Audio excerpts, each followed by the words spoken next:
Was there any gun in there? No, Mike and I.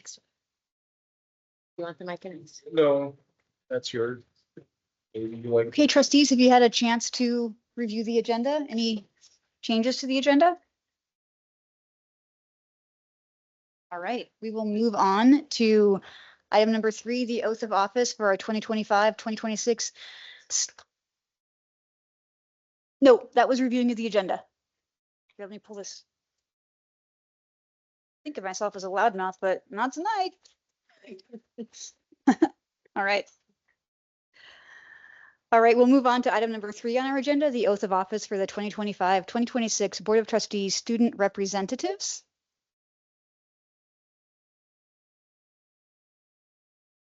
Would you mind moving that mic down? Looks like it was placed for, there we go. Oh, yeah. Way up there.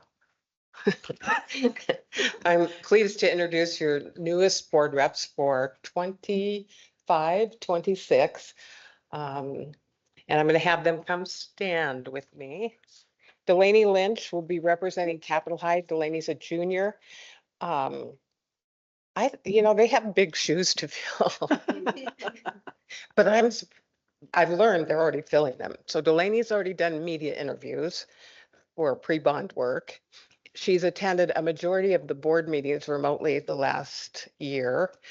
She also serves on the foundation board. So she brings a wealth of experience, and it's the first time I've ever had brand new student board reps have their student report ready for tonight. Brock, you want to come and stand up? Brock is a junior at Helena High. And in addition to what you saw in your packet, Brock's you've spoken at 3 pre-bond meetings already. And I think they both know they'll be actively involved this year. So we're delighted to have them. And Janelle is going to swear them in. I'd like them, before Janelle swears them in, to introduce their parents. Delaney, you want to introduce? All right. Hi, everyone. I'd love to introduce my mom, who's actually in the audience today. My mother is Piper Lynch, and my father is Tim Lynch.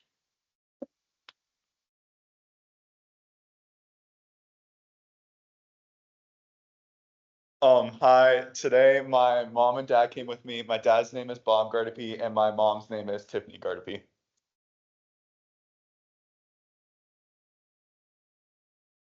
And Janelle will swear you in, make you official so you can sit at the table. And their certificates are right. Do you want to hear me or him? If you'd raise your right hand and repeat after me. I do solemnly swear that I will support, protect, and defend the Constitution of the United States and the Constitution of the State of Montana, and that I will discharge the duties of my office with fidelity.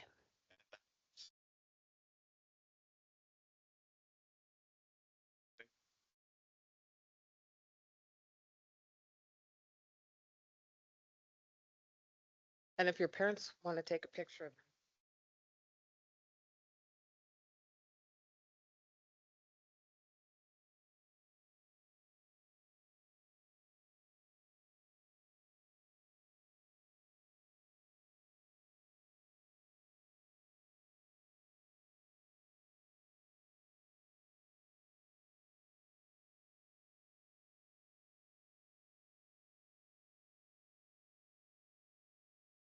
All right, welcome aboard, guys.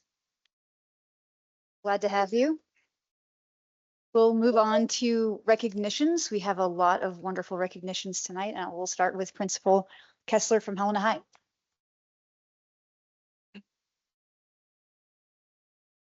Madam Chair, members of the board, thank you for having us today. Very excited to introduce some of our track state champions from Helena High School. Before I begin, I want to offer thanks and congratulations to both Coach Manny Garza, our boys head coach, and his second place, his team's second place victory at the state tournament as well. And also Coach Jesse Zentz, our girls head coach. Our girls also are in second place at the state meet. And just a quick thing with Coach Zentz and our girls team.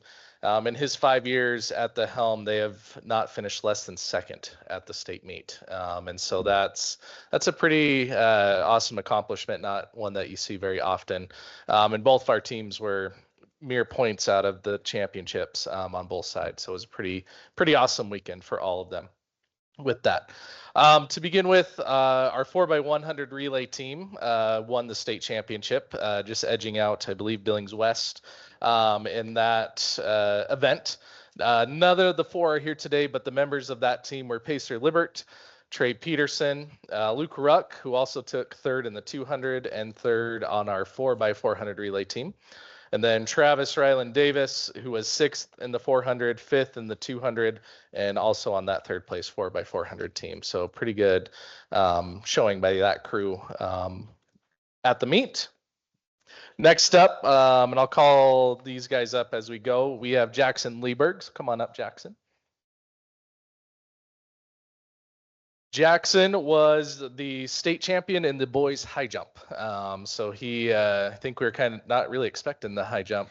So that was a great surprise for Jackson. Jackson was also one of our, he was our male Pat Donovan Award winner for our school. So great job, Jackson.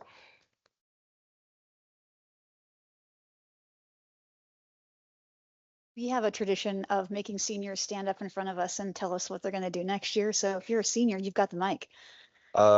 Next year I'm gonna go to Carroll, play basketball for them, and I don't really know what I'm gonna study yet. So Well, congratulations. thank you.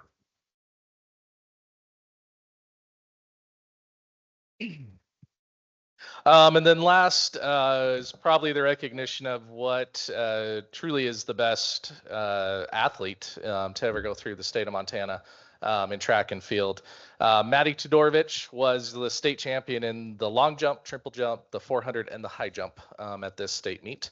But with that, gave her in her career 8 individual state championships over 4 years and 27 top 5 finishes. So that's the most medals ever won by any male or female in the state of Montana throughout their career. So pretty big shoes that we're losing for her as she goes off to Baylor University. So Maddie Todorovich.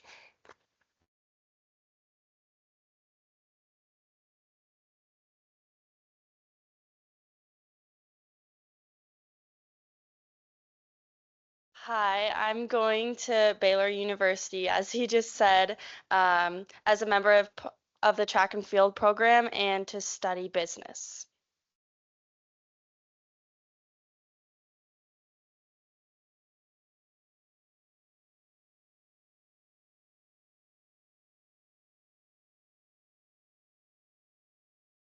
Do we have, is it Principal Zanto? Are you up? Come on up. Good evening, members of the board. Thank you again for taking the time to acknowledge these student athletes here this evening. I am delighted to be able to introduce 2 of our state champion from the boys track team. And before I forget, also I want to thank their coach, Coach Lon Carter, who is in attendance here, just for all of his efforts year round for another successful boys track season. So like I said earlier, we have 2 individual state champions, one of which is here and the other one is not, but I want to talk about both of them. So first off, Braden Briscoe, who is the state champion boys pole vaulter.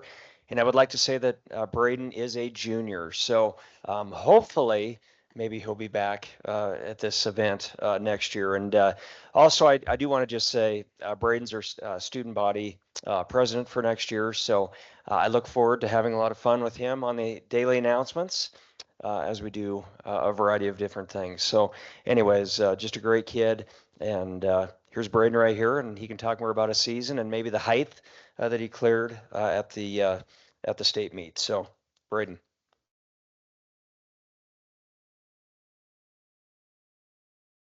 Sure to introduce your parents. My parents are Nan and Charlie Briscoe back there, and I don't really have any plans for college yet, but I guess I'd just like to thank Coach Carter for all the support he has, and I guess that's it. Thank you.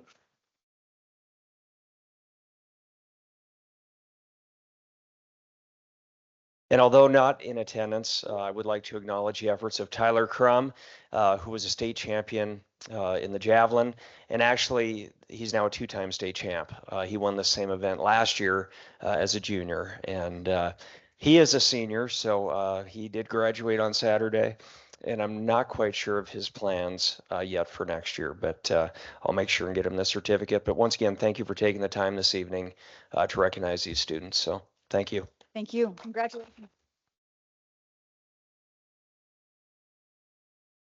All right, we'll move on to the superintendent's report. Superintendent Wiltz, are you ready to go? That was all of them there?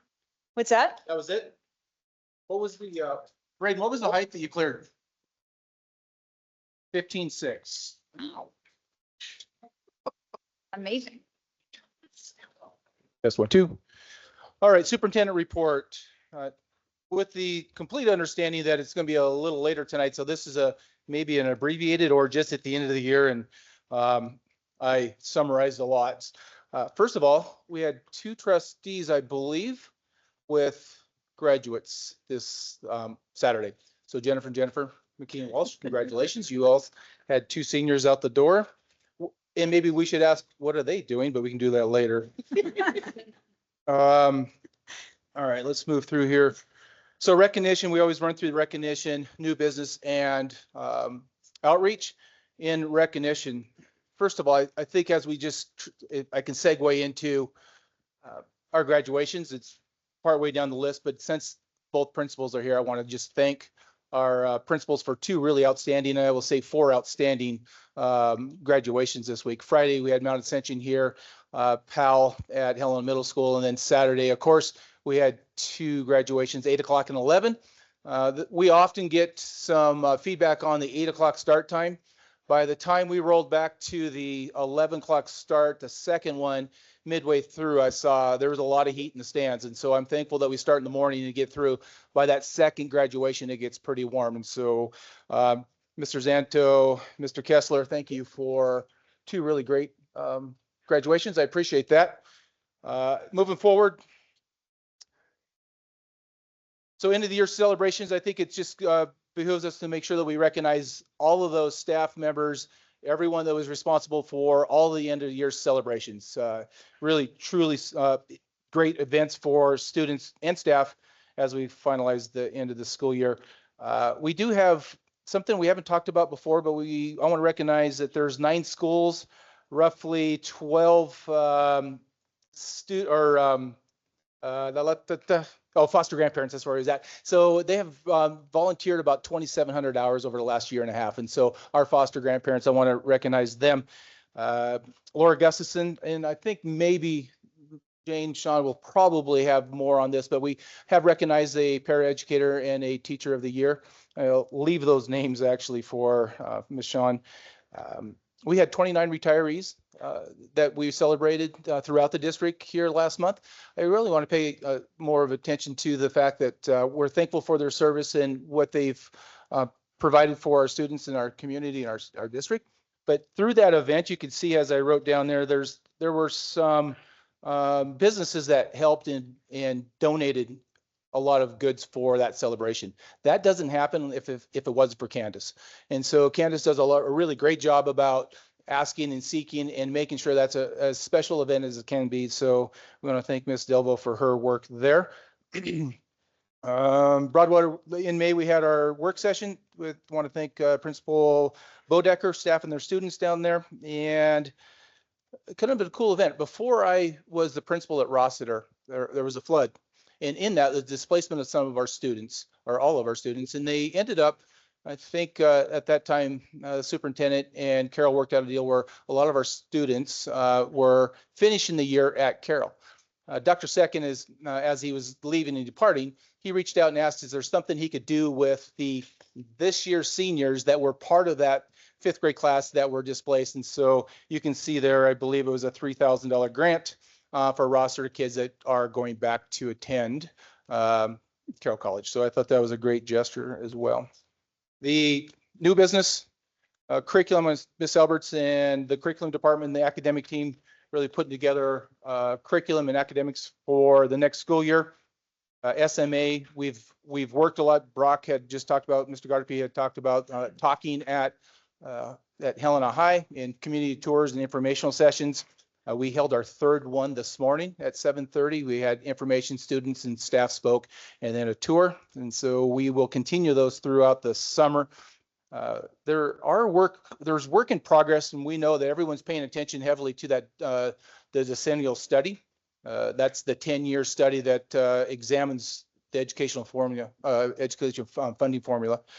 It can't be more important than now. We've really hit a space in our district and in our state that needs to concentrate on a better mechanism, a better funding mechanism for not only Helena, but all schools across the state. So we as the AA superintendents have been meeting weekly and really coming up with ideas of what is our priority. Remember, I've always said we can't have 30 or 40 different ideas on what that decennial study should concentrate on. So we're really trying to boil that down. And I know there's efforts around our state, our parent groups that are doing the same thing, that we really want to focus on what it is that we need to be asking and having the decennial study committee thinking about as they move forward. So that's being worked on right now from the AA superintendent's perspective.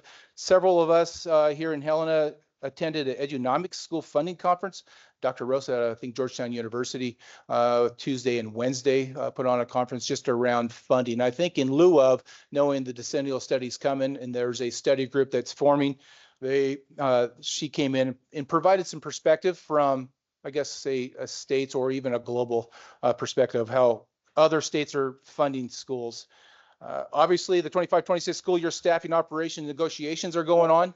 I'll say that again. So staffing operations, and then yet we still have negotiations that are currently happening. And so tonight is a big night for us, and that's for sure is that we have some variables before us that my team and I need to know what that looks like so that we can continue to build budgets and we can staff and do what we need to do to plan for the 25-26. Again, I talked a little bit about those end of the year activities, bittersweet as they are. I want to thank our staff for all their efforts of making that a great exit out this morning or this afternoon and throughout the week. You can see the outreach in front of you. There have been a lot of meetings and places to be.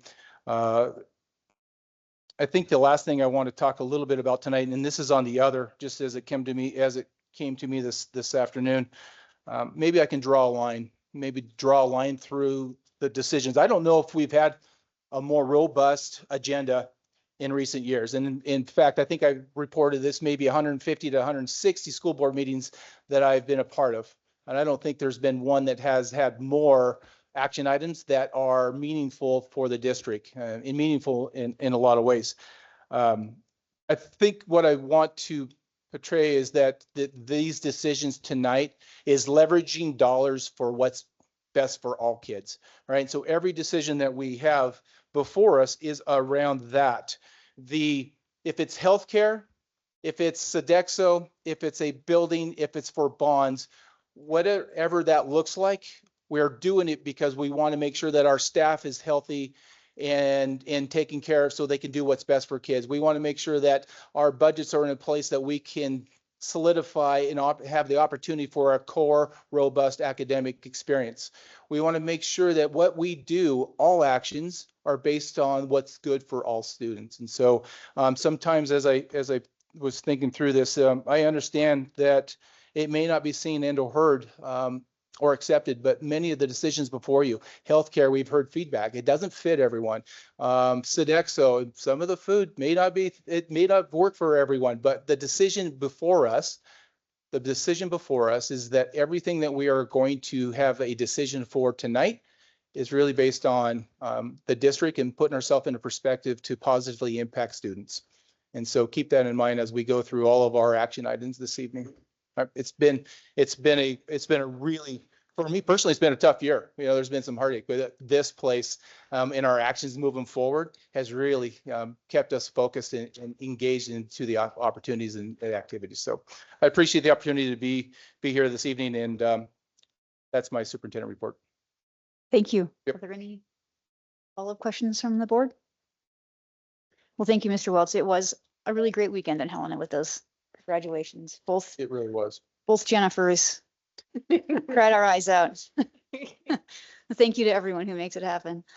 All right, we will move on now to the next item, which is general public comment. And as Superintendent Welts alluded to, we have a lot of really important, weighty community decisions ahead of us.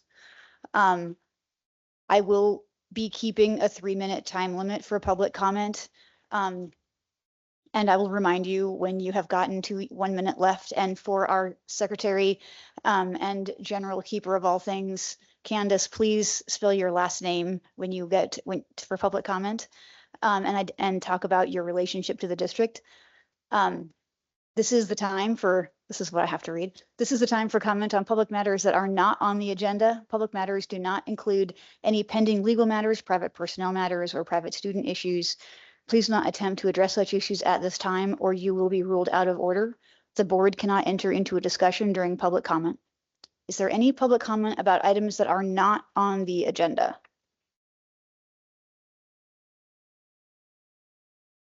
I'm not that tall either. My name is Carrie Jones. I'm a concerned parent and a business owner in the community.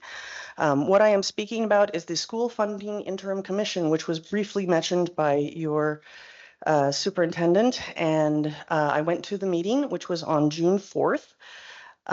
They were very clear they do not want to be labeled the Dycentennial Study anymore, by the way. They want to be labeled the School Funding Interim Commission, which I just looked at and said, thank you guys, that's a lovely mouthful.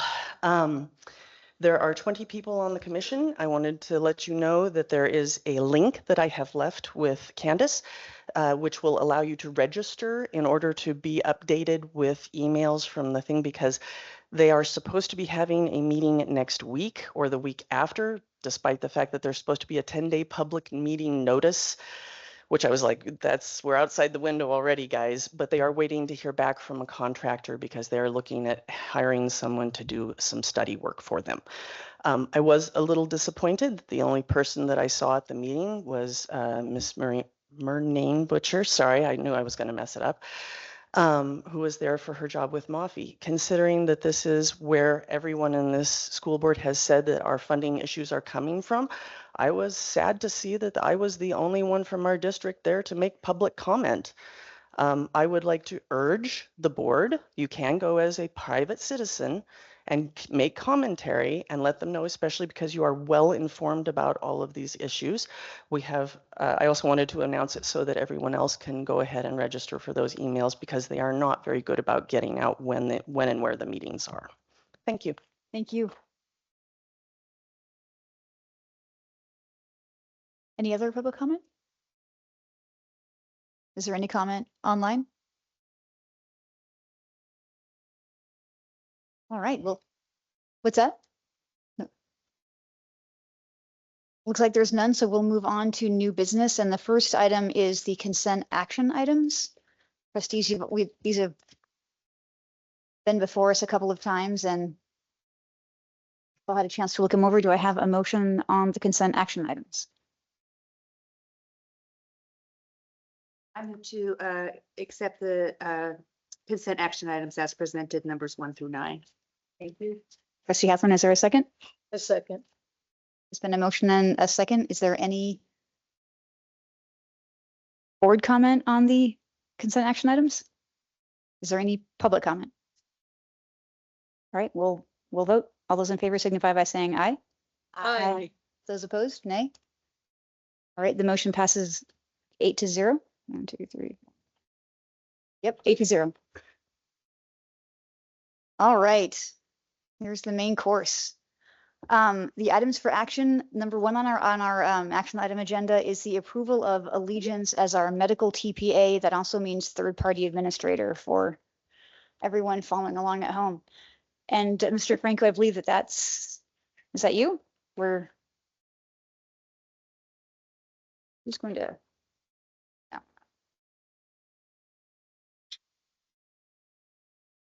Good evening, Rich Franco, Benefits Manager. Appreciate the board and superintendent for allowing me to go over some information with you guys before you make your votes. And most of it, you guys already know. I think the committee has done a good job with trying to keep the timeline going and keeping you guys informed through the whole process. So, okay. So I do want to thank the full committee, Health Benefit Committee. Ross Gustafson's the chair, Bridget Butler is the vice chair, Carrie Mazzell, Shannon McNamee, Jessica Freeman, Mark and Julie McGuire, Marty Kuntz, Janelle Mickelson, Kay Satry, Beth Heiser, Emily Rodaway, and Mr. Kim Berry. I appreciate all your guys' hard work. One of the things that you guys got kind of shows you different things that we're going to be going over besides approving the Allegiance and then Delta Dental Emeritus and Right Way plan design changes and premiums for the next year as well. So I know we got a lot. I'm going to try and keep it mostly short, just kind of highlight a few things. I do want to keep in mind that, you know, everything that you guys saw for their premium rates, it was pretty awesome to see a premium decrease. I do understand the deductibles and the max out pockets went up slightly, and there was a change to the option too, so I'll go over that here in a sec. But I do want to keep everyone in mind that the trend percentages for medical and pharmacy were at 6 and 8%. So I mean, right off the bat, I always think, okay, we're probably going to have to increase premiums by 4 or 5%. However, with the diligence of the committee through the RFP process and modifying our plans a little bit, we actually saw a decrease. So once again, that was a really good work on their part. So basically, I want to talk a little bit about some informational stuff that I did see, and I appreciate you board members for including me on some of the communication that has been asked by some of our members. You know, premium rates obviously are a huge concern amongst our members, and so just to kind of give you guys a quick background from last year, you know, we had some actuaries do an analysis on our two plans, which were premium and standard at the time, and there was a big gap between the premiums. However, the actual actuarial value, so I'm going to refer that to as AV, just to keep it short, because I'm going to mention it a few times. The actuarial value on those plans were in the 90th percentile, meaning they were both platinum plans. However, there was a 47.2% gap between the premium costs. So basically, you know, like I mentioned last year, you know, you can get a base Ford Escort price on a fully loaded Camaro. And I mean, that's not feasible in today's market or anywhere. So we had to close that gap. The committee closed it down to 20% last year, which is why we saw the big increase on the option 2, which was also known as the standard plan. So with that said, we didn't want to close it all the way down to 10% because we knew we were going to be doing a little bit of structural changes on the plan designs. We went ahead and removed the option narrow network program from the option 2. Now the narrow network program through St. Pete's, they call it a tier 1, but tier 1's actually going to be more of a design we're trying to accomplish. When we removed it, the actuarial value, the AV of the narrow network program is about 5.5 to 6%. So that's what dropped it down to 79%. Was that move alone dropped it a pretty good. If we add it back to the option 2, we're going to increase it to about 84, 85%, which option 1 is at 87% with changes. That just means the premiums go up to about $100 a month more on option 2. So therefore all the savings are gone. But I know we had some members concerned with cost. You know, what if I get sick, I go to the doctor, I'm going to pay $150, $200. I understand that. However, I want to remind people that 3 years ago is when we started the narrow network program. The plan design before that was the same as it always has been. You meet your deductible, co-insurance applies, and then max out of pocket. However, we had these awesome little benefits such as the urgent care copays, right? Accident injury benefit. All that stuff is still in place with option 2. You could go to the urgent care for your copay.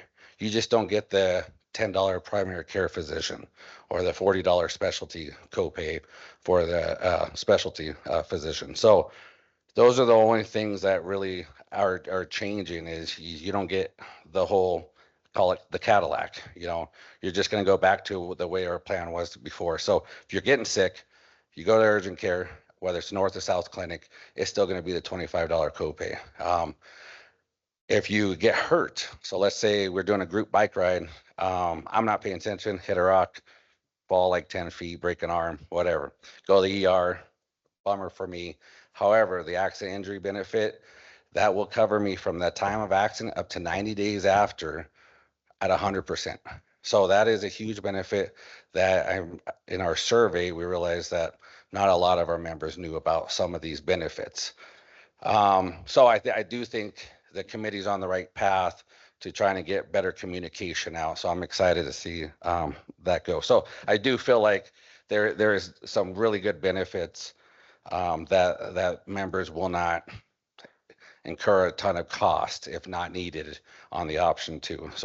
So I felt really confident in the Health Benefit Committee's decision to remove the narrow network program from the option 2. With that said, there's a few other things we saw in the survey and some emails that I just want to clear up real quick. I understand I do, it's my job to know this stuff, and I understand that not everybody knows it, and so I want to just try to bridge that gap. Allegiance implements our health plan. Okay, so the design of their plan is ours. So when we get well, why don't we go somewhere else where they cover more? That's going anywhere else is not going to change the outcome of the billing process because it's all based on our plan design. So that's why the committee keeps manipulating the plan design to try and fit the members' needs. I think they're doing a great job. They have to maintain the solvency of the plan. And then the biggest thing they hear from members is cheaper rates.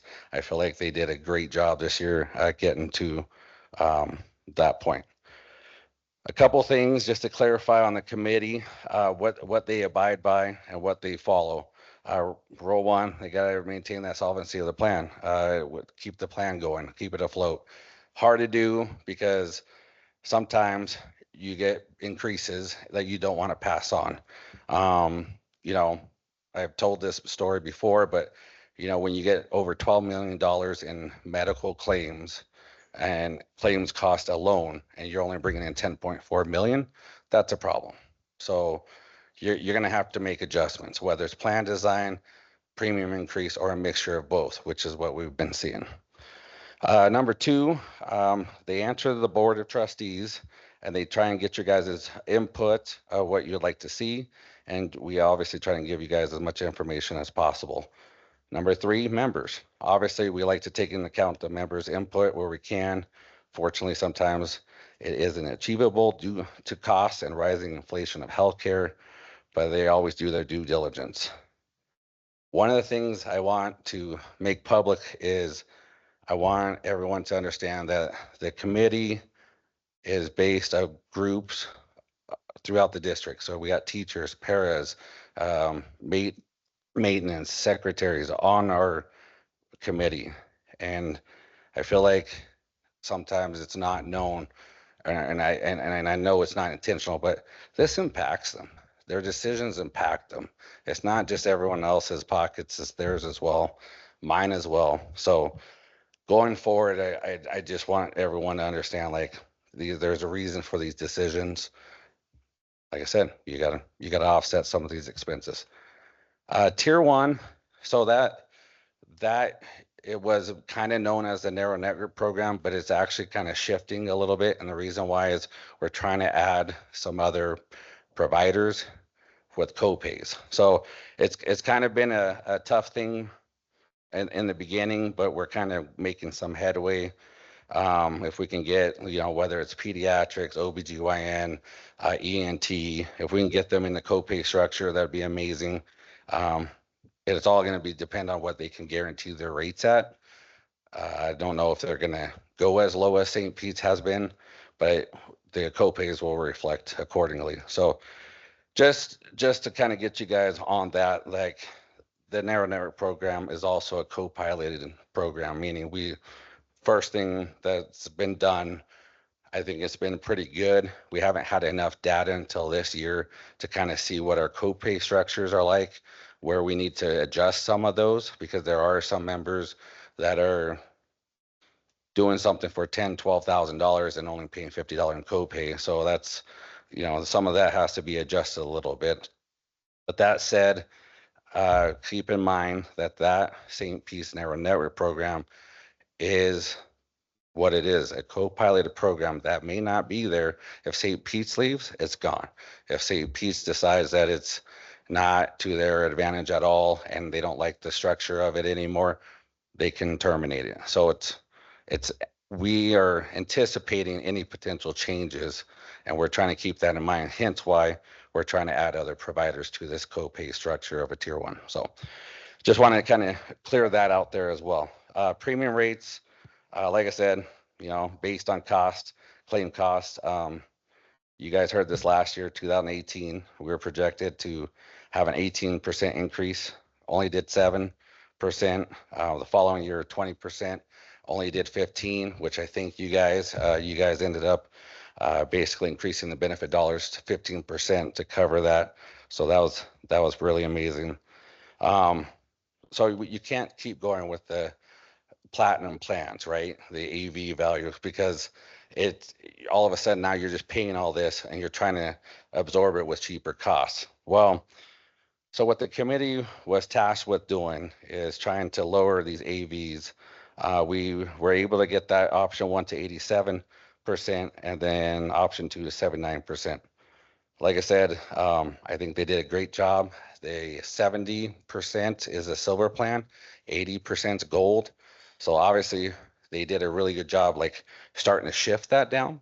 And we still got some ways to go to try and make it, closer to a silver. But at the same time, what we're really trying to do is give our employees, especially healthy employees, the option of a cheaper plan going forward, with good enough benefits to keep them healthy. I mean, they still, no matter what plan you're on, you get your annual well visit, that's free, routine visit. Like I said, you got your urgent care visit, your accident injury benefit. So you're actually pretty well taken care of for that most part. The other thing I want to bring up is once you guys vote on the dental and vision, I do want you guys to keep in mind dental and vision. Those premiums are not going up at all either. They're staying right where they are. However, with the dental, the good news is preventive will be covered 100%. We saw that in the survey. We've been hearing that. I've been hearing that the last few years that, hey, our preventive doesn't cover 100% anymore. It's only like I got to pay $20, $30, $40. So we worked together with the committee, and we ended up getting everything on the preventive side. When you go in and get your teeth cleaning, it covered 100%. So that's good news. Delta Network, you do not have to go to a Delta Network provider. I know that was something that we have saw in communication. You do not need to go to a Delta Network provider. You can go anywhere you want, and you'll still be paid out based on our codes, our dental schedule. So the only difference is if you did or already were at a Delta Network provider, that's going to be a win-win for the member and the district. You're going to see better rates charged to the health plan on those dental visits, and then the members will see a little bit more coverage on that part. But all in all, it's a really good thing. Vision, once again, their eye exams, we only paid $80. That's currently doesn't cover maybe even half of an eye exam anymore. But the eye exam will be covered at 100%. So we're excited about that. And then the potential with the emeritus that you guys see before you voting for them is they'll have better vision coverage as well, which we're excited about at no additional cost because the rates aren't going up. So I really want to commend, I know there's one committee member, maybe some online, I'm not sure, but I really want to commend them for all the hard work they did. I think they did a fabulous job. So, questions? Thank you. Are there any questions of the board for Mr. Franco? No, go ahead. That mic's not picking up very well. Oh. Go ahead, trustee. Catherine. Just, it did seem like we had several comments about the in-network not having that. Like, did you say that saved, not having that saved $100 a month for? Yeah, so getting rid of the narrow network program helps reduce that AV down to 79%. And that was part of the other reason why the members would see a pretty good decrease in their benefit premiums for option 2. If we added it back, it would go up about $100 a month. So So- they have to pay like $1,200 to have. So that. they would, no, so they wouldn't have to pay, no, No, but if they have. if they wanted to add to, if they wanted to keep the narrow network program, they would have to go to option 1, which the committee also has voted to bring before you guys. You can see with the benefit dollars and the premium rates that the medical option 1 single is going to be covered by the benefit dollars this year. That wasn't last year. We did have comments, wish that would happen again because we used to do that all the time. And we finally got to that point. So they could go to option 1 if they don't want the narrow network programs to have better savings and maybe get dental or vision or add their spouse to dental or vision or whatever they want to do with that extra money, whether it's flex, whatever they want to do. They could go to that cheaper option, but they still would get the copay for the urgent care. So if they get sick, they're not out $200 going to the doctor. They can still go there for like $25. If they get hurt with the accident injury benefit, like I just told you, amazing benefit. So they're not out by any means. It just means that for someone like me, who's been to the doctor like 8-9 times this year already, those are all $10 visits on the primary care physicians. If I go to option 2, I'm obviously going to have to pay those full visits until I meet my deductible, and then co-insurance goes in. So you just kind of have to look at what you do personally and your household does for your finances, for medical, dental, vision, to see which options best fit you. Questions?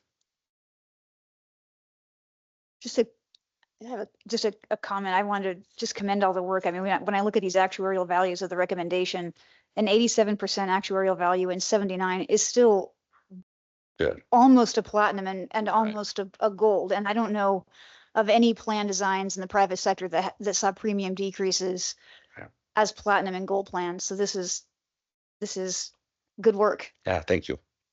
Is there any?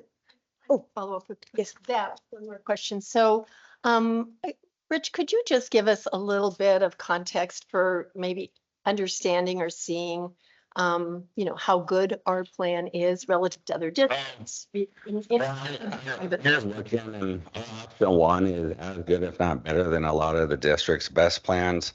Bozeman's is pretty close to ours. Their max out pocket is just a smidge higher, but they don't have a narrow network program built into theirs like ours on the option 1, and their members have to pay for just a single about, I think it was $473 a month or something like that. So about $500 a month out of pocket they have to pay for the option 1. What the committee has done is, with the benefit dollars for this upcoming year, is if you're individual, single, going to medical option 1, that'll be covered 100% with the benefit dollars. Yeah, pretty awesome. So, you were saying that if we, for option 2, people who don't have the narrow network access, one thing that will change is just going in for an office visit. You'll have to pay full cost for that until you hit your Unless you're going for an annual visit, an annual well visit, those are covered. Preventive, right? 100%, yeah. Good. I'm glad that was articulated. Are there other kind of main things or concerns you might have heard from other members about, like the visit to the, doctor specialist that you heard about that were No, I think concerned? No, the things that I've seen is employees want obviously cheaper rates. With cheaper rates usually come less benefits, but even with less benefits on the narrow network program, like I said, You get sick, you go to urgent care, it's a copay.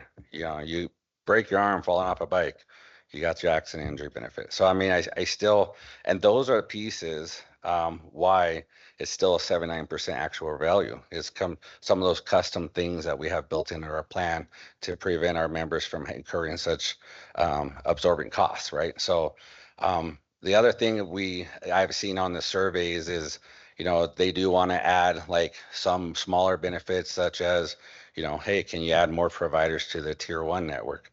We're working on that. So that's good to hear. Can you cover, you know, just the employee on the option 1 at least? Done. You know, what about, you know, adding kids to vision? We're looking at that as well. So there's some of these things that aren't going to cost the health plan a lot of money to implement, and those are the things that the committee is really good about trying to add to some of those. I call them really small, like added benefits that go a long way. Any other questions? All right. Yeah, you do? Oh, go ahead. This may be for Ms. Mickelson or Superintendent Welts. I'm just wondering generally what the health of our self-funded plan, the financial health is, and if that's, you know, because we've looked at the state plan as well and sort of balanced those two issues. Yeah, so part of that, you know, that's a good question. We're actually in a lot better spot than we were last year. We're about $1.4 million in unreserves higher, which is a really good spot to be in going into the last few months of the health plan. So I'm really excited about that. Like I said, a lot of it's been the hard work and the changing of plan designs and everything like that has been going into it. The other thing is like Bozeman's plan, even though the members pay more and they may not have quite as good of benefits, that's the other reason why their plan is doing so well is the AV. You know, if you can get the actuarial value down to where, you know, your employees occur, like Trustee McKee said, 79.21. That means our members, they meet max out of pocket on option 2. They're still only paying 21% of what they could be spending if they didn't have insurance. That's pretty good. And then, so as we keep adjusting, our plan is just going to keep getting healthier. And like I've told a couple of committee members, I said, I'm really excited for where we are and are going, seeing our plan get healthier. That's the other thing. Like I said, you know, you get a couple high cost claims, whether it's due to surgeries, back surgeries, diseases, cancers, whatever it may be. Those costs, they do add to that pool of money that we have to pay out of. And you know, healthier people equals, you know, less claim costs equals more money in the bank, right? So with that said is, it looks like our population is doing better. Looks like we have 2 less high cost claimants this year than we did the last year that hit our stop loss. So that's good news. That right off the top already saves us, you know, about 350,000. So that was good news. And, you know, whether it was due to retiring or going on another health plan, I'm not sure why they left, but they're not on there anymore. But all that to say is I'm really happy where we are and where we're going, where we are getting healthier. Pot's looking better. So yeah. Sure, go ahead. So we're keeping you up here, aren't we, Rich? There were in a couple of the emails some concerns expressed about just timeline and process. And so just wondering, like, here we are in the why is it that that's when we get sort of this information about which then we have to make these big decisions? So to get into premium data analysis, I usually need at least the first 6 months of data from our plan year. That don't end until the end of March. So from that aspect, I could get that to you guys a little quicker, except for this year. This year we had the RFPs, we had the medical dental vision, and we had the RX. To not overburden the committee and make them this extensive amount of work, we kind of staggered those. So we did the medical dental vision, and then we added just started to do the overlay with the pharmacy. Then when we got to that point, it was a matter of who we went with, because now we got to build those admin costs and everything into those premiums to do the projections. So that's kind of how we got a little bit of a later start on getting you guys the information for the premiums. But the good news is the committee did vote on a really good PBM, as you'll see right way, that'll save us about $400,000, which is the other reason why we saw some premium decrease. So like I said, we looked at a 6% trend increase for medical, 8% for pharmacy. That's usually a sign, like I said, 5% at least, premiums going up. But instead with the RFP and the plan designs and everything, we saw a negative, which was great. Yeah. Thank you. Any other questions? All right, I'd entertain a motion. You guys feel ready?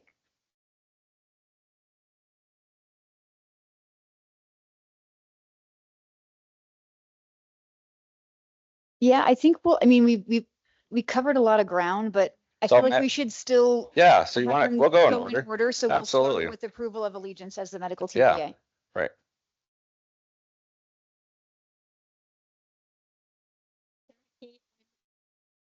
Of allegiance, for All right, we've got a motion. Is there a second? Great, we have a motion from Chair Satry and a second from, or sorry. I keep trying to give this away.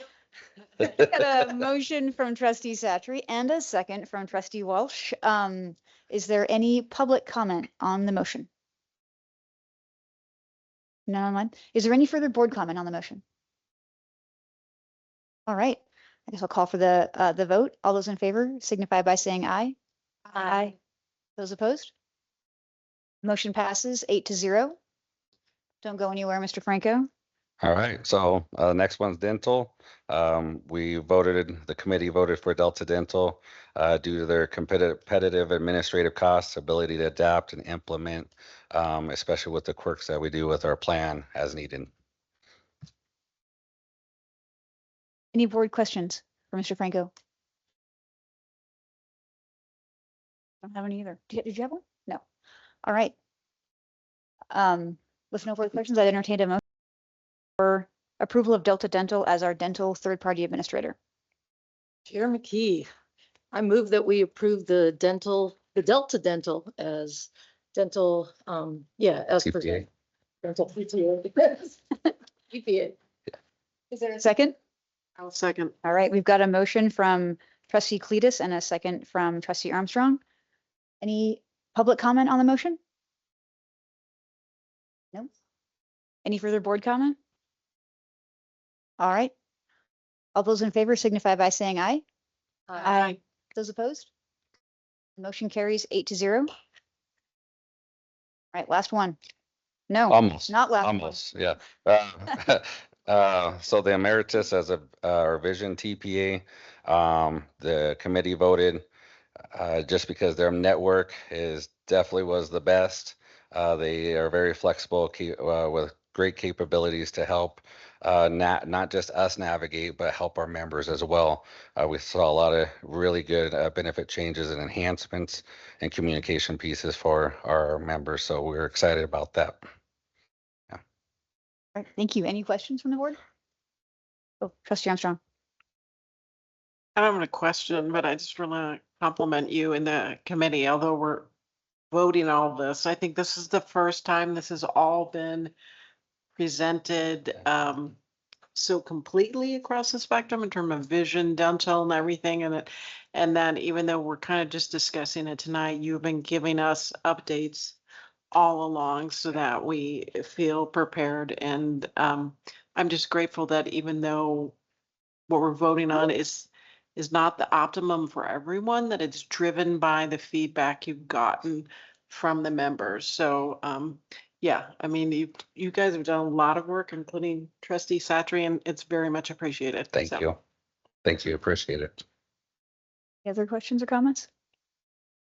All right. Is there a motion for approval of Emeritus as our vision third-party administrator? The emeritus as our vision TPA. Thank you. Do we have a second? I'll second. All right, we've got a motion by trustee Walsh and a second by, was that trustee Satry? All right, is there any public comment on the motion? Any online? Any board comment? All right, all those in favor signify by saying aye. Aye. Opposed, nay. The motion passes 8-0. All right, two more. So the next one is the approval of a pharmacy benefit manager, or PBM, and we voted on Right Way. They have the best pricing guarantees and administrative costs. Like I said, they're going to save us about $400,000, which is pretty amazing. They also have the capabilities that we're looking for if we want to implement the 340B program to help further not just save us money, but our members as well. So we're pretty excited about it. And then once again, they had really good communication pieces, the best that we saw out of all the pharmacies for our members. So. Thank you. Any questions, for Mr. Franco? All right, is there a motion for the approval of Right Way as our pharmacy PBM? I move that we approve the Right Way as our RX pharmacy PBM. Thank you, trustee Hathorn. Is there a second? I will second. Okay, we've got a motion from trustee Hathorn and a second from trustee Armstrong. All those in favor signify by saying, "Ooh, oh, I even have a cheat sheet." Is there any public comment on the motion? Is there any board comment on the motion? All right. All those in favor signify by saying aye. Aye. Opposed? All right, motion passes 8-0. And then here it is, the granddaddy of them all, Mr. Franco. Yeah, the last, Design changes. product of the labors, right? So the approval of plan design changes the premiums for the next year, as you guys saw, with just a little bit of those increases on the deductibles, max out of pockets, and removing the narrow network program, but keeping the other enhanced custom benefits, so that it helps our members out as well on the option two. Yeah, I think the committee did a great job, and looking forward to it. Any further board comments for Mr. Franco? Yeah, sure. Further question. So we have here the plan designs and the premiums and also the basic deductibles, max out of pocket information. When will people, all of our members, get a chance to see what the lists of things that tell what's covered at what? Yeah. So I send out a back to school mailing packet, and usually goes out in the beginning of August. Has our health fair date, which is August 15th for anyone listening. And we'll have a lot of our people there with St. Pete's will be their wellness and so forth, Allegiance.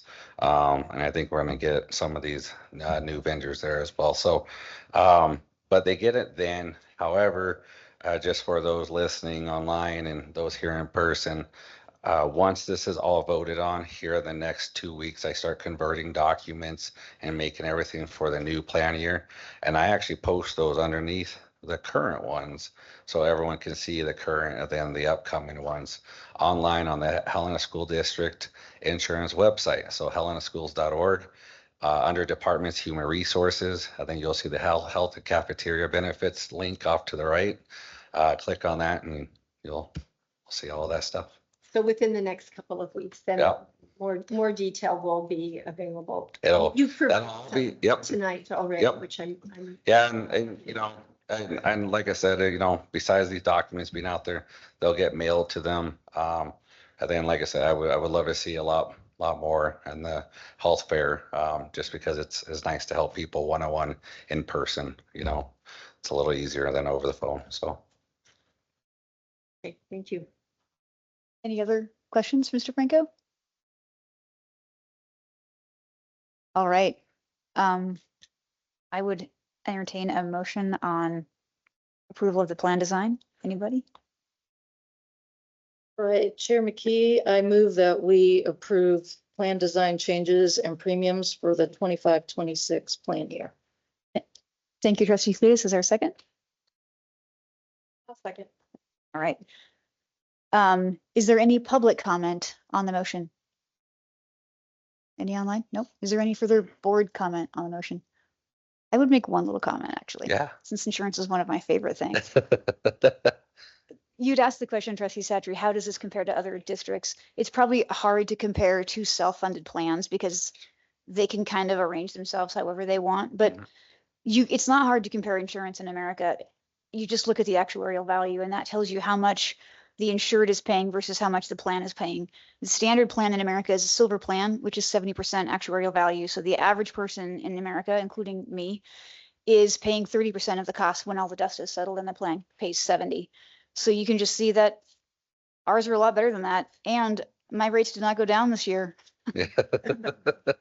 So I don't know how you pulled off that magic, but good Couple years job. of hard work and committee, like I said, they're amazing. All right, are we ready to vote? Okay, all those in favor signify by saying aye. Aye. Those opposed? All right, the motion passes 8-0. Okay. Thank you, guys. Thank you. Thank you.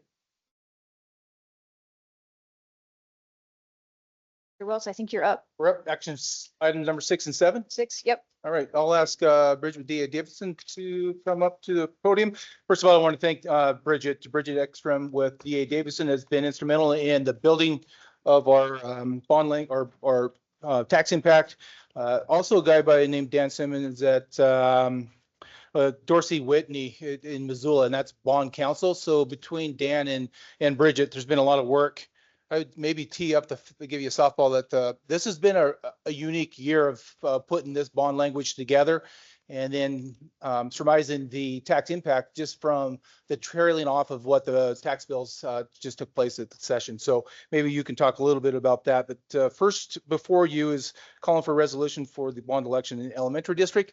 You want to talk a little bit about what that looks like? Okay, yes. Good evening, everybody. My name is Bridget Ekstrom, here representing DA Davidson. We're an underwriter working on bond issues. I've been doing that work for DA Davidson for 30 years and had the pleasure of working with Janelle for many years and Rex as well. So and Helena Schools in general. So actually 30 years dates me back to the last time the high school district for Helena High School District passed a bond or passed the election for a bond issue that was in 1996.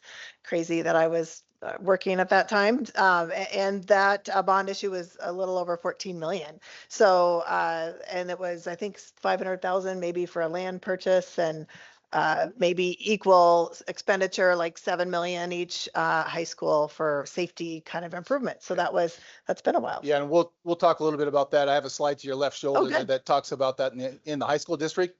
Good. We'll get through the elementary and then we can address that part. Perfect. Good. So, so the reason why we get involved early on is just working on that taxpayer impact. So building in, because you're going to be borrowing, approving in the election question, the principal amount plus will include interest estimates in the taxpayer impact. So in the election resolution that you're looking at tonight, will show estimated impacts for a $100,000 home, a $300,000 home, and a $600,000 home. And if you're looking at the taxpayer impact on your packet, there's a lot of fine print at the bottom, and we've never had fine print like this. And normally we try to keep it as simple as possible, but there's a lot of moving pieces and parts, so I'll try to cover them, and then we can go over questions. But part of the issue this year, so we'll work with the principal amount. We work on the term of the bonds. The elementary is a 20-year, and the high school is a 30. The rates will end up being a subsidized tax exempt rate. So the interest income to the purchasers of the bonds, eventually when we sell the bonds, that interest income is exempt from both state and federal income tax. So the rates are going to be lower than you could get on a normal loan. So 4.5% to 5% range, depending on which district you're looking at. So that number is all built in. And then we also have to estimate what the mill value is of the district. That's your tax base. And that's one of the key components of what the impact will be. And so that's been difficult because of all the tax changes with Senate Bill 542 and House Bill 231. The big effort this year, as everyone knows, was to reduce the impact to property taxpayers so that people can feel better about passing bond issues like the one you're going to present. So on the spreadsheet, we took what the impacts would be based on all the changes for this next tax year, and then there'll be changes again for the following tax year. So as we work through the numbers, one of the best things that we discovered is that the overall impact between once the transition year happens this next year and then the following year, that the impacts are basically, pretty close to the same. And what we're trying to do to your public is just give the best guess of what the tax impact will be. There's a little bit of state aid that you're eligible for in the high school district. So there's money there to offset the payments. And we estimate that to be just about 600,000 or so, 615,000. So that offsets your levies. We also, then built in this transition year. And so you're going to be able to, people will be able to go on to the website. They'll get their tax notices in the mail this summer. And so footnote number 1, if you're looking at footnote number 5, if you're looking at the spreadsheet, talks about the tax rates for this next year. So when someone goes on to the tax rolls and looks at the tax impact, what you'll want to do and what we'll do throughout the process is if you look at the gray highlight underneath the spreadsheet, the gray highlight gives a formula. So everybody can go on, look at their taxable value is, apply the formula. And so our formula is 17.31 mils in the elementary and about 96 mils in the high school for the bond issue. So you would take the formula, which is taxable value times mils divided by 1,000 equals the estimated annual tax impact. So that'll be one thing that you'll just stress in the community as people wonder what the tax impact will be. So to summarize it, in the election question, you have for a $100,000 home, a $300,000 home, and a $600,000 home, and that's kind of new legislation as well. So the tax rate has been reduced for up to $400,000 value to 0.76%. The tax rate used to be 1.35%. So that is, dramatically lower. A huge improvement right there. And then the same for the following year. The next year you'll have similar reductions once the legislation from House Bill 542 is officially implemented the following year. This first year in the transition year is a period where people can go on and apply for the homestead exemption, which you've maybe heard about, where if you own your primary residence is eligible for this exemption. So the first year is to allow enough time to get that exemption in place and also to make the distinction between long-term rental and short-term rental and other properties. So there's a lot of work to be done, and it's hard to explain as we've decided during the meetings, but we try to boil it down. For a $100,000 home, you're going to be looking at in the elementary about $13.15 or $1.10 a month. In the high school, and I know you're getting to that, but just to compare, in the high school, it would be $73 a year or $6 a month. So then you can kind of see, we've tiered it out. So it used to be easy to figure out because the tax rate was 1.35% all the way up to 1.5 million. Now there's kind of a tiered system, which is something new. So it's a little harder to explain. I think the best thing we can do is just what state law says is give those 3 benchmarks, 100, 300, 600, give the formula so that people can look up their own taxable values and do the math. But the best thing, again, that we discovered recently is that the impact won't be much different when we use this year's numbers, because that's what people can look at, versus next year. Based on Department of Revenue estimates that we've seen early on, we're expecting your taxable value, because of all of these changes, to go down about 6% this year. So that will mean you'd have to levy a little more mills to make the debt service payment. But then because of those big changes in tax rate reductions, then the overall impact is going to be lower to property taxpayers. So maybe a little more than the superintendent wanted me to go over, but that's kind of the high points on tax law this year. And so the exemption will be in play, or excuse me, there'll be the rebate this year that people will get $400 but your bonds will not go on the tax rolls until 26, 27. And likely for the high school, for instance, as you plan all these projects, there would be a phasing. That's what we did for Gallatin High School, for instance, where you don't issue all the bonds up, and in your last elementary too projects, you don't issue all the bonds at once. You would phase them in. So we're giving kind of the worst case scenario here, which is, all the full impact. And what we know will happen is we'll only issue some of the bonds likely and, on the tax rolls in 26, 27. And then you'll have some kind of phasing depending on the term of the project. Two things. Yep. You good? Two things. Maybe we'll speak a little bit about wrapping the elementary. Yes. And then you may have a question there on the 20 and 30. You'll see a 20-year bond for the elementary district and a 30-year bond for the high school. I can speak to that, but talk a little bit about wrapping that elementary. Yeah, so the wrapping we see when schools have other bonds outstanding, and that's just to give current taxpayers a little bit of a break for the upfront years where there's more than one bond issue outstanding. So the two bonds that were issued in the last elementary projects are going to be paid in 2037 and 39, and so the payments will be roughly, kind of equal during this level term out to those years. And then there'll be a little bit of an offset. Still, taxes will drop down when those prior bonds are paid, but there's just a little bit of an offsetting so that not the full impact of the bond issue is on the tax rolls. And we can go out to 30 years for a term, which you're looking at for the high school. That's just for larger capital improvement projects and plans. In the elementary, we're still keeping that to like a 20-year term.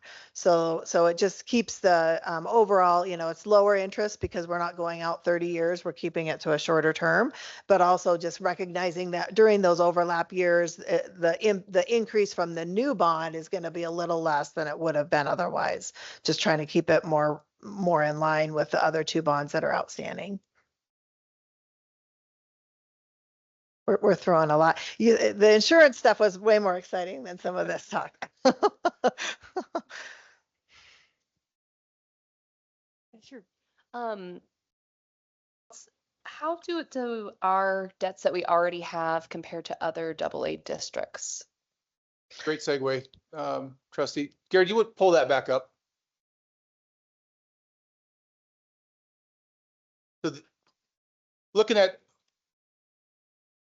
we really were concentrating on what I asked Bridget to do a couple of weeks, 3 weeks ago, is put together a comparison or analysis of the right shoulder.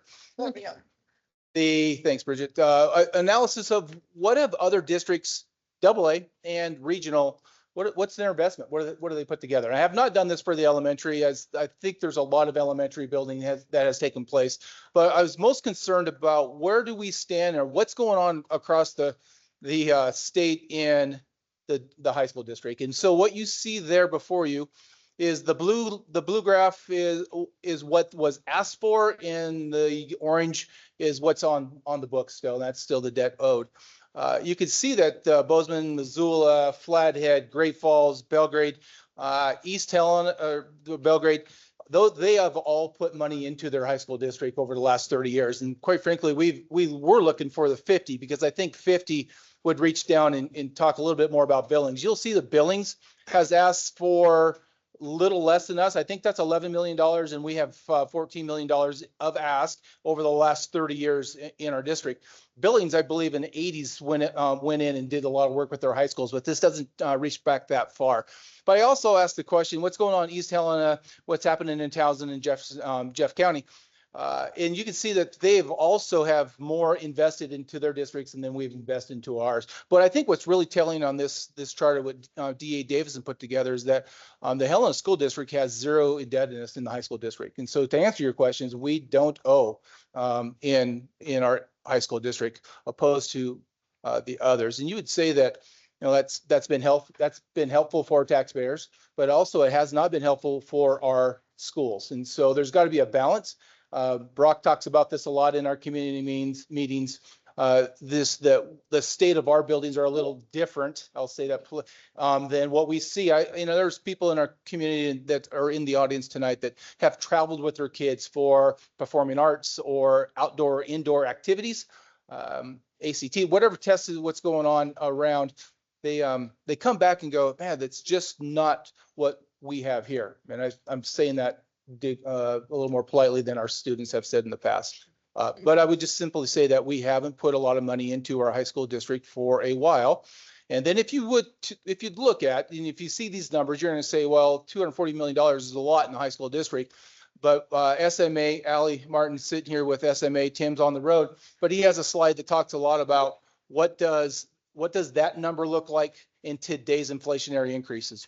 And so instead of, I think Bozeman over there sits at about 166 million, that really is about $255 to $256 million in today's money. And so it does put it back in line for what we're asking for this evening for the resolution, is though it's a lot, we've waited a long time.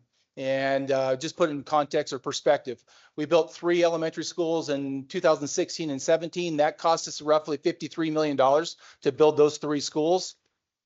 Today, that would be nearly $85 to $90 million for those same 3 schools, just 63% inflationary increases over the last several years. And so I have to talk about today's not the right time. I hear that a lot. It's not the right time. It really never is the right time.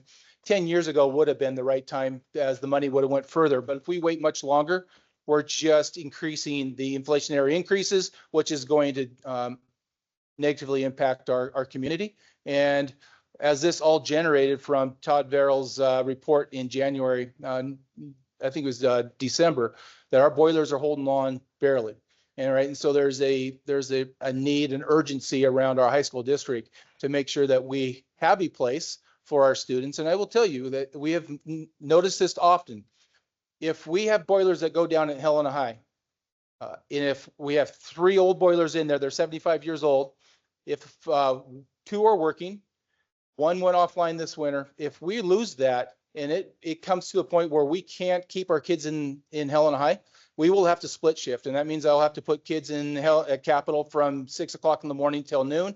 Of that, some sort of an overlap, and then the next group, the Capitol High students, would have to be in there from noon till 6. And you think that we had chamber meeting with the community the other day, and we had someone speak up, say that would be devastating to our workforce in town, because we rely heavily on our students to get out of school and help out in our community. And not only for our community workforce, but it would also be really devastating for our students that rely on that income as well. So there's a lot of drasticness to this, right? There's an urgency to it, but because we haven't put money into our high school district for some time, and we're not casting blame, there's a lot of reason for that. It is the right time, though it's going to be a lot, but we haven't asked, and so it's going to be a lot to catch up. I think we went down the high school level side, but we were still on the elementary. Yeah, we're still in the elementary. And is there more that you wanted to say to us tonight, or should we move into? No, I think those rates were like, Bridget, I believe they were 4.75 in the elementary and about 4.9 in the high school district. Right. Right. Yep. And they're a little bit conservative, but about that range. Yep. Thank you. And then one other factor that I think is helpful is just knowing that with what the tax impacts would have been last year, under the 1.35% tax rate scenario, that the rates are about, I think, or the taxes are about 30 to 40%, kind of for the range we're looking at, 100 to 600,000. For that range of property, the taxes are about 40% less than they would have been using the formulas for last year. And the last thing I have in my notes circled here is that I want to go back to that 20 and 30. In the elementary district, we have a numerous number of elementary buildings. And so we believe that every 10 years, we should be on a cycle. We should not run buildings to failure and have an emergency and then go out and ask our taxpayers for assistance because things are broken or we ran them down to failure.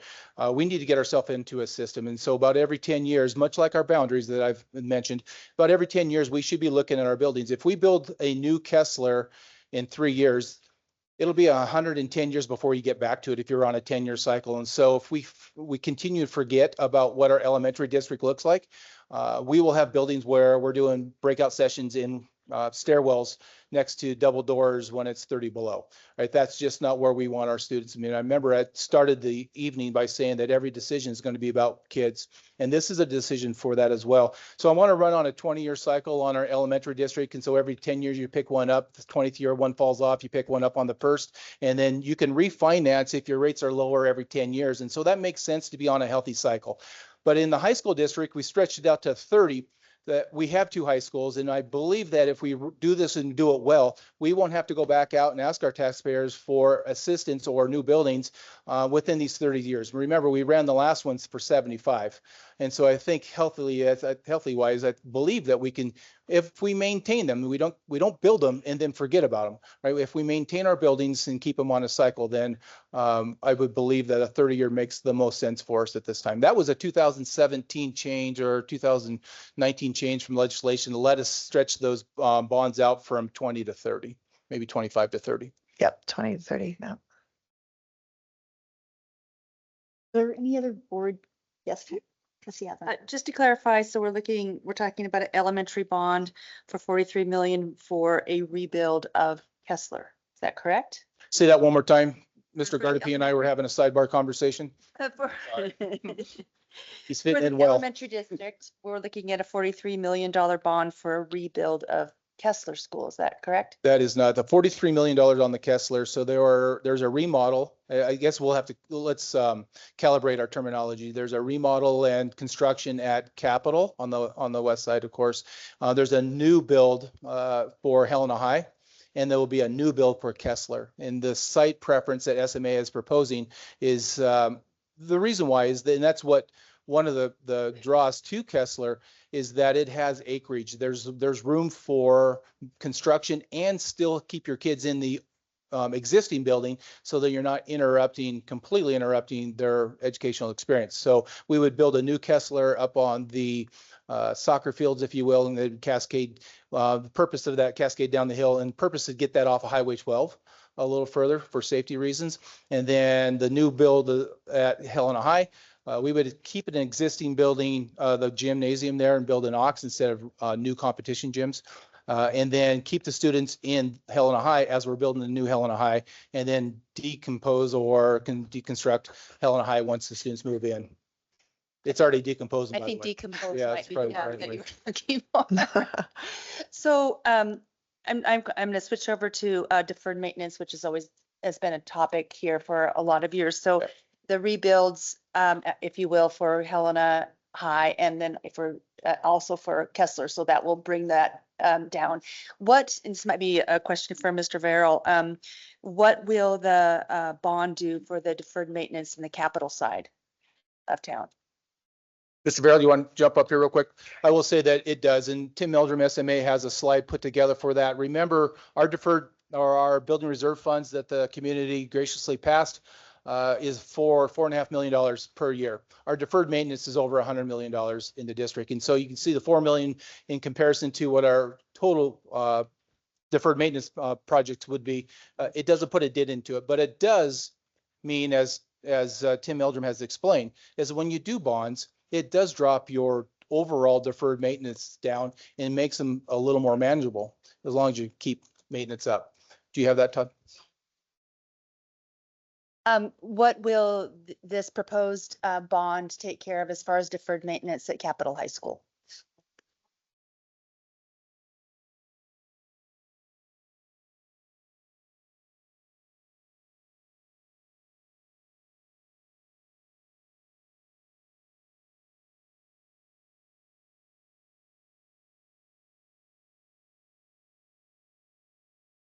Out there, but I anticipate that right now it's about right at $50 million, $30 million for Helena High, about $20 million for Capitol High. And I'm looking up right now. I didn't remember the exact number to Kessler. Kessler is about $2.3 million. So we're talking at $53 million total in deferred maintenance in those three schools. And what will the improvements to Capitol High, will that bring that 20 million down significantly? Okay, I would imagine the daycare. okay.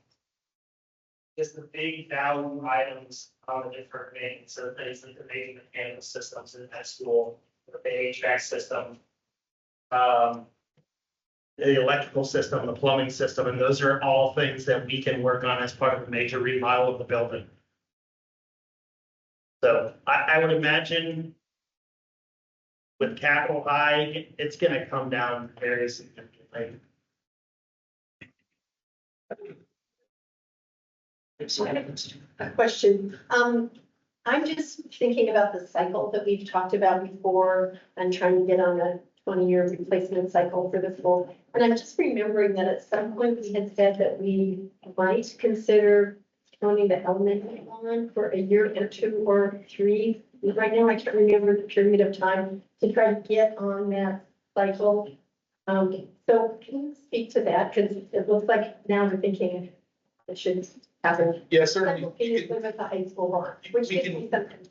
Yeah, excuse me. We certainly could stay on that 10-year cycle. I think right now for where we're at in the needs of Kessler and then the inflationary increases, I think waiting for 3 years just compounds the interest rates and the cost of that project. And so we are considering, I am recommending to put Kessler on it now and then start and follow that 10-year cycle.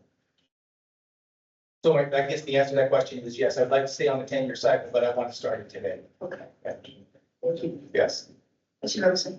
So I've been to several of these plan meetings, and I just wanted to make it clear, this dollar amount that we're considering for the elementary bond, that's for a 4-3 school, is that right? It's for a large school, yes.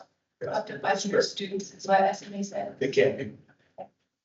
Where do we anticipate those students coming from? Yeah, they could come from in all over, but we really would like to think that there's possibility of students moving into that area potentially. The west side seems to have land. We want to plan for that. We want to make sure that we're not building schools that the state doesn't fund well. And so we want to make sure that there's sizes that are proportional to what the state funding effectively manages. So we're going to run that into a 4-3 like we did Jim Darcy, Central, and Bryan, because that makes the most sense financially is to run those into a 4-3. So potentially, when we talked about that too, trustees, that right now we have a portable out at Kessler. We would like to make sure that we have room for them. The potential of having Hawthorne students, if that's the direction we go there will be some movement there. And then potentially at some point, Broadwater would be looking at it too, is that there may be some students that want to move into that area as well in a new building. How many students are there currently? Where at? What school? We got 200 and Mr. McKay, what do you got there? I have it in my head, but I want to make sure it's right.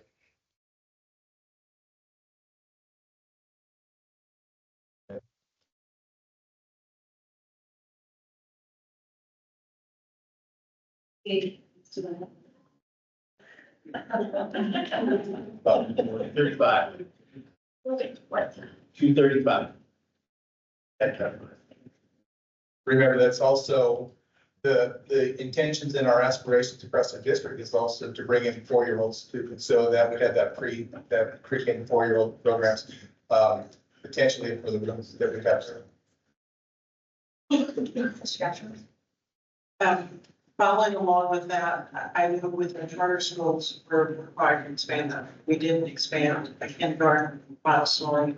Is there, I mean, it would be great to bring into the district students that are not currently in it. Yeah. Is there the possibility that we did expand? I know, like Broadwater doesn't have room. Like if we could shift some programs and expand that, get more. That's certainly, the desire of the district is to capture more students.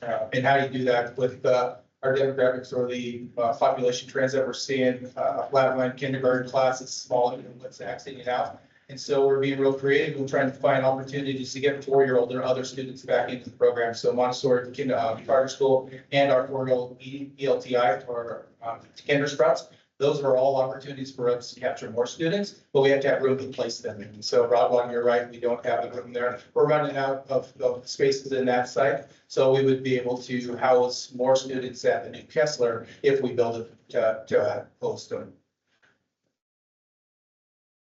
That's your question. I know that we're kind of melding together, it sounds like our high school and elementary. And I think my ignorance is gonna show here for just a second. With what we're voting on for, I mean, I guess technically 6 against it. Are we just voting to say that we want to run a bond, or are we voting on these numbers that are being presented? You're voting on the numbers and the bond before you. Okay, so So what we've done with SMA and D.A. Davidson and Bond Council is to put together a square foot of each project and put a dollar figure to that so that the bond language, I believe in the law says that we have to have to the taxpayers, what we're building and how much we're going to ask for. So then, when I'm looking here at the high school, we're saying tonight that we are approving $240 million for it. That's what we're saying. That's what we're asking. That's what we will put on bond language. That's the question that will go out in bond language. Okay, so where do we see? I mean, I've been to meetings as well. I think I kind of get what the breakdown is going to be, but there have been some discussions about more than just Helena Capital, especially if we were talking about some land acquisition and such. Are those additional items being built into the price tag of the high school district? And elementary is looking at just Kessler? So if you read through the question, it's formed in a question, your bond language, it outlines that it's a new Helena High, a remodeled Capitol High School, and a sports facility alongside on Helena High campus. There's no land purchase mentioned in that. Okay. So this is just a high school. Yeah. Go ahead. Yes. Yes, yeah. Student elementary and then high school. And it's moving to dollar amount. I'm not in that bond language. And there are 2 resolutions. Right, and we really are kind of blending them together, and that's. You kind of think of them as the same thing, but right now we really are talking about the elementary bond right now and a rebuild of Kessler. Correct. That's what we're. At $43 million. Are there any other questions about the elementary bond language? Yes, trustee Fernando. I was just curious, I know that utilities cost for our older buildings is significantly higher than for our newer ones. Do we know how much this could save in utilities costs for the new build? Say that question again. The utility costs, the effectiveness of the utilities, and what's that savings? Yes. I can get that for you. Yeah, I have that for you. Good. So let's make sure we put that in context. So. People online can't hear, so maybe do we need to go to the podium if we speak from this area, or do they need to be closer? Certainly could. They can't hear online. Janelle will love that. I think, so perhaps the question would be that what's the savings cost, or are there saving costs associated with, we can take old Central, what that was, and break that into the new Central and see what the difference or the delta might be. We can put that together.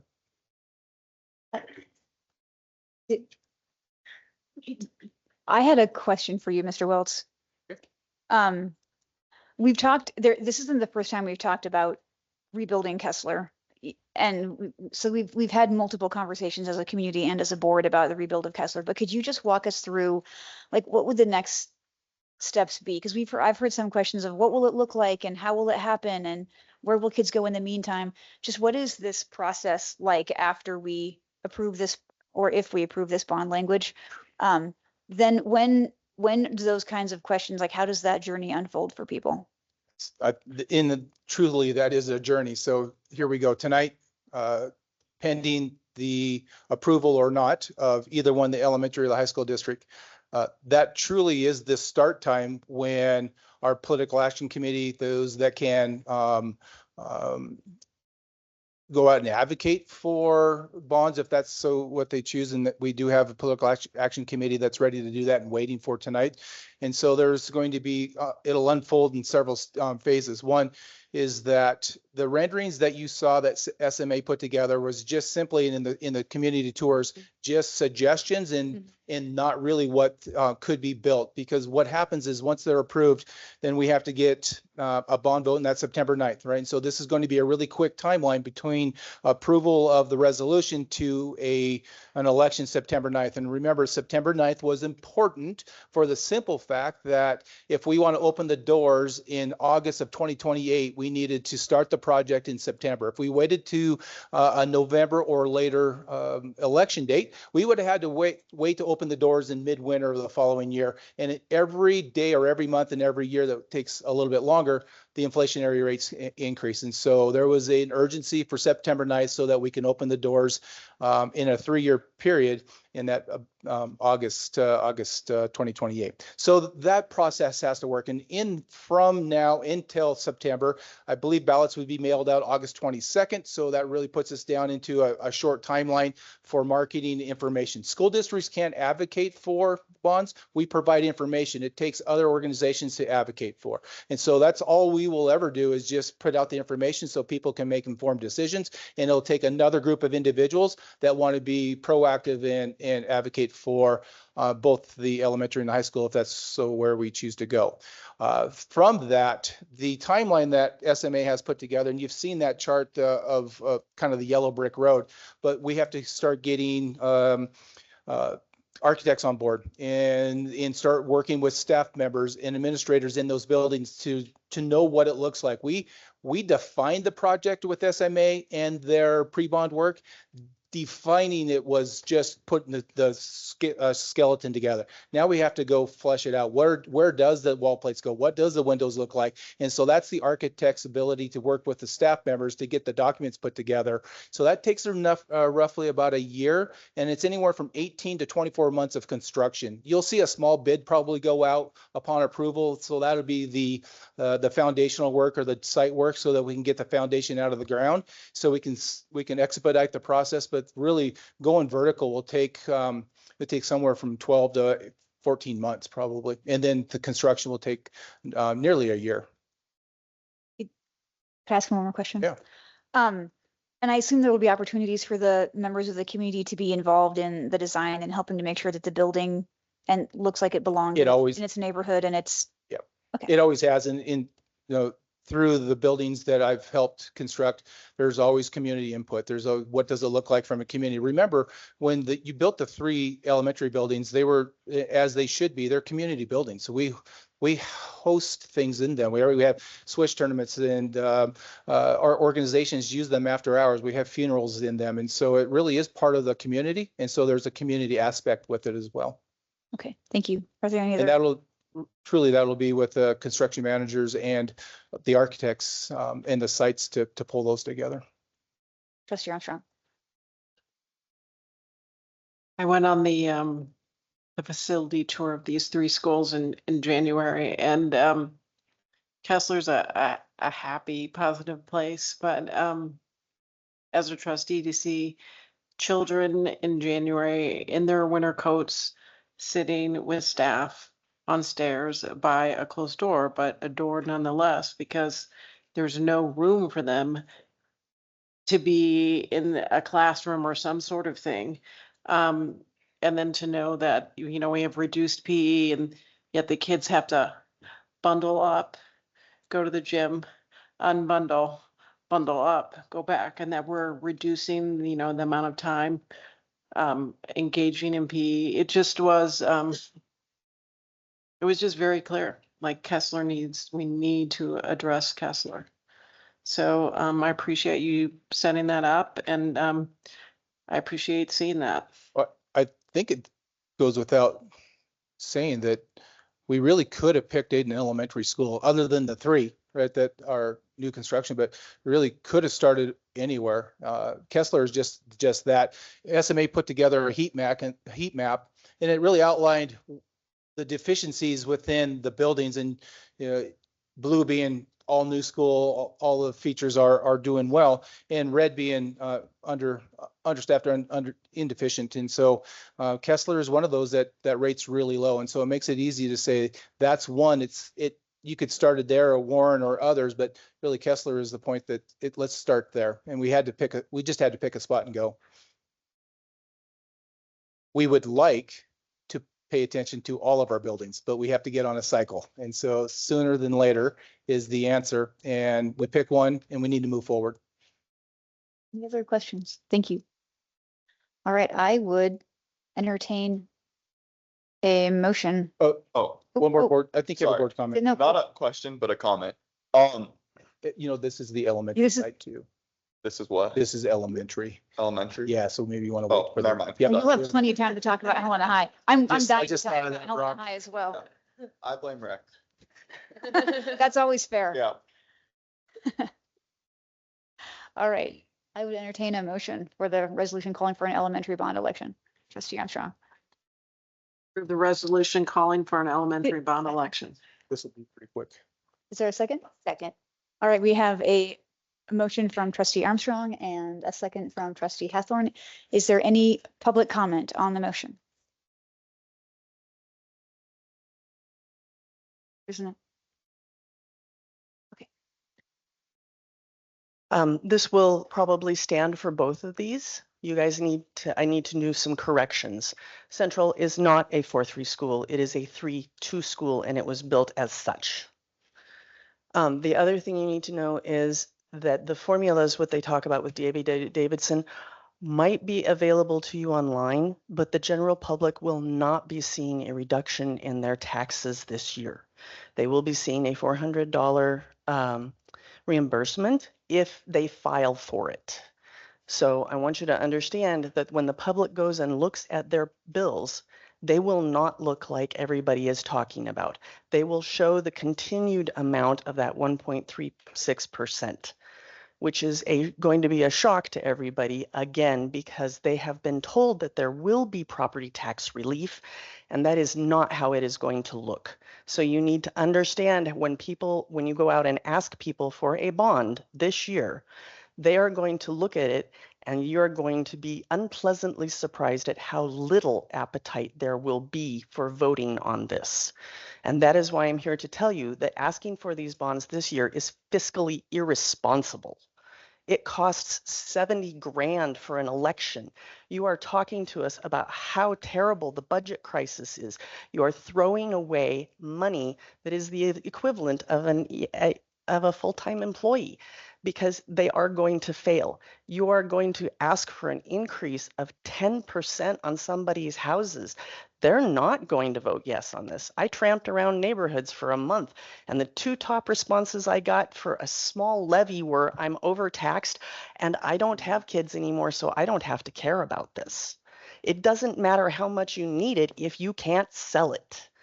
And the condensed timeline, which is not best practices for passing a bond, by the way. A year and 3 months is the best practice for how long to have You have 1 minute, sorry. to have a bond go up for election, not 3 months.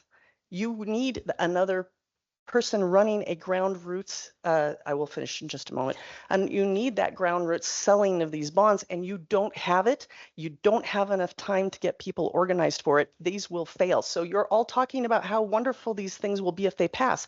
But if you can't pass it, it won't matter what you've done. Thank you, Ms. Jones.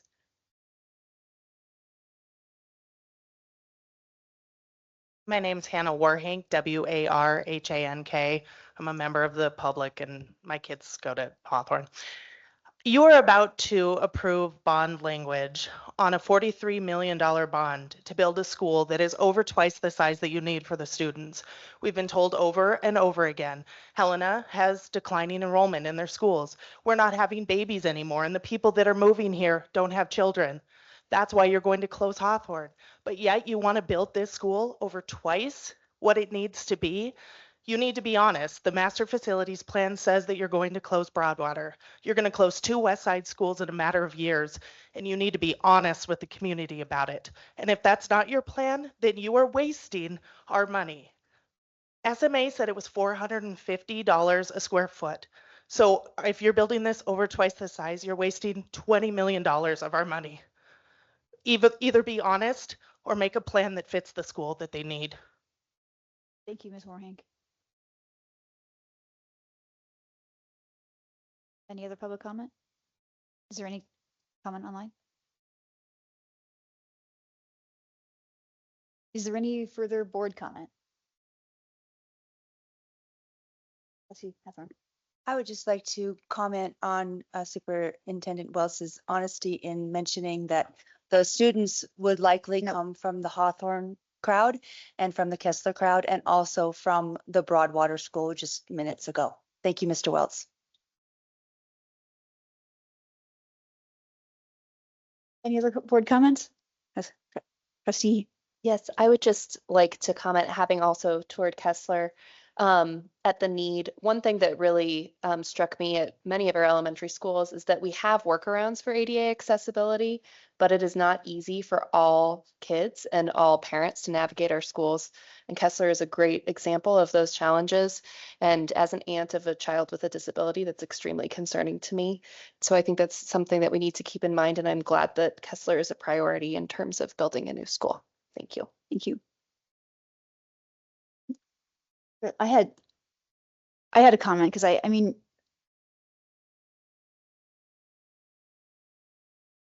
I thought long and hard about putting the wisdom of putting an elementary bond on a ballot this year. There's been a lot going on this year. There's been a lot going on for the past 3 years.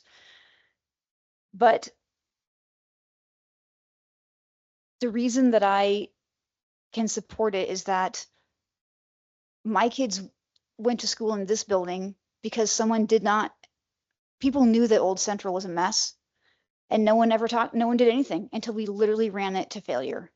And you're right, Ms. Jones, bonds often fail. The first bond for Central and Jim Darcy and Bryant did fail. But if you don't start talking about it, then you don't start talking about it. And Kessler, no matter what would ever happen with West Side Elementary Schools, is a building that has high need and it's been identified through the facilities master plan. And if we don't start talking about it as a community, it just sits there until it gets worse. So I understand why it's going on the ballot this year. I think that we could have waited. And there's an argument to be said for it, but we are serious about the necessity of keeping our buildings in good working order. And we have kind of a funky district with buildings that we sort of acquired. I mean, even one of our high schools we just bought. We haven't actually built one since 1959. Kessler was one of those buildings that it was its own school district, and it came to us how it came to us, and it came to us full of love, and it's a beautiful school community, but it came to us with kind of a funky design.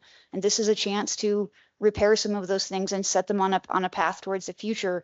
And our future, if we replace one every, on a cycle, is still 100 years long. So we can't suck it up and get through like 3 or 4 years of just cutting, but we're talking about 100 years before we would look at Kessler again. So building something that is kind of built for a very long look down the horizon makes sense to me.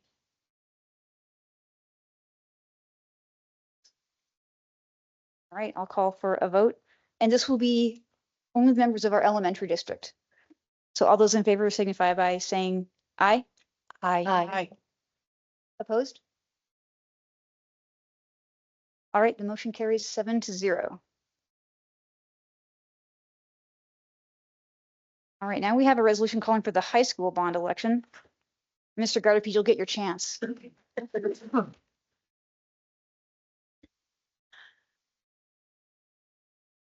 Mr. Wells, is there anything further that you wanted to say about the high school bond election? No, we've had the privilege to have students with us here in the last month, Mr. Gardapi being one of them. It's been tremendous to have our students' perspective and our staff perspective on what this looks like. And so I know Brock is looking to maybe provide a little bit more input from a student's perspective. Okay, sorry, I want to make sure sound good in the mic before I begin, but so before I begin speaking, I'd like to mention and make sure you guys all have this in your minds that no matter what happens, this school won't affect me. Like I won't be there, and so I think that just shows like how much like I really care for the kids in our future. The high school is a strong building point for our futures. Like it can be the deciding point if kids want to not pursue college, or do whatever makes them happy and whatever they can benefit the community in. I'd like to talk about how when you go to another school, like they're just amazing. Like Gallatin and Glacier. I have an older sister and she plays a bunch of sports. So I went to about, I think, almost every single high school. And as boring as it was at times, it was also really good to see. You walk into Gallatin and it's so nice. Like their facilities, it looks amazing. And Glacier, with their like wolves all around in that main area where they have like 4 restaurant things in there, I was like, oh my gosh, like that's where I want to be. And you walk in Helena High and it's just like, yeah, this place is definitely something. And I was walking out of the building one day and I was going to my car and I was walking in the hallway across the gym and I was walking past the Hellgate boys basketball team. And when I was listening to their conversations, they were disgusted of our school. It was really embarrassing, and especially because, no offense to Hellgate, but I've been to their school and they really don't have much room to judge on us. So I was just like, oh my gosh, like I'm here, and I was just super embarrassed. And if I'm embarrassed, what about these other students? And I'm also a part of Link Crew. And for those who don't know what Link Crew is, it's our responsibility to lead the freshmen around the school on the first day. And we do training in the summer, and we come in early, and we take around the freshmen around the school, like I was saying, play games and all that, and make them excited about high school, making them want to learn. Because we have great teachers at our school that provide great education. I mean, look at our ACT scores. It's some of the highest in the state. We just had 2 back-to-back people that got perfect scores on their ACTs. And that's amazing. Like, I can't believe it. But going back to that, it's hard to make them excited when your school looks horrible. Like, you're just like, ignore this, like ignore that. But then you're also having to tell them, worry about this. We had this year, and Mr. Schulte's class, he's an American Studies teacher at my school. This year, one of his lights sparked mid-class, causing students to worry. No student should have to worry about that. And along with that, there's mice all over our school. And yeah, trust me, I know. It's disgusting. I've actually experienced this one time. In my art class, there was a mouse running across the floors. So students, including myself, had to run around with cups, our painting cups that we use, and try and catch the mouse. I mean, we spend the majority of our day in this school. And why would we want to be working in an environment that has mice and bugs all over the ground? Like, our choir room, the ceiling collapsed on it's like a closet, but they perform in that closet. And so it almost destroyed a bunch of the musical instruments that were in there. And for anyone who doesn't like know about music, those instruments cost a lot of money, a lot. And we can't afford to keep like paying these and stuff. And we had to put them all over our school in the hallways. Like, this shouldn't be happening. Like, it feels like our community has let us down, and we should not be embarrassed of our school. We live with what we get, and if you ask any student at our school, you'll get the same response. Like, I asked for our community board meetings, for the breakfast, which I spoke at every single one, led tours. I went with some of my the high achieving students in my English class, and I asked them the question. I was like, what do you guys see that's wrong with our school? In less than 5 minutes, we came up with 20 topics to talk about. 20.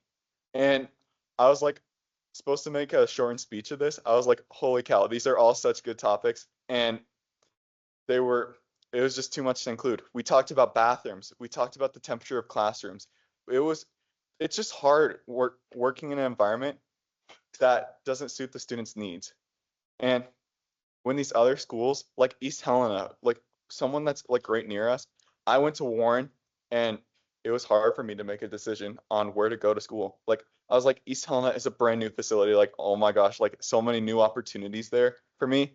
And then there's Helena High, and let's just call it looks like trash. And I was just like, so what do I want to do? Do I want to go to a really nice looking school, or do I want to go to the trash? And I went with my parents around the school, and I had to help them around the school because they don't know their way around, which is understandable. Not trying to make you sound bad, but I went around the school and I met all the teachers that my older sister had, and they were amazing. Like, they were so nice. They interacted with me even though I was a young student and stuff, and made me excited to go there. That's what brought me into that school.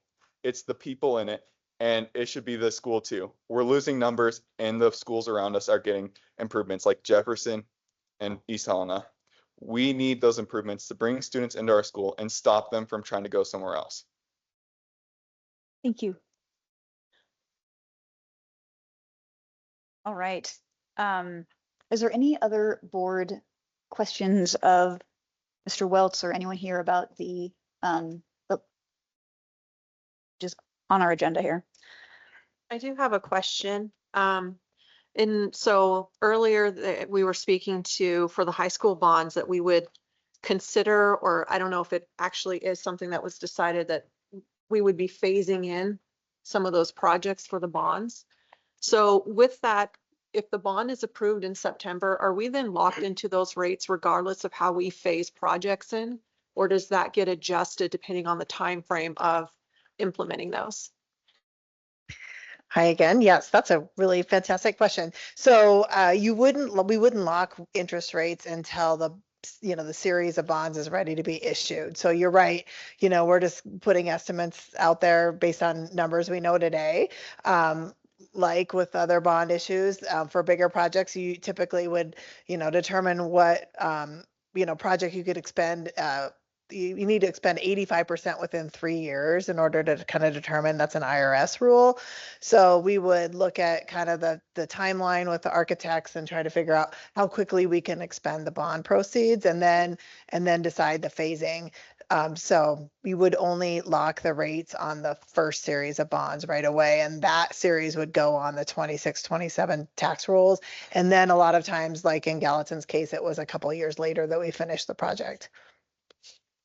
And then how do we determine, because I'm just, I think I might be getting stuck on this phased in piece. Is that something that's a common standard practice The phase. for bonds of this size? The phase in, yes, it is. Even like your elementary project, we did, I think it was 55 million in 17, and then 8 million the next year. So typically you see the lion's share go on the tax rolls right away, but that phasing is just based on how long it takes to accomplish the capital plan. Yeah. Any other questions? All right, I would entertain a motion on the high school bond election. Chair Hawthorne. Oh, It's all right. Myself. I lost my thing, but I do want to be the one that makes this motion. Okay. So I move approval of the resolution calling for high school board election. Did I say that right, Janelle? Bond. Oh, because it's not here. Okay, bond election, sorry. Thank you. Is there a, do Redo that. we have to redo it? Is it okay? Is there, No, just, we'll go with it. Okay. is there a second? I'll second. All right, we've got a motion by trustee Walsh and a second by trustee Satry. That rolls off. Is there any public comment on the motion?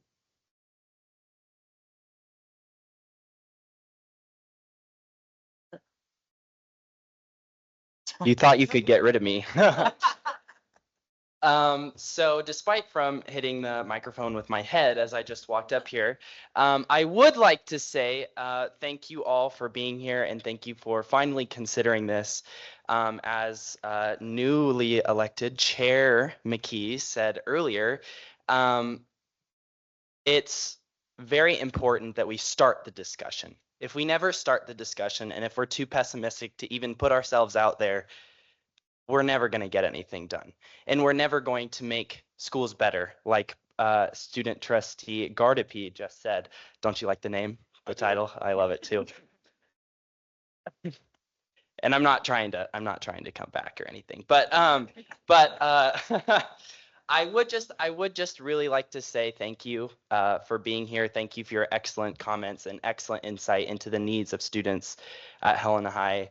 And even though neither I or Brock or even Delaney, trustee Lynch over there, will get to reap the benefits of all of these improvements, it's crucial that students down the line get them.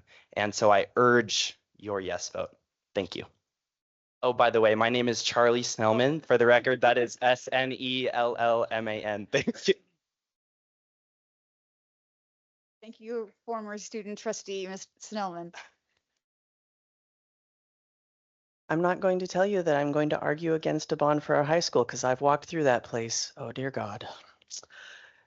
But I do think that using an election to start a conversation is not a correct way to do your fiduciary duty as a bond, as a committee.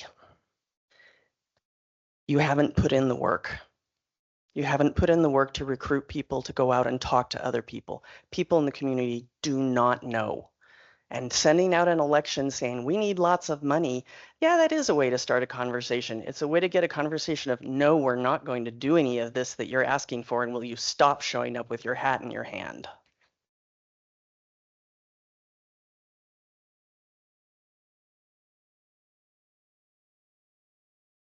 Any other public comment? No one online. Oh, wait. I'm back again for round two. No, Is no, this I'm- allowed or I'm not. We get one bite at just the one apple. comment? Yeah. Ah, all right. I'm sorry. We cannot engage in a back and forth.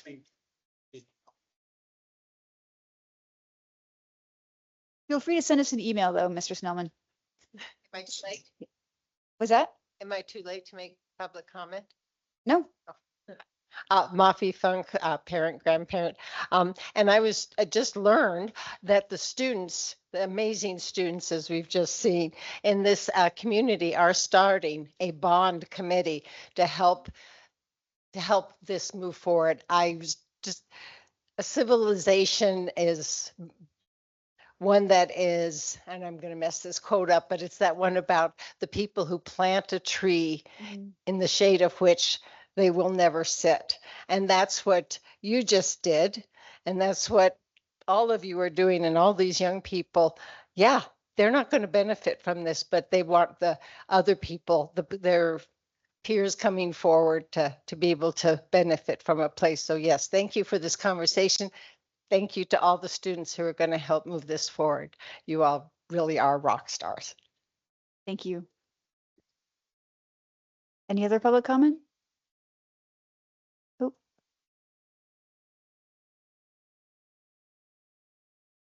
There's him. Okay. Is there any board? Oh, wait.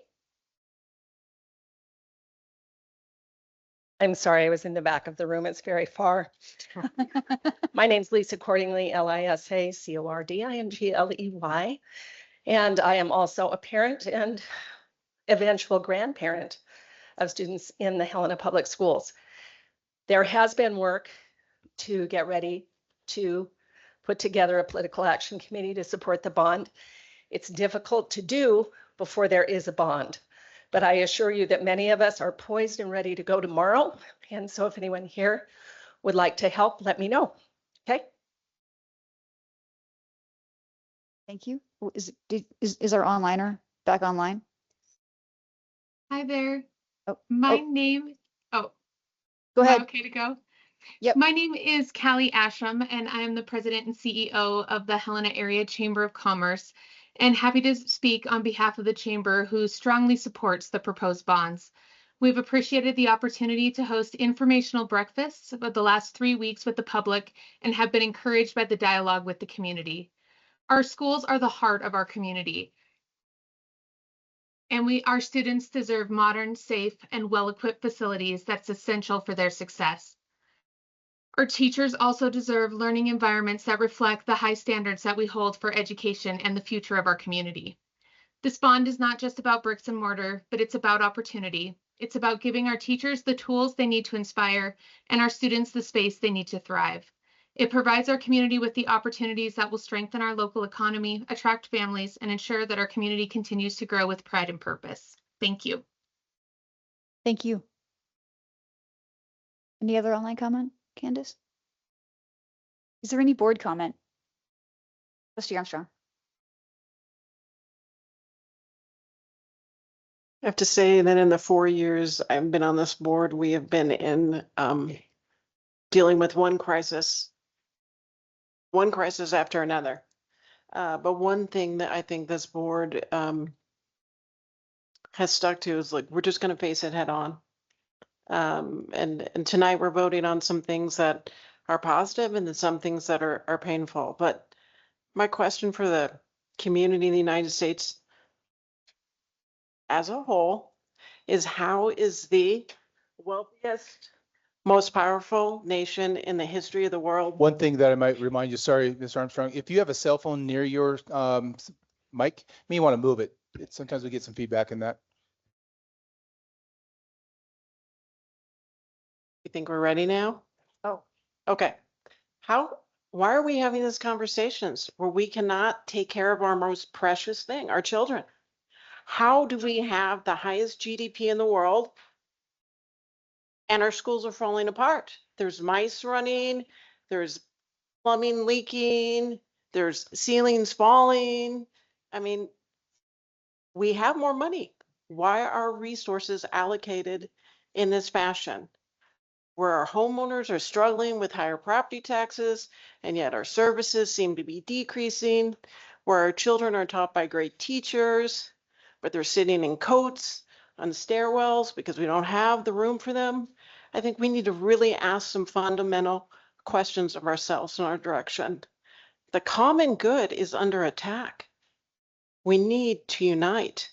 There's no reason why we have to face all these decisions, why we've had to make 3 years of cuts, especially after COVID, especially after out of control inflation.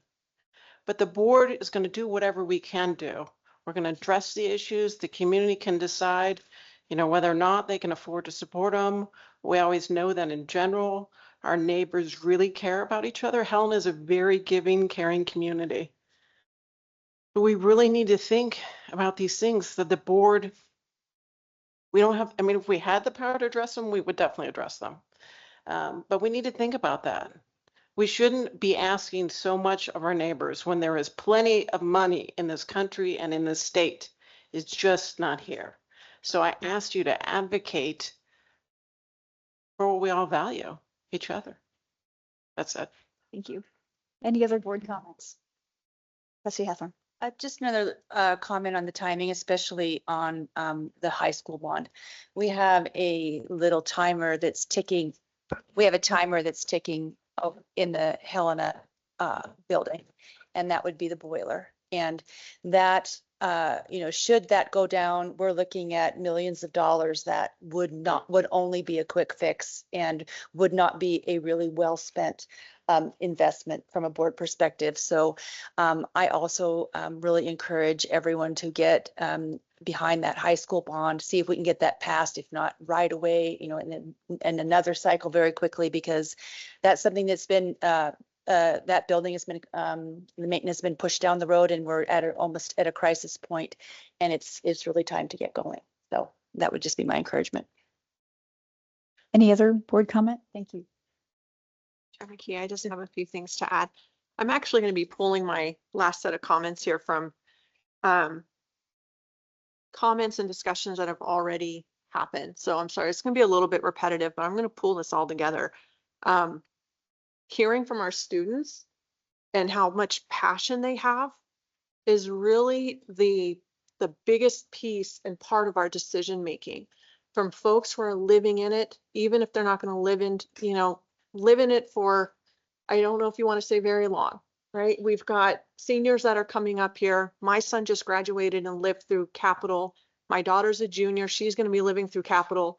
And they are not going to be there if to see any of these renovations or these new changes and things that are going to be occurring should we get yes votes for these bonds.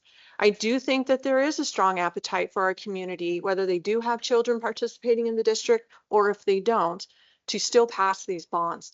One of the things that I've heard is, oh my gosh, yes. And the comment that I make is, we need a new Helena High School. When you're doing the tour and you're seeing high school students on the floor for their lunch because cafeteria is too small and there are bugs walking around them, and that's their food, that's the only place that they can go when it's negative degrees outside. And it is truly a heartfelt thing for our community. Capital, though, is almost at much of a loss. I mean, we're sitting here saying that Capital has good bones, but we still have millions of dollars of restructuring and renovations that need to happen there. And for sake of telling on my daughter, she was late for school one day, but the electricity was out at Capital, so they couldn't take attendance. And she was super excited when she came home to say, hey, I wasn't marked late because there was no electricity at Capital this morning. So I just want to say, speaking as well to the timing, I do think it's multifold, right? It is part of having that discussion because it's not real until people can actually take action on it. And when we're talking about these numbers here, if we hadn't done the work that's already been involved, we wouldn't have tangible numbers and items to speak to the public about. So I do think that it's important to have had this discussion and this vote today than to be able to go out and say, we're not just saying we need a new Helena High. We're saying that we need X, Y, and Z from Helena High. We need X, Y, and Z for Capital High. And again, those are bullet points that then we can take out and make sure people understand that we're not just spending $240 million to get a couple new high schools, and that there's actual just tangible things that are happening behind that. And so if we could look at the bond election here and the details that we have outlaid in what we're voting on tonight. I mean, we're also talking about new CTEs here, other buildings and structures, making parking more accessible and feasible for folks. And now these are things that I can go out and talk to about, and it not just being arbitrarily that we're getting 2 new high schools. So I do appreciate that we're looking at this today. I do appreciate all of the comments of everyone who has come up to speak on behalf of this bond. Thank you. Thank you. Any other comments? Is it too late for public comment still? It is too late for public comment. I'm sorry. It's not too late for my comment, though. And I'm going to make one. Yes, you are more than welcome to send an email. Thank you, Ms. Nicholson. I didn't mean to make light of that. Our high schools in Helena are so good, and that's not just cheerleaders on the board saying it. And Helena High, warts and all, with every single silverfish, and there are evidently a million of them, is the number 3 ranked high school in Montana, and Capital High is the number 8th ranked high school in Montana. We have our 2 high schools are in the top 10 out of more than 170 high schools. What happens in these crazy buildings is extremely high quality, preparing kids for life wherever they're going to go. But our staff and our students just make do with these buildings that are, in Capital's case, profoundly inadequate, I would say. I mean, the kinds of getting kids ready for a career in the trades or really anywhere when the CTE facilities are so poor, and they're kind of like they were truly an afterthought. They weren't built for that. But Helena High is even more stressed with one boiler exists just for parts. One is the mighty boiler that could, and you're always just like one, as I've said before, like one strong sneeze away from complete failure. And kids go to school in the wintertime in coats.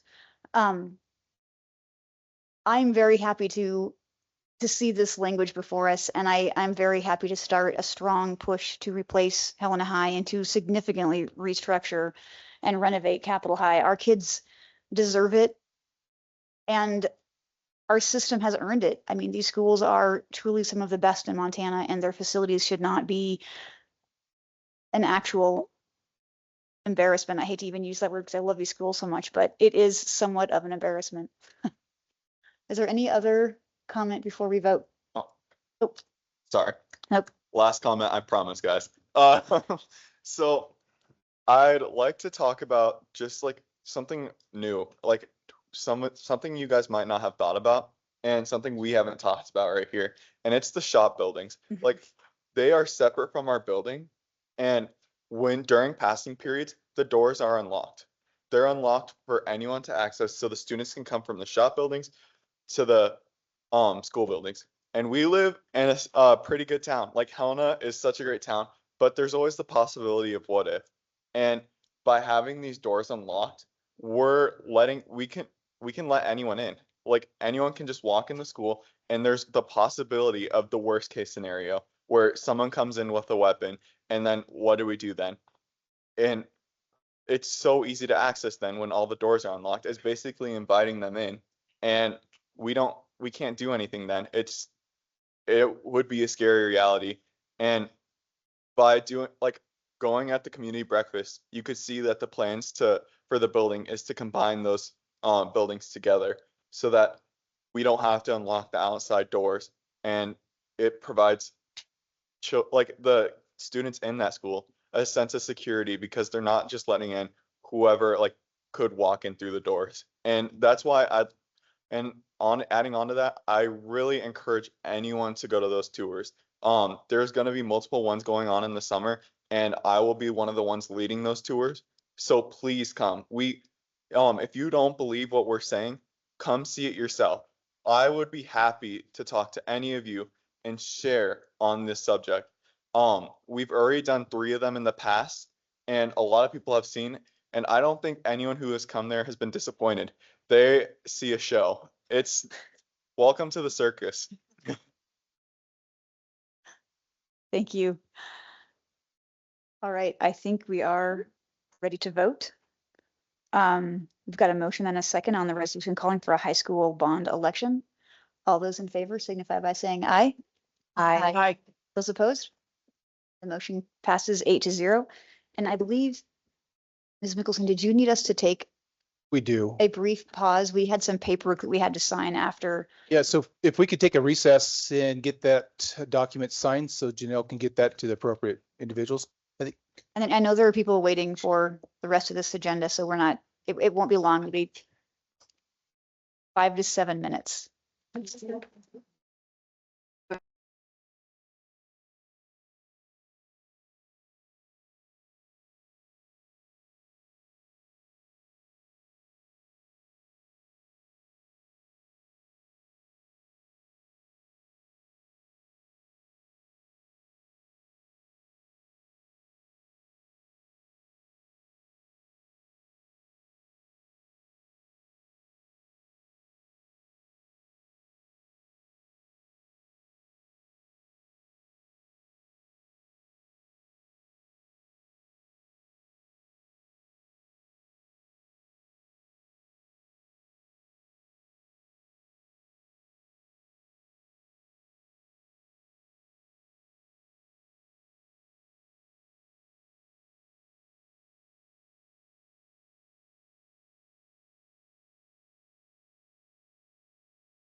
bring this meeting back right where we left off. Item number 9, no, wait, item number 8. Award food service management contract to Sodexo is next on the agenda, and who is gonna get that ready for us? Is that, oh, excellent. Ms. Mickelson. Good evening. So the district's current food service management contract expires June 30th, 2025. We put out a request for proposals. It was issued on March 22nd, 2025 and advertised for 60 days. A selection committee consisting of the assistant superintendent, myself, the business administrator, and an elementary principal representing the district's wellness committee was created. Each committee member submitted their completed scoring sheet to the business services administrator, who then compiled the scores. The selection committee met on May 1st, 2025 to discuss the proposal and make a recommendation to the board. A representative from the Office of Public Instruction was also present at that meeting. It's required.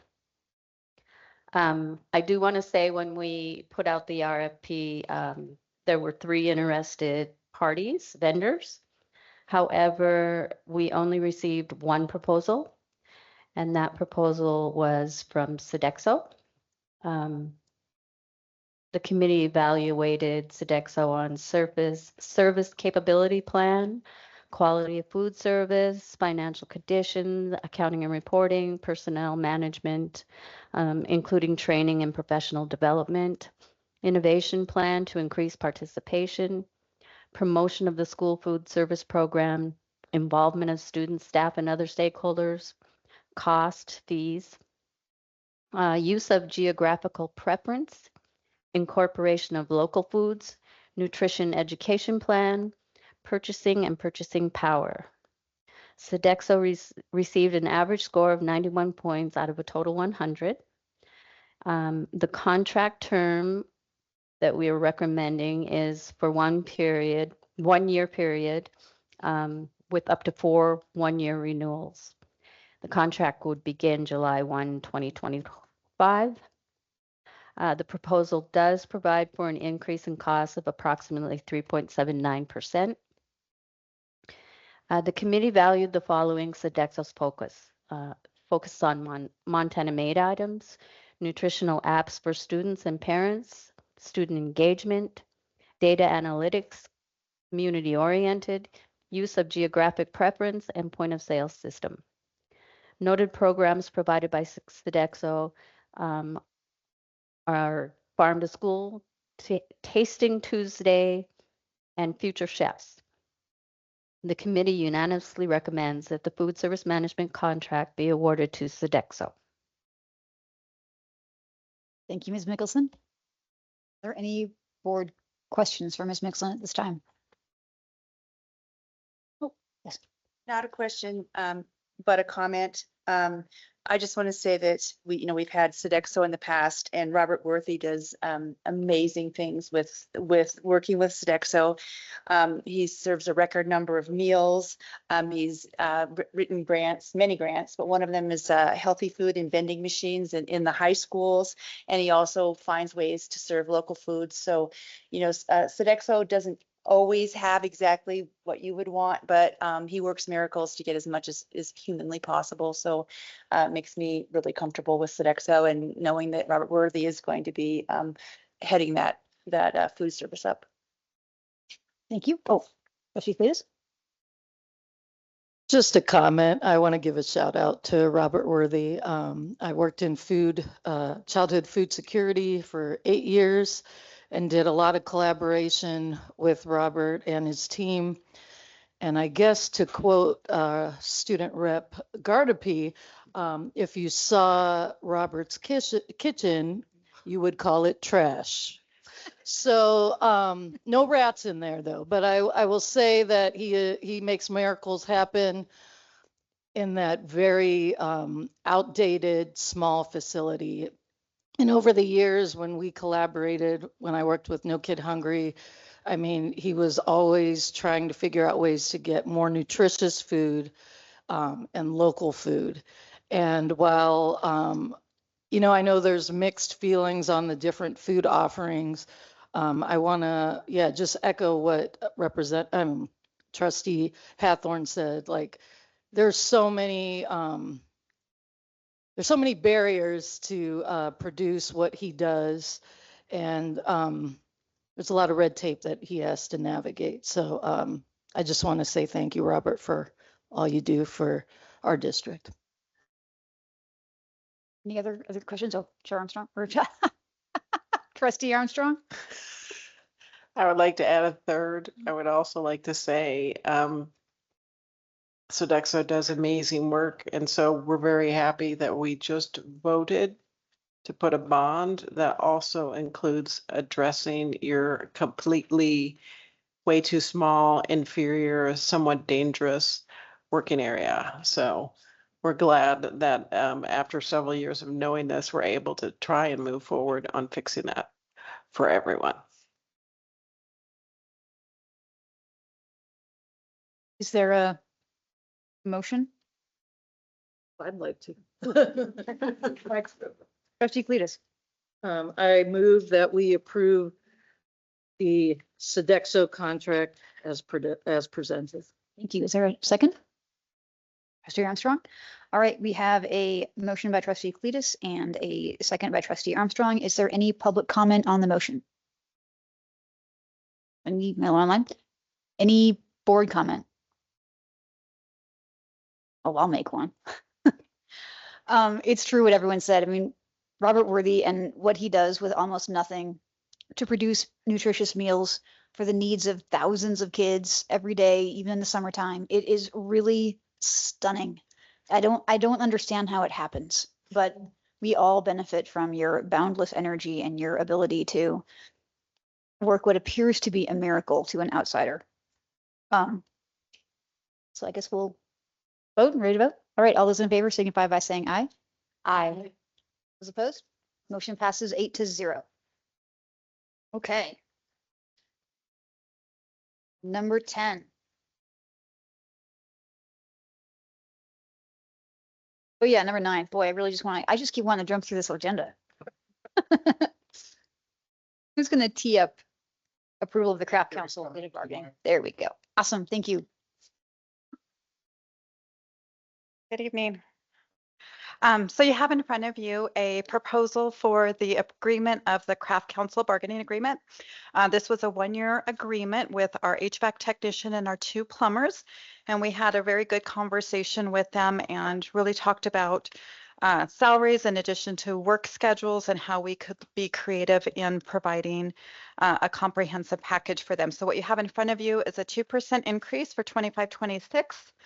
We also looked at their longevity schedule and increased their longevity schedule slightly to 60 cents an hour after 5 years, 85 cents an hour after 10, $1.10 an hour after 15, and $1.60 an hour after 20. So 2 of our employees will be able to take advantage of this. And then, of course, the increase of the district employee contribution. So we hope that you will approve this proposal in front of you. It brings parity with our other bargaining units within the facilities unit. Thank you. Are there any board questions for Ms. Mazzell? Right, is there a motion? I move to approve the HPS Craft Council collective bargaining agreement as presented. Thank you, Trustee Hathorn. Is there a second? Ooh. All right. All right, we have a motion by Trustee Hathorn and a second by Trustee Walsh. Is there any public comment on the motion? Anything online? Is there any further board comment? All right, I'll call for a vote. All those in favor signify by saying aye. Aye. Those opposed? Motion passes 8-0. Okay. The HPS HEA paraeducator negotiated agreement. Okay, hello again. So in front of you, you have a proposal for the para-negotiated agreement. Again, really diverse, unique conversations, really trying to look at that overall compensation package where we could give something to each part of the employee group. So what you have in front of you is a highlight of some of the significant language changes. It was really important that we got clarity on what the work calendar was. So we agreed upon 183 work days, which includes one dedicated professional development day in January, which will be a paid professional development day. So we're really excited to continue with that. Broader definition of sick leave as it broader definition of family as it applies to sick and bereavement leave. We have clarifying language about when a para serves as a substitute guest teacher when we cannot find a guest teacher. And so we came to an agreement if the para makes less than the wage of the guest teacher and they serve for, maybe they cover 2 periods, they're compensated for the half day.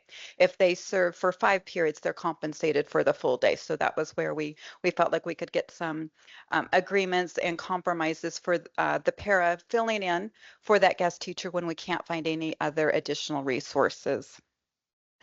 This was something new and we're really excited. I just found out yesterday, I believe, from Ms. Shawn that we added language for 2 paid sabbaticals, salary and benefits for 2 paraeducators who are with the district for 4 continuous years and want to go on to pursue their teaching career. We will pay for their salary and benefits while they do their student teaching with Helena Public Schools. And we just learned that we had a para that was going to resign, not aware of this until they read the contract. And so we're super excited that this is something we'll be able to implement right away and help somebody on their career path of being a teacher and staying within our school district. So that's the highlight of the significant language changes. As far as the compensation, again, you'll see the increase to the health insurance to $1,069.40 from the $1,041. We also looked at longevity for our paraeducators. We were again trying to find that balance of how do we recognize our new employees and how do we recognize and retain our employees that have been here longer term. And with the proposal of doing 40 cents on each cell in the salary matrix the first year, 60 cents on each cell in the salary matrix the second year, we know that it's our longer term employees that are getting up a little bit of that increase without doing a 2% or 2.5. So we've added a stipend for those employees that are with us for 15 to 19 years. They'll get a $200 stipend payable in June each year. For those that have been here 20 to 24 years, a $300 stipend. And for those that are 25 or more years, and we do have, I think it was, oh, I'm going to say it wrong, at least 3, it was probably more, that have been with us that long would receive a $500 stipend. So you'll see the estimated cost there is about $200,073. But again, we feel that this is a good agreement that gets both our new employees that are interested in a career path, as well as retaining our long-term employees. And this is, again, a 2-year contract, something we haven't been able to do in my tenure here at Helena Public Schools. So we hope that you will approve this agreement as before you. Thank you. Are there any questions from the board? All right, I'd entertain a motion. Anyone? Chair McKee, I move that we approve the HPS HEA para educator negotiated agreement pending ratification as presented. All right, thank you, trustee Satry. Is there a second? Second. All right, great. We've got a motion from trustee Satry and a second from trustee Armstrong. Is there any public comment on the motion? Is there any further board comment? I wanted to congratulate and just thank all of our paras for the hard, important work that they do. It is so often unsung, and I'm glad we could get a 2-year contract, and that everyone is satisfied with. So thank you so much. I think we can call for a vote. All those in favor signify by saying aye. Aye. Those opposed? Motion carries 8-0. All right. This is what everyone's here for, the energy audit. Yes, thank you. Thank you guys all for being patient. I know this is what you've been waiting for. Okay, good evening, Todd Verrill, Facilities Director. And I'm respectfully requesting the Board of Trustees award the District Investment Grade Energy Audit Contract to Ameresco Incorporated. In accordance with Montana Code, Title 90, Chapter 4, Paragraph 11, and the Montana DEQ Energy Performance Contracting Program Guidelines, we solicited requests for proposals from 3 DEQ qualified energy service providers, and those were Wilden Energy Solutions, Ameresco Incorporated, and Apollo Solutions Group. And we did that on the 13th of May, which if you recall, I brought a resolution to the board on the 13th of May, which was unanimously adopted by the board to pursue energy performance contracting. As soon as we voted on that, I actually pushed out the emails to these three organizations with a request for a proposal. So that was on the 13th of May. The deadline to submit those was the 30th of May. And we asked them to submit proposals that would look at cost saving measures such as LED lighting, HVAC improvements, controls, renewable energy, and those types of measures that we may in the future want to pursue as part of an energy performance contract. So the facilities office received one bid from Ameresco. Wilden declined to present a bid. They were interested, but they just couldn't make the timeline work. And then Apollo Solutions didn't submit anything. So we received one. We evaluated that proposal based on table 2, which is on the back page. We looked at 3 main areas: project management and coordination, appropriate market sector expertise, and then project personnel. Out of a total of 56, we scored them as 52 out of 56. So very highly scored in that regard. It did not ask, nor is it required by DEQ or code to have a firm fixed price at this stage. So typically the cost of these audits is about 10 cents a square foot, but we will negotiate the scope and cost of this audit. And I anticipate it will be about $75,000, but I'll bring that back to the board once we get some more information and we can really narrow in what the scope that we want to look at. Because there's some things that we're simply not going to want to look at. But there are some things we're very interested in looking at, such as LED lighting and HVAC systems. We've worked with Ameresco in the past. They've briefed this board on multiple occasions. They were very instrumental in the EPA grant that we submitted last year. They did a lot of work for us on that. They're a local corporation. There's two representatives from Ameresco here today. So if you have hard questions for me, I'm going to defer to them. But I know Rex has also a relationship with Mr. Solon at Ameresco, professional relationship going back many years. So I'm confident that they're going to deliver an energy audit that we will then be able to make good decisions for the district and for the taxpayers of Helena to pursue energy savings contract in the future. Is there any questions of me at this time? Any questions, trustees? Clarification. Yeah, go for it. As I recall from the presentation, the savings oftentimes, reimburses us for the cost of their is this not working? There we go. Just for clarification, my recollection is that the savings will basically pay for the services. Right. So the energy savings you gain from installing more efficient systems in your schools is what pays for the upgrades. So there's no out-of-pocket cost for the Helena School District or the taxpayers. And in fact, the cost of this audit can also be wrapped up into a energy performance contract in the future if we decide to go that route. So this is potentially zero cost, additional cost to taxpayers in Helena. So whatever savings we get from Northwestern Energy or the city of Helena based on energy efficiency measures, that's what pays for these upgrades. Any other questions? All right, I'd entertain a motion on approval of the district investment grade energy audit. I move for the approval of the district investment grade energy audit. Thank you, trustee Hathorn. Is there a second? All right, thank you. We have a motion from trustee Hathorn and a second from trustee Walsh. Is there any public comment on the motion? Is there any board comment on the motion? All right, that I guess we'll vote. All those in favor signify by saying aye. Aye. Those opposed? Motion passes 8-0. Thank you. Thank you. Okay.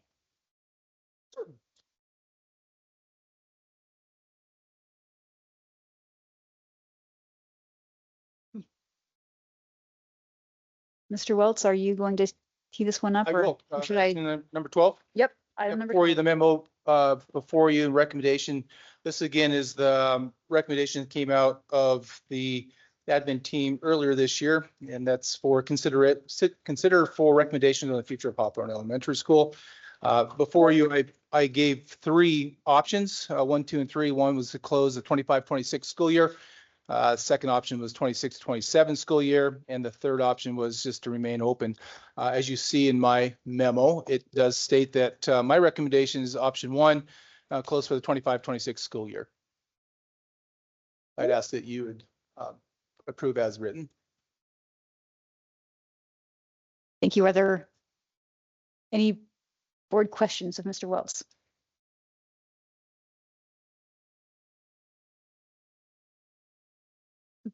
Trustee Armstrong? So as the Budget and Finance Committee Chair, I really appreciate, yesterday, we don't typically hold, committee meetings in June, but I felt it was important. And so there's 3 trustees that sit on that committee, but, the 4 in the elementary district that don't came to listen. And the 8th, who doesn't even vote on this, chose to listen to audio coming back from Bozeman. So thank you, Trustee Walsh, for that. It's been a long haul. I mean, we're 3 years into this. We've been cutting things that affect people for 3 years, whether it's staff, families, kids, the community as a whole. It's been a challenge, and it's not been fun for anyone, but we are committed to make sure we remain solvent. The number one concern from staff during the Budget Consensus Committee was that we would lose accreditation and be taken over by the state. And at first I thought, that's ridiculous. But then getting into this, you know, it was a possibility because the choices we have to make are painful. Done a lot of cutting. We've moved stuff into our interlocal. I remain grateful to Ms. Mickelson, who made sure we beefed up our interlocal with COVID funding. If she had not done that, we would not have had the luxury of waiting for the recent state legislature session to see if we could get more funding. We would have cut stuff much sooner. And so it's two-sided. It's painful to sit and wait. It's painful to cut, but we really have tried to retain as much of the programming and staff and schools as we can. It was painful last year to sit and listen to the community advocating for music and PE. It was painful to listen to the Ray Bjork staff. It was painful to listen to the Peak staff. That's our job, sit and listen. So we're still running in deficit, but we're very, very close to kind of reaching a neutral ground such that we can, I think, avoid any further significant cuts, and we can wait for whatever it is we're calling a decennial study. So that's where we are. I appreciate all the emails we've gotten where people are asking questions to try and explain it, because if anything, state funding is extremely convoluted. And has lots of different add-ons with each legislative session that tweaks this and tweaks that. And I appreciate the board attending yesterday and all the questions that have been asked. I appreciate the Budget Consensus Committee that met for basically an entire school year. It was like 40 some people representing the community who gave up time to come in and meet and ask some very tough questions and to be very open with their input. So it was valuable to the trustees that sat on that to hear the input of the staff that do the work, of parents in the community. We have business leaders as well. So it was important work. This is where we are. we're close to where we want to be. Unfortunately, being close to where we want to be means that we're talking about another cut. It is hard. Several of us on the board are Hawthorne parents. So we've been in the schools, we've volunteered, we've walked with our dogs, waited for our kids, all that. We understand the meaning of a community. Feelings on that. But my job as the budget chair is to make sure that the overall needs of the district are met and that we deal with the challenges we have. Therefore, I agree with the recommendation. Thank you, Trustee Armstrong. Are there any questions for Mr. Welts? I do have one. I was at the budget committee meeting yesterday, and we've been, as Trustee Armstrong alluded to, a long journey. 90 days by policy, but even before that. And as I understand the overall sort of synopsis of our budget picture, and I wish Ms. Mickelson were here, but this is how I understood it. When we balanced our budget last year, which was a truly horrible experience, we moved some money out of our general fund, which for those of you who aren't at this point, I think everyone in this room is fairly well versed in how school funding works, but a general fund in Montana is constrained by state law. It only gets a certain amount of money from state law, and it can't get any bigger than that. And it's by pupil. So if you have fewer students in your system, you have less money, and it doesn't matter what your other expenses are. Anyway, that was a constrained budget. We moved some of the ongoing expenses out of that budget into our interlocal, which had money in it because we had saved some money from COVID. And then we cut into the general fund on top of it. $500,000 in cuts. It was like 40 staff, roughly, give or take. And then the legislature happened. And so it looked like things might be better because there was some new money that came out of this legislature. But as I understood from Ms. Mickelson and from Trustee Armstrong, that's kind of a shadow, because all of that stuff that we that we paid for out of the interlocal, which is curriculum, property liability insurance, tech. Tech, Field trips. trips. Yeah, all these ongoing things. Yes, CSCT, which in our acronym driven scholastic universe, that is essentially mental health supports for students. All that stuff can't get paid for in an account that's just one-time money. It all has to get moved back. When you do that, you're $800,000 in the hole. So I guess my question for you, Mr. Welts, is if we didn't do this, has anything on this sheet structurally changed? It doesn't look like it to me, but I wanted to do one last look. It really has not changed. We had the hearing nearly 90 days ago, or within the 90 days, and we talked about what the budget looks like, and it really has not changed since then. We have had things such as the STARS money that through legislation, we're thankful for that. We really are. That really is, it helped our compensation packages through for all payroll groups, for all of our staff. And so you've seen that. That was $2.2 million that went to a 2-year contract for all of our staff members. And we're still negotiating, and there's still payroll groups out there. There's a House Bill 28 where we were very thankful for. That was additional money that was when we stood up 3 charter schools. There was an interpretation on the A and B average, and you can run off a 3-year average, or you have to use the 1 year. There was some misunderstanding between how the bill was written and the interpretation through OPI, and thankful for Hamilton Representative Beatty had that cleaned up in mid-year. So we're thankful to restore that money back to the general fund budgets. But otherwise, we are still really where we talked about before, about $970,000 in savings. We have a deficit. And what you talked about a minute ago, though we are close, as Trustee Armstrong said, closer than we've ever been by being balanced in the general fund. That is only through the good graces of our interlocal funds and what Janelle has been able to do over the years. We still have $4.9 million in interlocal expenditures for next year that should be in our general fund. Though in our general fund, we are close to being balanced. you still know that we have expenditures in the interlocal that should be housed in our in our general fund. And you're right, CSCT curriculum. I would also argue that we've asked our taxpayers, and I from a state perspective, is that technology really should be funded from a state level, that all kids need it. But the way it's generated right now, way technology is generated, comes in your general fund or technology levy. We didn't pass that, and that's crucial, that we're going to have to support technology at a higher level out of our interlocal or general fund if we had that.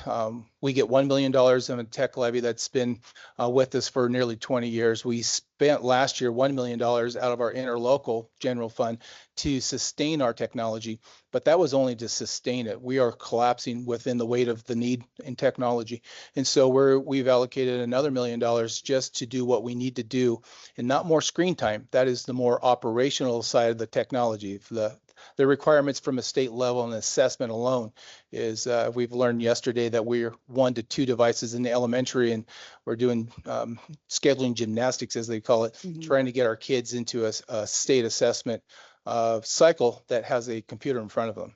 And so we are going to have to dedicate more of our money, our general fund money, to the needs and the operations of our district. I would also, though I said that insurance doesn't go down, property and liability did. We saved probably $30,000 in property and liability. We're thankful for that, but we're still in that tune of about $1.15 million just in property and liability insurance. That's with about $35,000 decrease because of the work that we're doing. This is hard. It's just hard. It's not where we should be, and I get frustrated with the fact that the state funding mechanism isn't as where it needs to be. And so we've been in, this team across from me has been in 3 years of reducing to make a balanced budget, where if we had the revenue, we should be increasing, not decreasing, to balance the budget. We just don't have the revenue sources right now. Thank you. Trustee Satry. This is just a follow-up question as we're talking about the interlocal, and it's just for more clarification about that. I feel like we move money from the interlocal and use it for what expenses that should come out of our general fund. And so at the budget meeting yesterday, it was helpful for me to hear how much was in the interlocal. Sometimes I feel like it seems like that's a big savings account. And so then the question might arise, well, why can't we take the $900,000 that we might be saving, if we close Hawthorne, and just for even another year, we consider, if we think about the second option here, why can't we take that out of the interlocal? And so if you would just, I think yesterday I found clarification about that, but thinking about how much is going to be in there versus how much right now, and you said it was going to be about 4.7 million that had to come out of that fund. So how much are we anticipating being in there, and why won't there be enough to, float for another year? Good question. So in regards to the interlocal, first of all, you can. We've said that before. You can make that trade-off. There's going to be a trade-off. You can choose to do one or the other. Remember, from the beginning, I've always said that I'm making recommendations that are difficult to process, but in lieu of all students, right? And so I understand that there is a segment of students that are impacted or affected by this, and I understand that, I feel it. But I also know that the decisions that we make also solidifies the core academic instruction for all students, if you will, 3,365 or a little around that. But to come around the question, what's the trade-offs? First of all, we started last year nearly $6 million in your interlocal. You spent about $3 million of that. And so we're not done yet. This is a big spending spree, but we always race down to the end of the school year. We're close. But Janelle would project that we would end this school year with nearly $3 million, right? It was $5,999,000, and so I'm just going to round them an even number. So we started nearly $6 million, spent nearly $3 million, and you have about $3 million left over. We're going to offset some of the burden of the general fund. We talked about that yesterday. It gets a little confusing, but there is a revenue that was left in our general fund, both in the elementary and the high school. And so I project next year, this will be rough because we haven't built this yet, but you'll start with about $5.2 million in next year's interlocal. I would then go back to say that we're going to need of that 4.97 just in those required expenditures that you pay your property and liability. You know, we're going to have to pay for technology. You're going to have to pay for CSCT. There are just non-negotiables in there. It's a curriculum. And so I'd never want to burn our interlocal down past 2 million. And we're in a position right now that we may not have many options. And so we are waiting for that next year. And then you ask yourself, what happens later? So if we don't have a $900,000 savings, and we have to find that somewhere else, in your hearing packet, I think page 7, it talked about Trustee Cletus asked me yesterday, well, if it's not that, what is it? You know, that's the trade-off I was talking about, in acknowledging that there simply is. There are trade-offs. And so we talked about, does the rest of music and PE go away? And this is not pitting. This is just, you asked me a question, I can't beat around it. This is where we're at. It's going to be, it could be nurses and librarians and music and PE. But each one of those decisions, and I went back to this at the beginning, each one of these decisions also impacts 3,000 students. And so the trade-off is that no one wants to be here, but looking for the nature and the goodness for all students, including our students at Hawthorne, that if we can restore and keep our music PE, or in it at best, and it might be hard to understand right now, but is there a way to bring more of it back? But at this point, we're in a budget deficit that is going to require our interlocal savings account, most of it, to balance the budget next year. Does that help? Yeah, yes, thank you. And I mean, that was my understanding from the budget meeting, that the interlocal would be pretty much exhausted by those things that you laid out that we would, you know, are kind of requirements. If I might even add, to make this more complicated, that there are aspirations. And I think you have asked me this before, is that we have signaled that we don't want to just balance a budget by cutting. We have aspirations of doing more. And so we recognize what the high school of 5 of 7 and 6 of 7 looks like. There's an aspiration to get to 5 of 7. We need to get through that. We have lost the ability to teams, and that not athletic teams. That means academic teams in your middle school. That's very effective. There's a need for that. Our middle schools are asking for mental health supports. We know that. That's an aspiration for us to support our students and staff in the middle schools. And of course, there's at some point we've heard it that music PE is important in our elementary district, and there's an aspiration to build that back. I can't tell you that's going to be possible right now with giving you the budget figures, but what Janelle's going to do as soon as we get through this month is not to build a projection budget, but to build a budget. And so we'll have a better understanding of what we can do. I do know that I am worried that our interlocal fund is going to be nearly 5.2 and I need 4.9 of it. All right, that's alarming. And so I don't have a lot of room there. Yeah. Trustee Armstrong? Thank you. I have a list here. We're here tonight, despite all the things I'm going to list. In 2022 to 2023, we saved 1.7 million. We did this by reducing an access to success administrator, 1 access to success teacher, 2 secretary positions, a help desk position, 8 custodial positions left unfilled, 1 pair at PAL, reducing admin salaries, extending Chromebook replacements a year to save, 16 teachers taking early retirement. In 23-24, we saved 3.133 million. We closed Ray Bjork. We reduced 1 central office administrator, We eliminated 9 high school teaching positions, 8.25 middle school positions, 11 elementary positions, and we increased combo classes. We reduced access to success. Department budgets reduced 20%. Building budgets reduced 10%. 2024, 2025, we saved $2,023,000. We reduced music and PE. We reduced peak.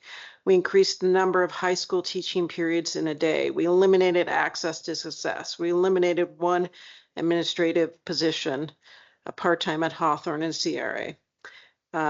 Admin salary savings realized from retirements. Department budgets again reduced 20%. Building budgets again reduced 10%. So despite 3 years and all those actions, we're here today.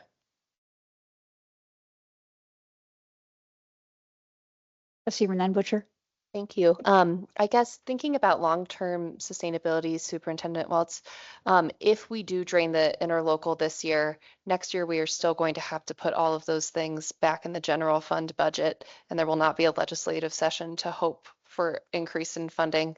So does it look like next year we would have to be making cuts if we drain the interlocal? All these things would have to be put back in the general fund, and that amount would need to be cut from the budget? Yeah, good question. So initially on superficial glance at that, that would be the case. What I do want to look at as Janelle starts to, or Ms. Mickelson starts to build the 25-26 budget, is there room in there for some expenditures? We just talked about property and liability. Can that fit back into the general fund if possible? And so we won't know that until we know what the future looks like for the 25-26 school year. And we're still in the middle of negotiations. So we won't be able to know, we won't know that answer until probably late July and then August before you see it as a budget coming to you for an adoption. Trustee Armstrong. It's a great question, and the public wasn't there yesterday, but yesterday we did talk about the interlocal. So we used to not really have an interlocal. Ms. Mickelson got us an interlocal, and now we've been using it in crisis mode. Obviously, we do not want to remain in crisis mode. The board needs to come up with a priority list. There's no cell phone by this mic. They want to swap mics with Trustee Satry. There you go. So the board needs to have a discussion. What do we want to use the interlocal for? Now, the interlocal does get fed into every year, but the numbers are skewed because we had a lot of funding come in with COVID. That funding is no longer there. We do get some funding, but we need to look at the data, like how much money are we getting? How much money, where does it come from? How much money should we expect? So there is a little bit of wiggle room. I appreciate Superintendent Weltz's ideas. I'm not sure we can meet all his ideas for funding from the interlocal, but I really think the board needs to come up with a philosophy on how we want to use it. We just haven't had the capacity to move beyond emergency measures yet. But that's part of the reason why we've spent 3 years. We want to move beyond emergency measures. We want to be more proactive and actually define our priorities for using interlocal funds. And then, hopefully we get a little more from the study up the state. But so that's kind of where we are with the interlocal. There will be some money coming in. How much, I don't know. That we need to look at that and figure out what the actual realistic expectation is going forward from today. So Thank you, Trustee Armstrong. Trustee Hathorn. Just to piggyback on Trustee Armstrong's, I've been asked several times why we don't just take that money from the interlocal and use it to maintain our services at Hawthorne. And I think it's important to look at our budget much like you would look at your home budget. You don't run your reserves down to zero in case something happens. And as we mentioned before, we have a ticking time bomb over there at Helena High. If we don't get a new building built before the HVAC dies, we won't have enough money in our interlocal pay for it, but we'll need something in there for collateral to get a loan to pay for it. So there's many things like that, and it's just like running being fiscally responsible in your personal lives. The same thing and on a bigger scale is important to do. at the school district. So that's something that the trustees are responsible for and take very seriously. I have a question for you, trustee, or for Mr. Welts, and this is an impossible question, so I know it going into it. But one of the contingencies I know you're thinking about is what would happen if there were to be a decline in federal funding, which has been, I mean, our president has said he's going to. How much do you think about that when considering the amount of money that we should leave in the interlocal? I'll back that up. We were at a conference Tuesday, Wednesday, a group of stakeholders from around the state with a Dr. Rosa at Georgetown University. It's called the economics for our school finances. And she, from a national perspective, urged all those in attendance to make sure that we keep a careful eye on your reserves. If you have a savings account in your district or your state, we call that our interlocal, is to be very careful about that, because the answer to the question is that we don't know the uncertainty from the federal government of what's going to take place. I think that there's a lot that's trying to be decided. We were noticed that we could lose up to 20%, 10% with numbers and or lack of revenue. So that impacts us heavily. And so we do want to keep, and we're being very conservative around budgeting and planning for the 25-26 school year until we actually see our numbers. And you'll read, there's many articles on federal funding in schools right now, and it's under attack. But some of them are citing that all funds will be fully stored until the 26-27, which would indicate that we'd be fully funded for next year. We're also hearing from the other side that's not true, that we know that 2 years ago, we were down $200,000 based on the number of students that qualified for us. And so we don't see those data sheets from OPI until we understand late July. I heard yesterday that we might see that 1st of July. Again, singling probably that the federal government's a little late getting them to Office of Public Instruction for us to build a budget. But I have directed our staff is not to build a budget for our federal programs until we actually lay eyes on the numbers, as opposed to using last year's numbers to build a budget and then we overcompensate or we overstaff, and then that puts burden back on your general fund. And I'm not doing that. We're going to wait. And so we moved title positions out of our staffing. And if we are pleasantly surprised with our data sheets and we have more money than we expected or were told about, then we'll grow it back for supports. But we haven't. The uncertainty from the federal side is a consideration in all of our budgeting. And I think most importantly, what we heard this week was really be careful with your savings accounts at this point. We just don't know what's happened with Department of Ed or the federal funding. Thank you. Trustee Armstrong. It's not something I really want to talk about, but I think we should all be aware several of the administration officials have been testifying before Congress. So I've been watching some of those interactions. There's a couple senators, Senator Murphy from Connecticut, Senator from Hattie Murray, I think from Washington. There are things that have been funded by Congress, have been appropriated by Congress. One of them was a technology equity, which is basically access for rural communities, and that's all throughout the country. But to get them devices, to get them internet access, I think it's somewhat similar to what former Senator Tester did. But money has been appropriated by Congress. It's not being spent. Another senator talked about before and after school programs. Money's been appropriated by Congress. It's not been spent. And then when the secretary is asked, she said, well, we want to look at these things, see if that's the best use. I'll just refer you to your government class. Congress is in charge of funding. So I don't know, honestly, if we're gonna see all the money that's been appropriated.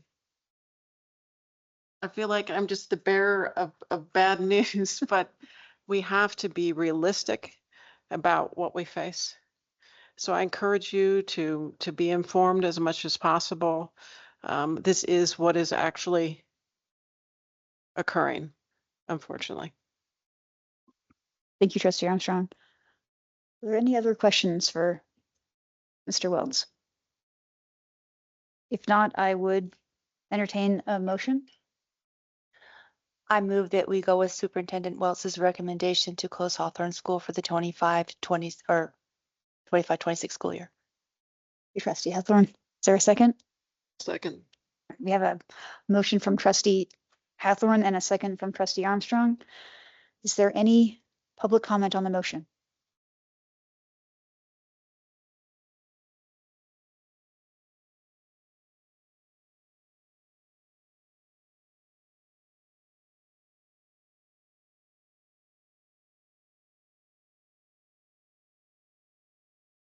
No, it doesn't.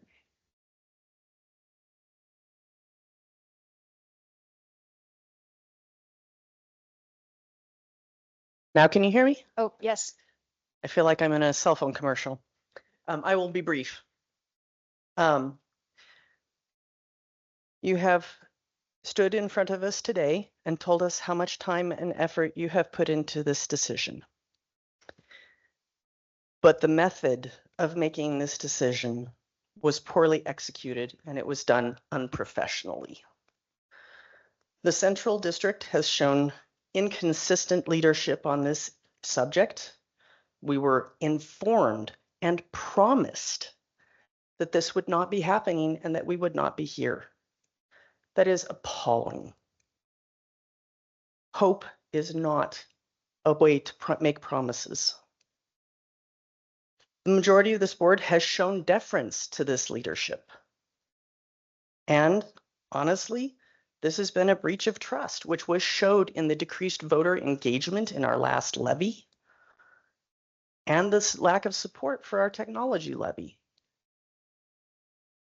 With the lack of either acknowledgement of this poor performance, sincere regret for these actions, because there have been some that were pretty unprofessional, or measures to win back the trust of the community over all of this, there's going to continue to be poor voter engagement. Whatever you decide tonight, which you've already pretty much told us months ago what you were going to decide, you were very clear about that, Trustee Hathorn, in one of your meetings. We don't trust you anymore. You can tell us what a wonderful job you're doing and all these things that you've done, and you can speak about how you're going to do this for all students. But we know that when you say all students, you don't mean us.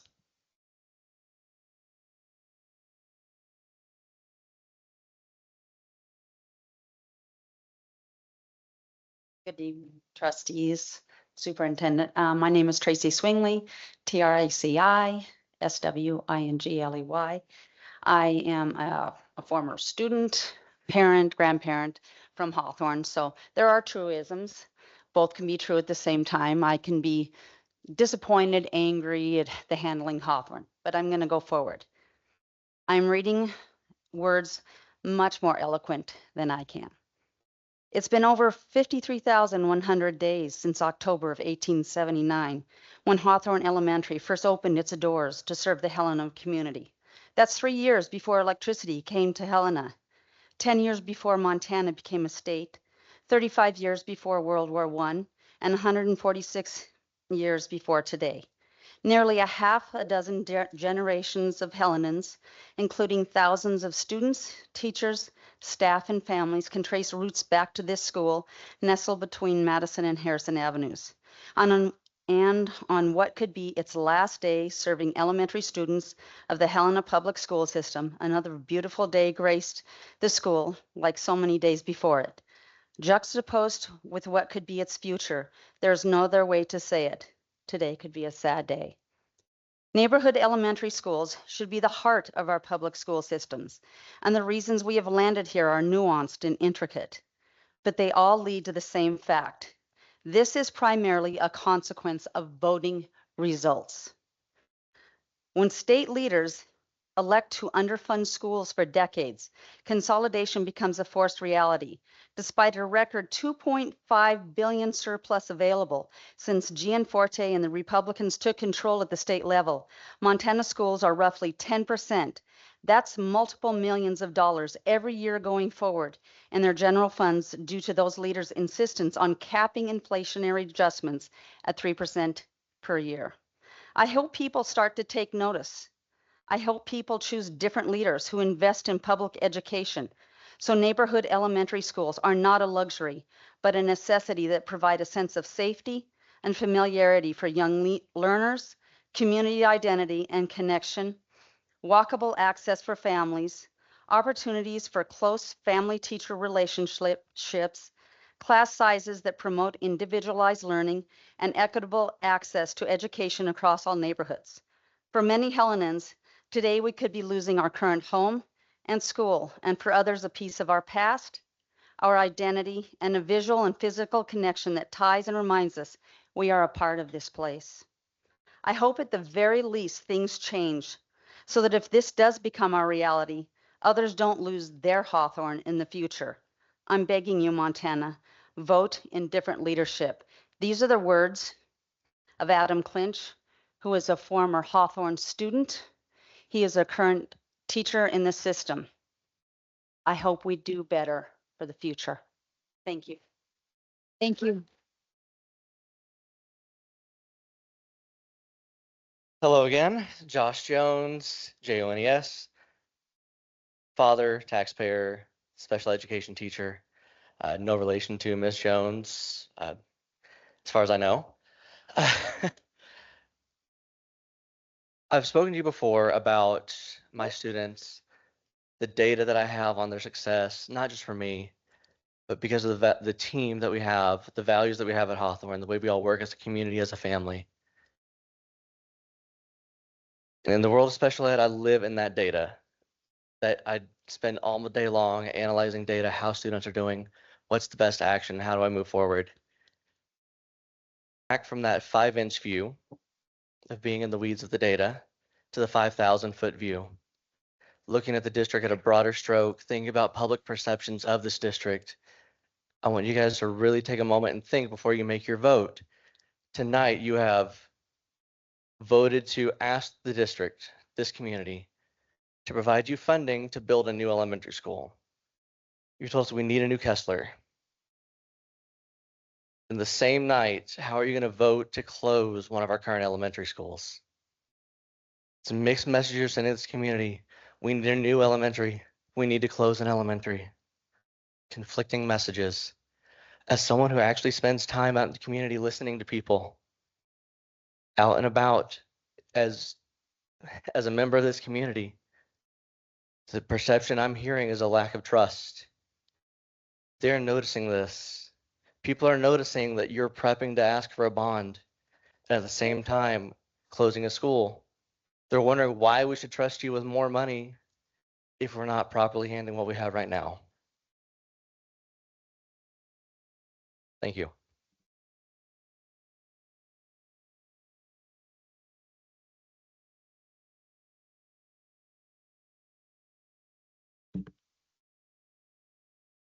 It's been a long day, sorry. My name is Christy Klein, Klein,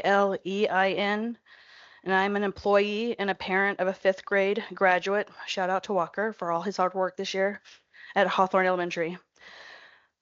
Please don't close our school.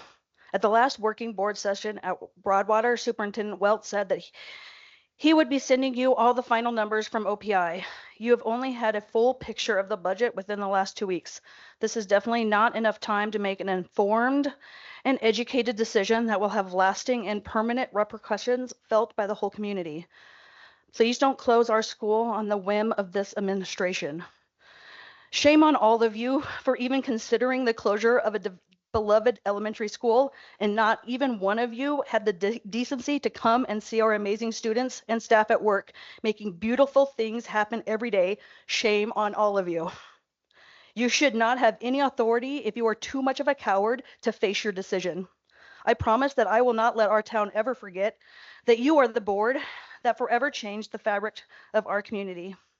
Your job on this board is not to be friends with the superintendent and the upper administration. Your job is to hold them accountable and question their recommendations. As I have never once heard a nay vote, it makes me just kind of seem that you are just in Rex's pocket. I pray that this decision haunts your every waking thought forever and ever, long after Rex is on to stripping another district down until it's unrecognizable. You and I will still be in our community, and you will forever have to live with this horrible decision. And unfortunately, so do our kids. I personally will never forgive any of you. I'm going to pause a second. It's a very difficult night and I appreciate that, but please refrain from personal attacks on anyone, really. Is there any other public comment?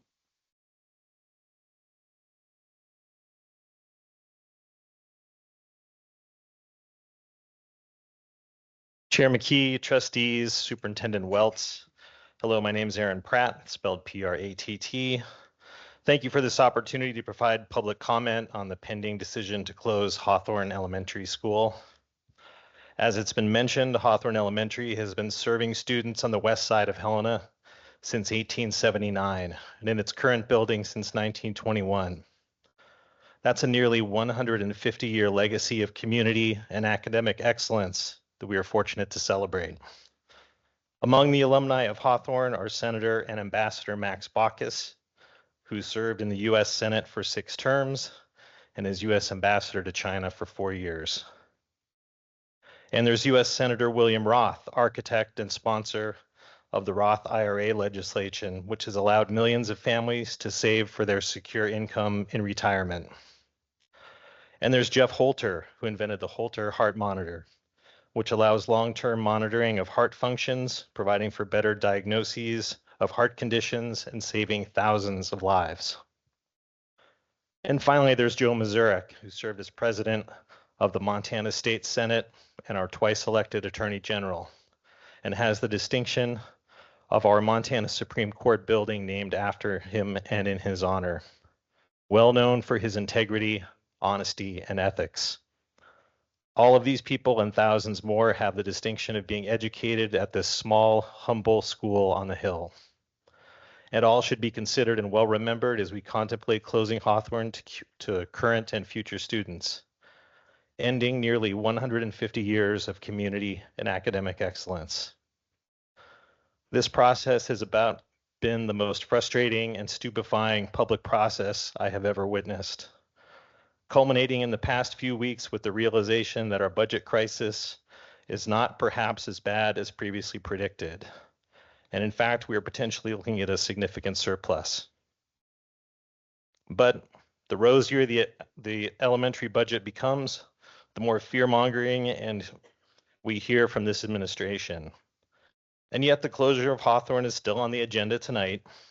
We are still barreling forward with this flawed recommendation, which indicates one thing to me very clearly. This has never been about the budget. This recommendation is not a financial one, but an ideological one, and that's simply a shame.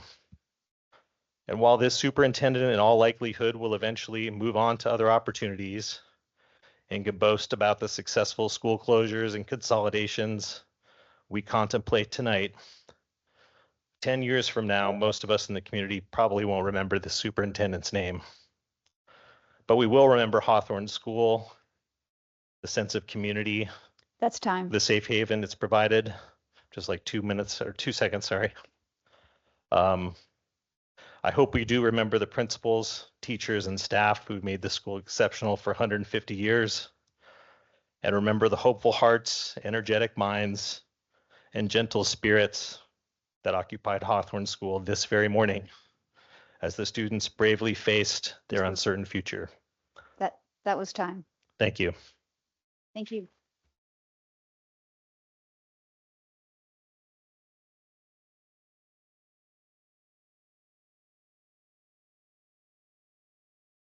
Hi, Hannah Warhank.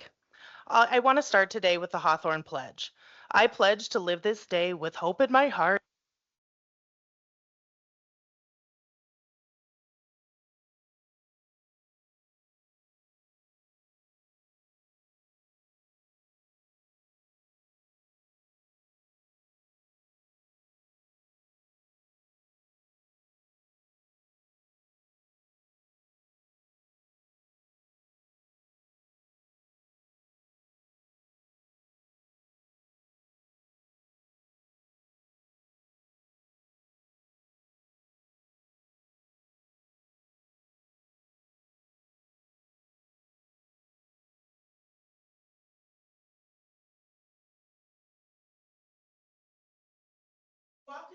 about making decisions for all students.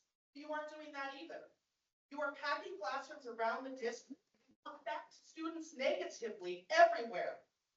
Maybe you should actually give consideration to those students that you keep saying that you're considering. Under policy 9150, you as a board had 90 days to gather information. That has not happened. As usual, the board falls in line with the district's proposal with very little questions being asked. I know the trustees were not asking questions or getting information because when I asked for it, I was charged $65 an hour for the district to research it. At the hearing on closure of Hawthorne, Trustee Cletus asked about alternatives like Kindersprouts moving to Hawthorne, but we never heard an answer in those 90 days. Yesterday during the budget meeting, again, Trustee Cletus asked what other cuts could happen, and Superintendent Wells said he didn't have that information. The lack of public discussion, due diligence, and honesty is startling. Superintendent Wells said to a group of Hawthorne parents, "I don't need your trust." Well, good, because you and the board do not have it. You have all made your decision months ago. The facts have changed, the budget situation has changed, yet you have held strong. The way that this has been handled, the lack of substantive public discussion, no deep thought or analysis, and hiding information from the public is startling. I have always been an adamant supporter of public education, but you ruined that for me. I no longer trust the leaders of Helena Public Schools. I know that I don't trust them with my money. And if it weren't for the wonderful teachers and educators at the schools, I wouldn't trust them with my children.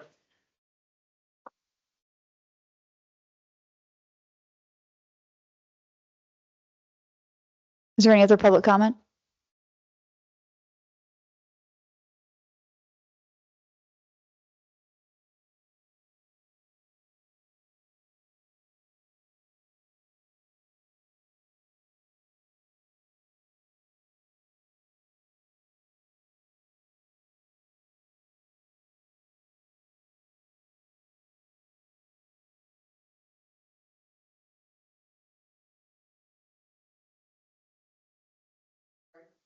Volunteers to our community. I do not support a closure of Hawthorne School. I do support our neighborhood schools, and I hope that we can maintain a mix. Okay. Yes. Yes, please keep going.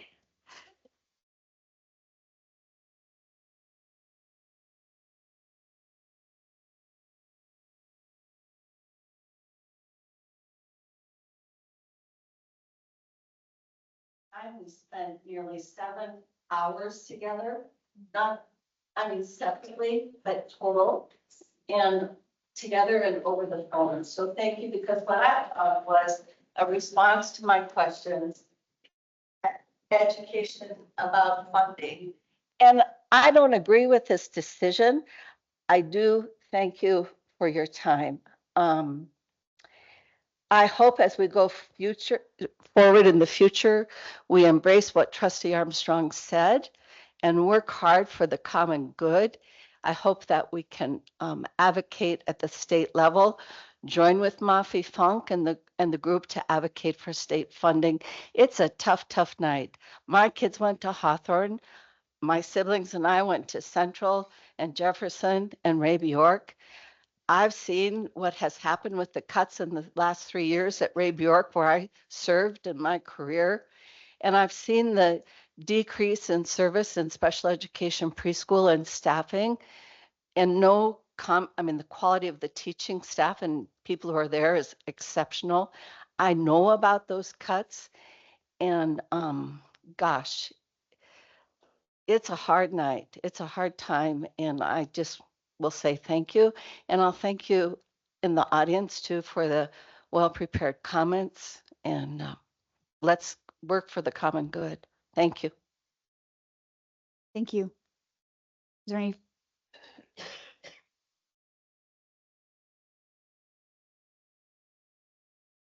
Good evening, Chris Goss, KRISGOSS. Not sure what good it is to comment. This decision was made in February. Superintendent told the Hawthorne staff he had the votes to close the school then. told the parent council you had this votes to close the school then. So this decision is done, and that's been confirmed by the fact that you just approved a bond measure for an elementary school that's going to take in another 50 to 100 students from the closure of the Hawthorne Elementary School. And so it's been proven. You've already made the decision. So what good is it going to do? What good is it going to do for any of us to comment?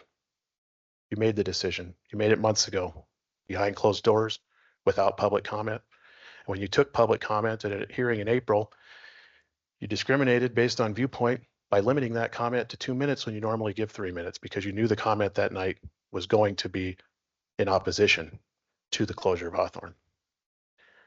So what are you left with tonight? A 107-page board packet with one page with one sentence that says recommend a closure of a 150-year-old school. That's the seriousness with which this proposal has been presented to you. One sheet of paper with one sentence recommending the closure of a school. And that reflects that the decision is made. That reflects that you don't have data, that you're not susceptible to passion, that you don't want to listen to reason. We've had consistent comments attempting each of those three areas. And what have we been left with? The same explanation that we're going to balance the budget on the backs of these kids. But the budget is improved. Hawthorne has been proven to be academically successful below the cost per pupil of other schools in the state. You all heard that at the Georgetown study last week. So what are we closing the school for? Why? Is it pride? Are you going to be the ones that finally got this school closed after 50 years of trying? Is it spite? These Hawthorne parents, we're going to show them who's the leaders. We're going to show them who's in power. Is it just stubbornness? Because I'm not feeling that any comment can sway you. You have trust as one of your guiding core principles on your website. Many other commenters have told you that that trust is gone. I tend to agree. Not only do you not want to listen to comment, not only do you make decisions without adhering to the open meeting law, you also don't want to honor records requests. You don't want to provide information to people when they ask for it. We have to go hunting on the OPI website. So where are we? You're going to make your decision. You're going to go home, pat yourself on the back. We finally got that school closed, and we'll move on. And our kids will get educated in other buildings. But as others have told you, we're not going to forget. We're not going to forgive. We will remember. So when it comes down to it, I guess good luck with your bonds. That's time. I hope you realize that some of us feel you've missed the mark with trust. You've missed the mark as leaders. You've missed the mark as educators. And most importantly, you've missed the mark as neighbors. So we'll see you soon.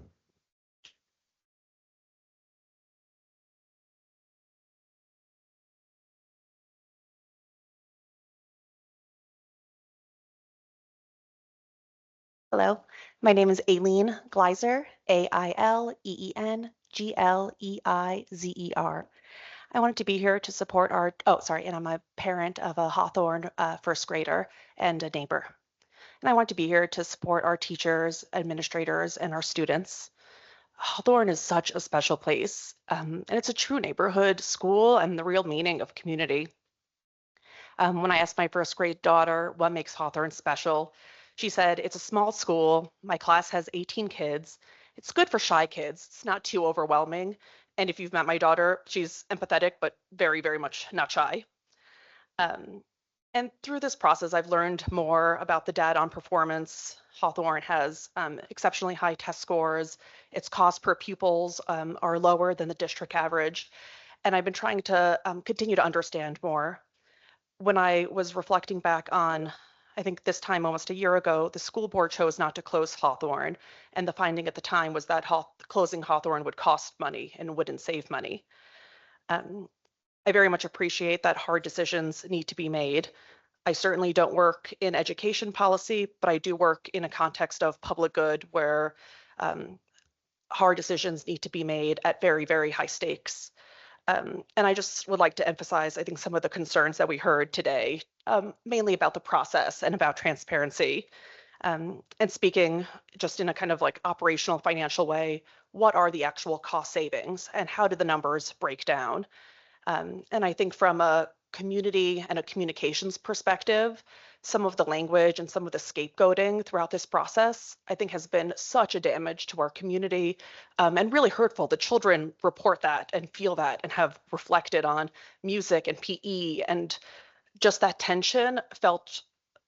I understand that cuts need to be made, and this is the reality that we currently are in because of politics that are bigger than Helena and bigger than Hawthorne. But that just hyperbolic fear language, I think was just really disruptive. And so I would ask that the school district in the future, I would hope that there's more transparency, particularly around accounting of costs, and a measured, thoughtful vision about what comes next for our community. And just to end, to thank the Hawthorne teachers, the administrators who make this an amazing school for our kids. Thank you.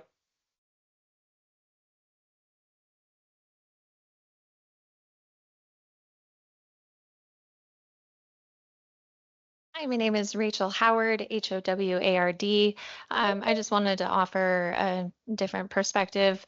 I have 3 kids in the district, starting kindergarten, starting middle school, starting high school. So it's going to be a very busy year at my house. It was interesting to hear all about Helena High. I feel a little more apprehensive than I did before, but I appreciated all the comments and looking forward to a tour. I can't pretend to understand how it feels to be a Hawthorne parent tonight or a community member who has participated for so long in that particular school. But I can speak as a parent who I am an out of district parent. And we are a single income family of 5, and I budget money every single week to be my kids' personal bus driver to bring them to Helena schools because I believe in the quality of education that they get. And it is absolutely worth it to me. And I appreciate all of the efforts that superintendent and the trustees make in terms of an overall perspective and an overall budget. I've followed this process closely and come to numerous meetings, and I'm really sad about it. And I'm sad that it feels like it's become this like a neighbor against a neighbor, because I don't think anyone wants to see someone's school close. I don't think any other parent in the district wants that. And I honestly don't think any of you want this to be the resolution and the solution, and that I just hear that it is such a hard decision for all of you. But I also hear so much information about going to accreditation standards, and I do not want that. And that absolutely would influence my choice to bring my children to Helena Public Schools if there are cuts made down to an accreditation level. That's not what any of us want, and that's not good for any child in any school. I can speak to the schools that the kiddos from Hawthorne would be joining, and they're amazing, and the staff there is amazing too. And I know that they would be wonderful to those kiddos too. I know it's absolutely not ideal, but I have absolute confidence in the teachers that they would be joining as well. And I just appreciate all the efforts that have gone into all of this and across the board. Just thank you all very much.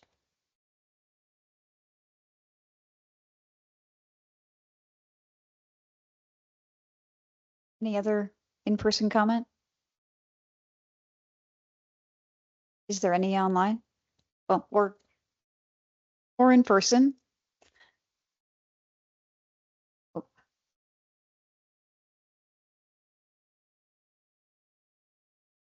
Is there any board comment? I do. Is this working? Yep. Okay. I wrote down some notes because I'm really bad at public speaking, but there is no speech that will do justice to the legacy and success of Hawthorne over the last 145 years. It is a deeply beloved and successful school. It is a welcoming and nurturing environment and, like all neighborhood schools, a hub of neighborhood activities and friendships. Hawthorne's success has transcended many generations, staffing changes including 4 principals in the last 6 years, and the majority of current staff being untenured at the moment. Per the school year, Every Student Succeeds Act report cards, your own data recently published by OPI, Hawthorne achieved the 3rd highest proficiency scores in both reading and math out of the 11 elementary schools in Helena. The per student expenditures were 5th lowest of the 11. If Central's per student expenditures, and I know there's some nuance in the data, were as low as Hawthorne's, the district could save the same $1 million as closing Hawthorne. Per the master facilities plan, Hawthorne's overall building condition score exceeds that of Smith, Rossiter, Warren, and Kessler, as well as both high schools. Hawthorne's facilities condition score exceeds the same for elementary schools, both high schools, and PAL facilities, and equals or exceeds the facility condition scores at both middle schools. Hawthorne's deferred maintenance is less than Rossiter and Smith. Renovation and addition cost is less than every school except Jefferson. Renovation costs per student are less than Broadwater and Warren and almost equal to Smith. And the master facility plan says that Kessler would need to be a newer, larger school before Hawthorne could be decommissioned.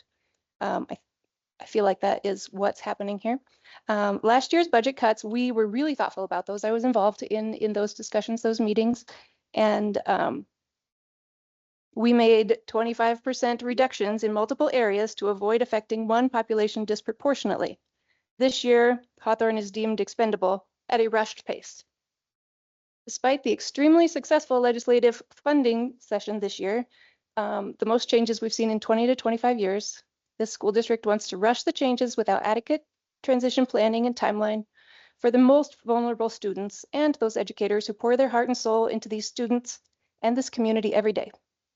While it is true that our student enrollment has declined, it should be noted that this is because of less overflow from other schools, along with the looming threat of school closure, not a less vibrant community in the heart of Helena. Special programs have been placed at other elementary schools instead of Hawthorne, but we would have welcomed them with open arms if given the chance. Currently, under the new A and B levels, with one extra section, we would cover our operating budget just on A and B income, not including the qualified educator payment. This closure vote should in no way be seen as a failure or inadequacy of Hawthorne, its families, or its staff. Thank you. Awesome. Is there any other board comment? Trustee Armstrong.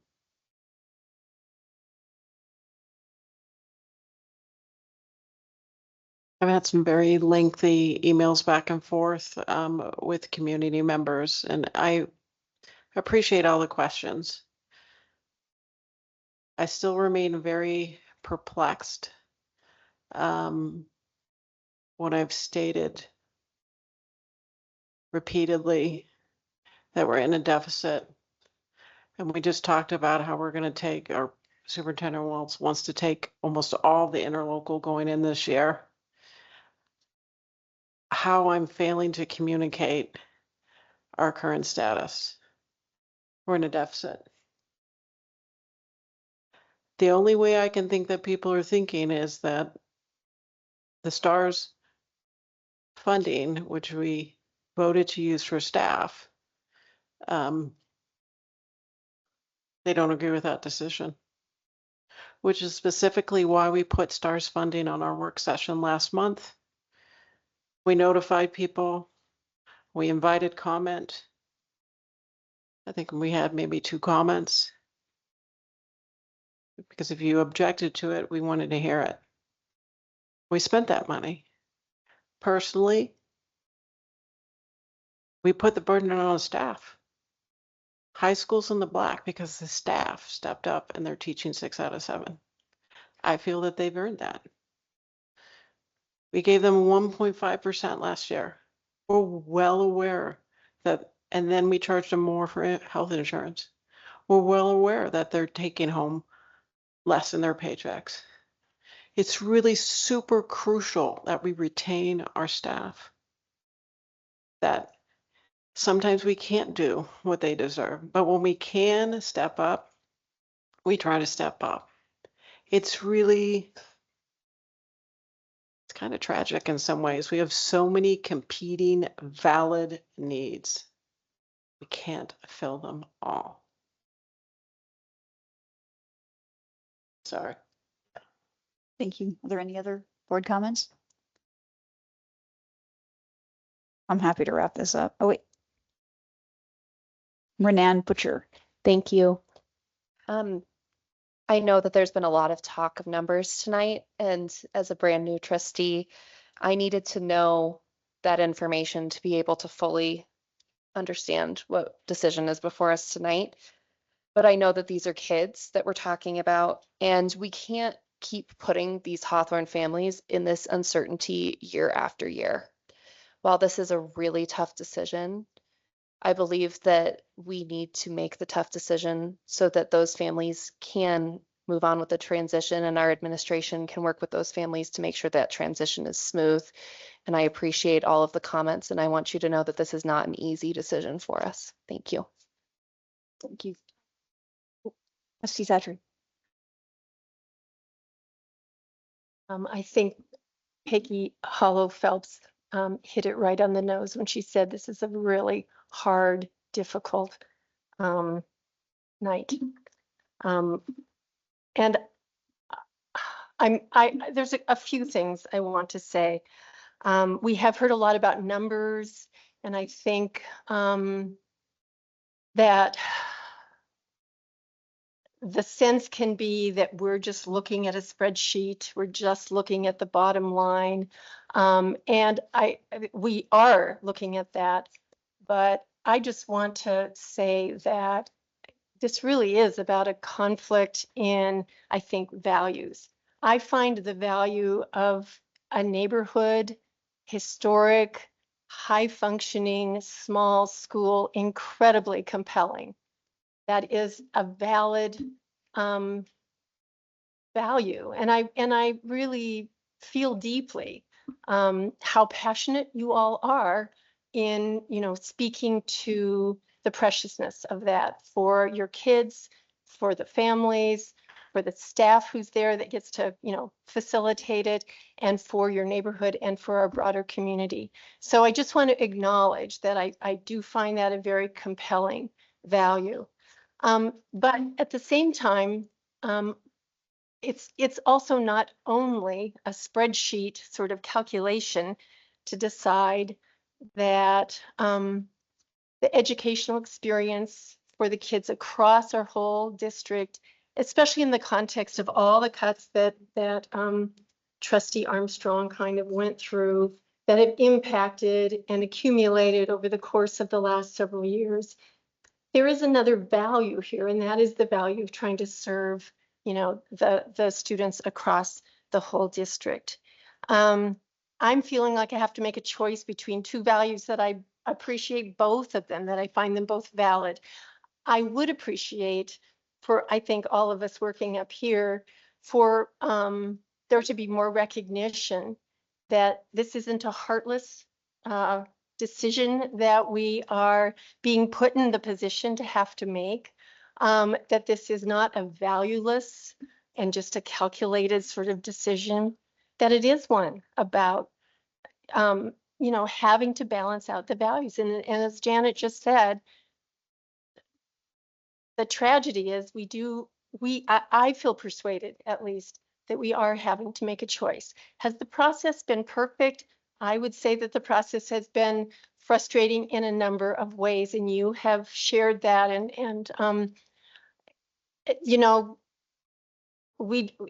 Processes are often not perfect, and I won't go into defending it. I would just want to acknowledge that that's a legitimate feeling as well.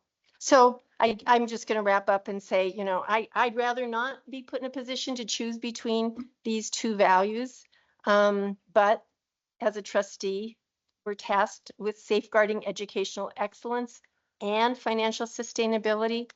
And so I feel like it's a reasonable, even if it's an unsatisfying and hard choice, to choose for, not imposing more cuts across the whole district, spreading our staff even thinner and thinner, and asking them to do more with less. So it's also a heartfelt and value-driven choice. So thank you. Thank you, Trustee Satcher. Any other comments? Oh, Trustee Hathorn? These parallel many of the trustees, so I'll keep it brief, but I did have the great opportunity of spending a couple of hours with Peggy Hollow yesterday, and we have a long history of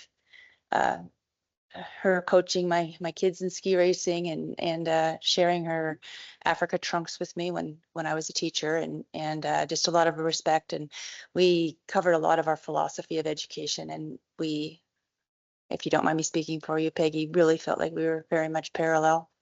And just piggybacking on the rest of the trustees, it's unfortunately, this is not a philosophical decision. If it was for me, I would have lots of small schools. I worked in a Class C school and enjoyed every minute of it.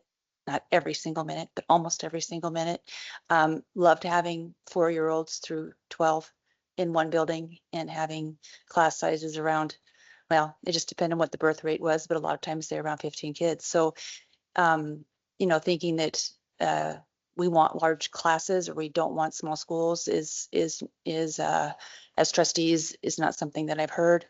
But without repeating what Trustee Satcher said, we asked to have some really tough decisions, and some people might choose less services across the board and keeping a small school open, and other people might choose having stronger services across the board and closing a school, and that's what we're faced with. And I have to feel like I have to be both fiscally responsible and look out for the whole district, and otherwise there would be no choice for me to close Hawthorne at all. Thank you, Trustee Hathorn. Any other comments? I would echo what several have said. This is not a decision that anyone here welcomed. It's not a decision that, I don't know, anyone involved in the public school system welcomed. When Trustee Armstrong walked you through our 3-year budget cutting process, we didn't start with Hawthorne. We're ending with it. Hopefully we're ending with it. I don't want to be continued debt. I mean, I've often said that Helena Public Schools are made different, but I mean, I really mean it. I mean, well, there was an article in the paper last week that said that science scores were down across the state, but not here. We were 40% better than the state average and 9 points ahead of that headline. Our Bryant has the highest poverty of any school in Helena and one of the highest concentrations of poverty in the state. And they reached their year-long goal for student growth in the first 3 months of the year. Helena High had a 32% increase in writing proficiency in 2 years. Those are not things that other districts do. And it wasn't always like that even here. We used to have some of the lowest ACT scores in the state, and through the efforts of thousands of educators and para-educators and parents and multiple superintendents and multiple administrators, we turned that around. And now, as I've said before, our high schools are in the top 10. Helena High is number 3. That success starts in kindergarten and it runs all the way through. And it took restructuring ourselves. And after facing 3 years of budget cuts, we started pulling it apart.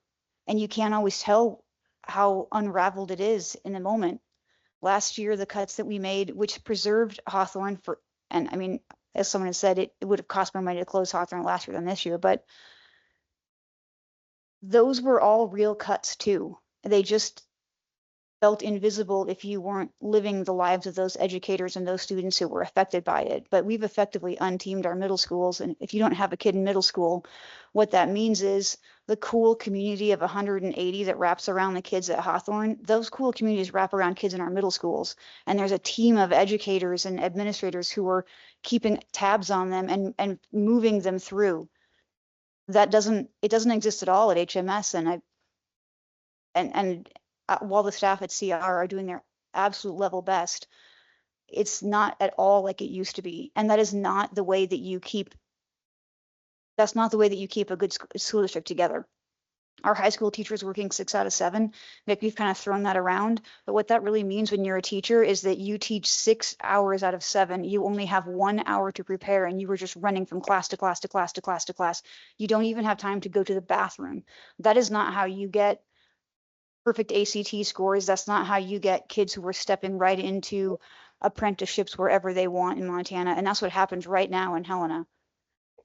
And while this is a very difficult decision that honestly we dreaded. I mean, I've been dreading tonight since April 9th. There's the other, nothing is free when you're in an open-ended budget crisis. I mean, you guys all know, if you've been at school on the last day of school, we give pink slips in March because we don't know how many school teachers we're going to have to cut just to fit into our budget for the next year. And that's with spending the interlocal almost down to nothing. Like, we have just got to get out of budgeting crisis by crisis and invest in the whole. And that does mean consolidating. It's not a word that anyone really particularly cares for, but the elementary school that I went to in Billings, it is closed. And my nephew went there too. I mean, it's 2 generations of my family went there, and it closed last year, and it had 211 kids in it, and Hawthorne has 179. One thing that I think is I struggle with too is that the history of Hawthorne is long, and it's proud, and it's awesome. When it opened, it had 373 kids in it. Today it has 179, and that will continue to drop because it has been used as a place where you could always find a spot. The organic population is about 125. I've said a lot about the school funding formula. I think it is woefully inadequate. I think it's downright unjust. But even in the territorial model of school funding, they just simply weren't building schools for 125. And it is a painful, painful reality of the way we allocate our priorities, not necessarily in this room or even in this town, but certainly in this state. That while this was a good session, quote unquote, for public schools, the STARS Act was $100 million, and that tax cut that went to rich people was $273 million. I mean, they got 3 times as much as we did almost. So it is with a very heavy heart that I support the administration's recommendation, and I don't think anyone really particularly enjoys the moment. I'm very sorry. I know it's painful.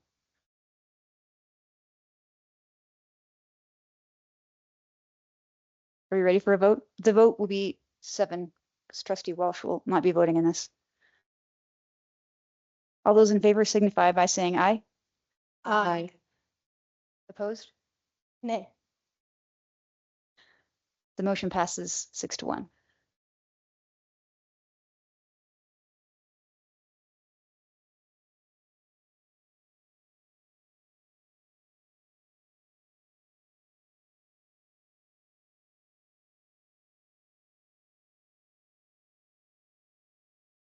I think we'll take a quick 5 minutes before we head into reports.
Hey, guys, we're going to bring the meeting back to order, please.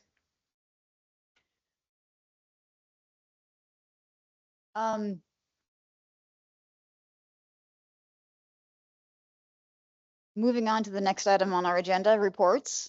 Student representatives, you are next on the agenda, and I apologize for that. But your reports are up. See who wants to go, or if you had one. If you didn't have one, that's fine. We can move on to the next one. That's how this usually goes. Do you have a report prepared? Yeah. You do? Okay, all right. We'll start with Mr. Gardapi. All right. Hi, everyone. I'd like to thank you all for being here today. I know it's been a long night, so I'll try and keep my speech brief while highlighting the amazing events that have occurred at Helena High. First off, it's the end of the year, and I, for one, know that everyone, including myself, is excited for summer, whether that be teachers, students, or Mr. Kessler in the back. The people in our school have put in a lot of hard work and have been rewarded in some of those areas. For starters, I'd like to congratulate the class of 2025 and wish them luck in whatever they decide to do. We had such a great graduation, and thanks to the staff and students who assisted in any way they could. By looking at the graduating students, everyone was able to tell that this class is going to have a lot of success in the future and some big and exciting steps. But as that class leaves, a new class enters. Staff and students at Helena High welcome families into the building with a barbecue, games, and fun activities for them to participate in. As I'm sad that the class of 2025 is leaving, I'm excited for the new class to be entered in and the new possibilities. Now, anyone who participated in the community breakfast, this would include the various student speakers, the Helena High staff speakers, the presenters, the student tour guides, and anyone else who attended. We had such a great turnout, and I'm so happy because I went to every meeting, gave speeches, and led the attendees around the school. I find that the need for a new school is tremendous, and even though I won't be able to experience it, I want to fight as hard as I can to pass it, because no one should have to learn in that environment. Finally, I would like to end on a happy note by congratulating the amazing people at Helena High that were awarded. I would like to start off by congratulating Layla Riggs.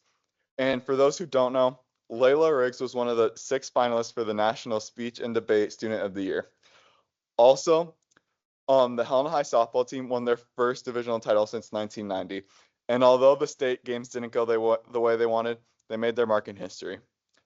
Now that I've congratulated some students on their great accomplishments, I would like to congratulate some of the teachers. Lauren Gustafson was awarded the 2025-2026 Helena School District Teacher of the Year. Now, although I have not had the pleasure of having her as my teacher, her bright smiles fill the hallway.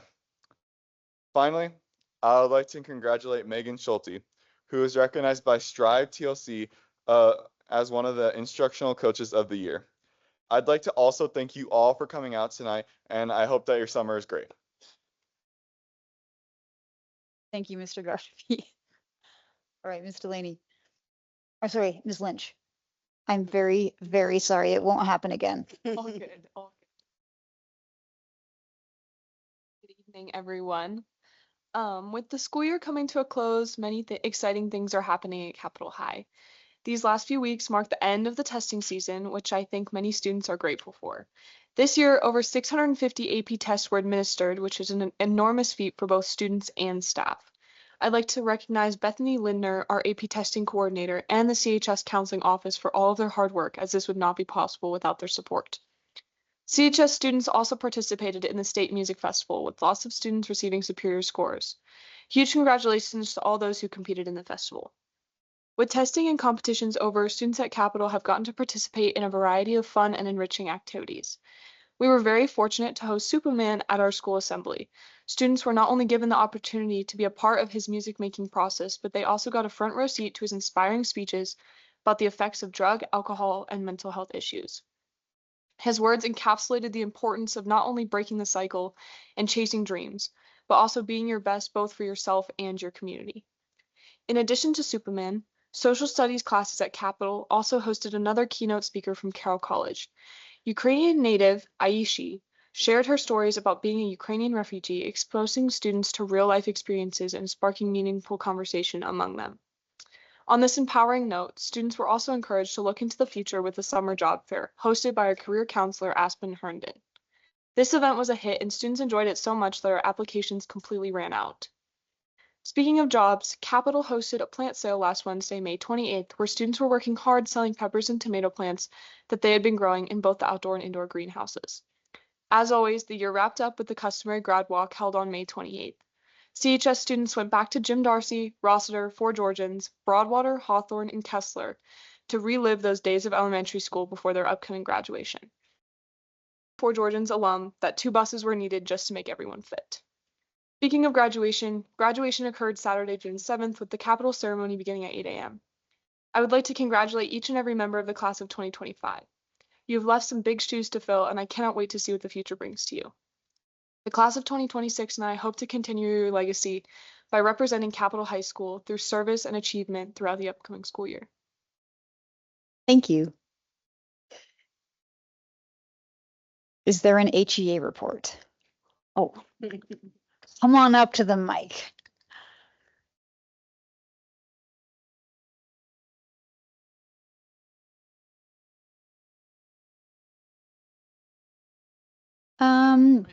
But I want to hear you. wait. Well, that was easy. Okay, you see why I have my job and not that job. All right. Okay. Yes. So Educator of the Year, Mr. Gardapi just kind of stole my thunder, but that's okay. Lauren Gustafson was elected Helena Educator of the Year. Shiloh Corcoran was our Para-Educator of the Year from Helena Middle School. Those awards come with a gift of $500 each for the school, which the educator specifies how that money is spent. The para contract, we are super pleased with the support that we received from the district, especially Carrie Mizell, Josh McKay, and Rex Wells, as we brainstorm some out-of-the-box ideas to recognize our paraprofessionalism, our para's professionalism and longevity. In the past month, HEA membership and the Helena School Board and Board of Trustees have negotiated and ratified 2-year contracts for both teachers and paraeducators. So since I won't be bargaining next spring for the first time in 6 years, I'll have to come up with a new project that Rex and I can work on together. We don't want to have idle hands, right? Kim Stout and I will be attending the NEARA Representative Assembly in Portland, Oregon this summer to do the business of one of our national affiliates. And then Erica McMillan and I are going to a 2-day statewide training called, ready for this one, Skills to Win, Workers versus Billionaires. I didn't name it. I'm just going. We'll learn skills to organize and mobilize large groups of people. And then lastly, even though this school year is complete, I'll be around to give support as needed as we continue to work through appropriate staffing and other projects to get the 2025-2026 school year off to a great start. I will see you all probably around before then, but in August for sure. Thanks. Thank you. Facilities and Technology Committee, did they meet? No. I don't think so. Oh, yeah, that would have been, yeah. All right, moving on past that one. Budget and Finance, we did meet. We got a good synopsis of it, but take it away, Trustee Armstrong. Okay, I want to throw in an additional comment. Congratulations to our Educator and Pair of the Year. Shiloh is a 2020 Capital High graduate. So I'm thrilled that we are able to keep our kids as they become adults in the community and that they find a passion and that we're now working together. So I just wanted to point that out. Budget and Finance. Well, everybody was there yesterday in person or listening in. We went over. That is the longest budget meeting I have been to. I appreciate the attendance and the questions. I think we're all up to speed. Yeah. Thank you, Trustee Armstrong. Trustee Sactor, did we have a teaching and learning committee? We did not. Our next one will be, I believe it's June 25th. So Okay. we just postponed it till the end of the month. Yep, that makes sense. Health benefits, well, we really plumbed the depths of that. But There's also policy here. You jumped over oh, I policy. jumped over policy. Oh, I think there you go. Okay, and health benefits, I'll come right back to that one. We met a lot, but I think you heard all about the things we met about, so I will not speak more. about Awesome. it. Thank you. The wellness committee, would that be Barb? The wellness meet? Okay, perfect. Montana School Boards Association report, is that still you? Yes. Montana School Board, as Superintendent Welts mentioned earlier, collaborated with the Heritage Foundation, which was a very interesting partnership to have a 2-day workshop together with many people from the decennial study. And it was really a fascinating and interesting experience. What was the name of the presenter? Superintendent Welts? Georgetown, right? Yes. You said it earlier, so I was counting on you. Rosa. Rosa. Yep. Yeah. And it was a real focus on return on investment, ROI, which is interesting to look at it. And some of the folks here that spoke in favor of Hawthorne had gotten a hold of that data. So it's basically the cost per student and what your academic results look like. And you know, some of the things were really good.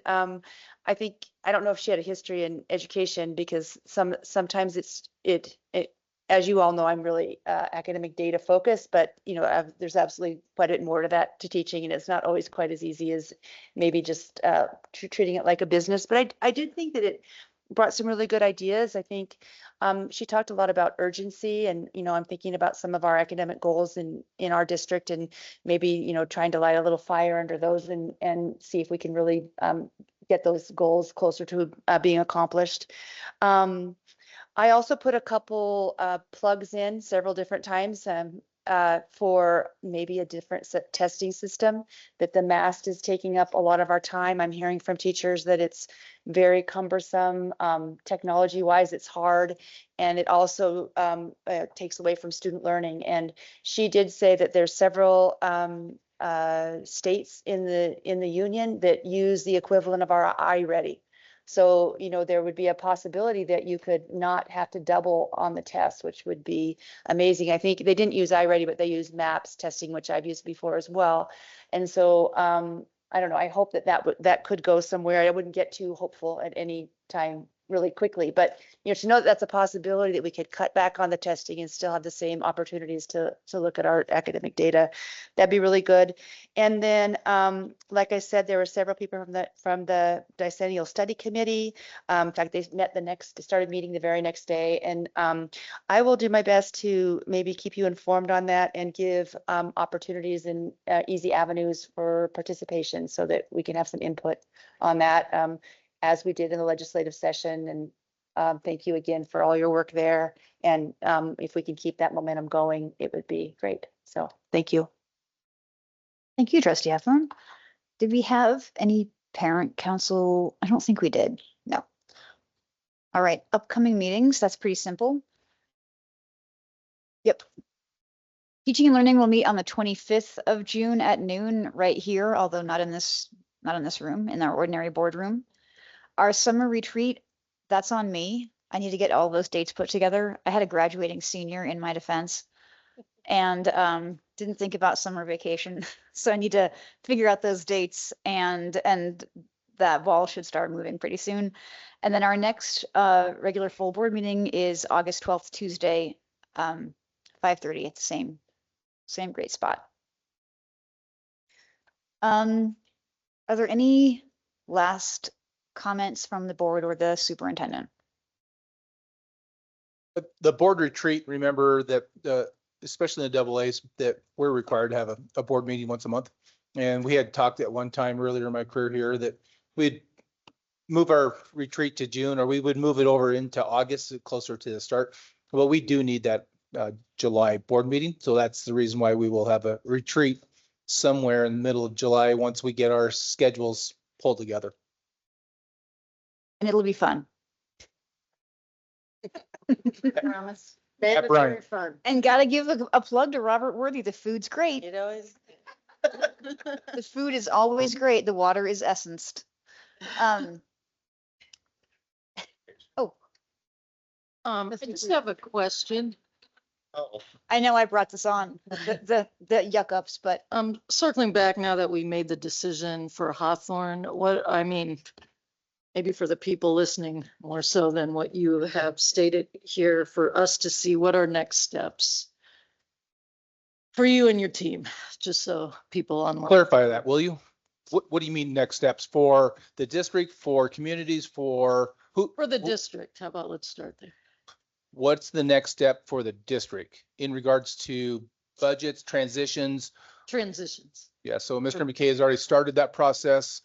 We need to know a definitive answer so that we can work with families to help transition through the summer and into the fall. That work has already been started, and the assumption and or the possibility. We didn't know what the vote was going to be.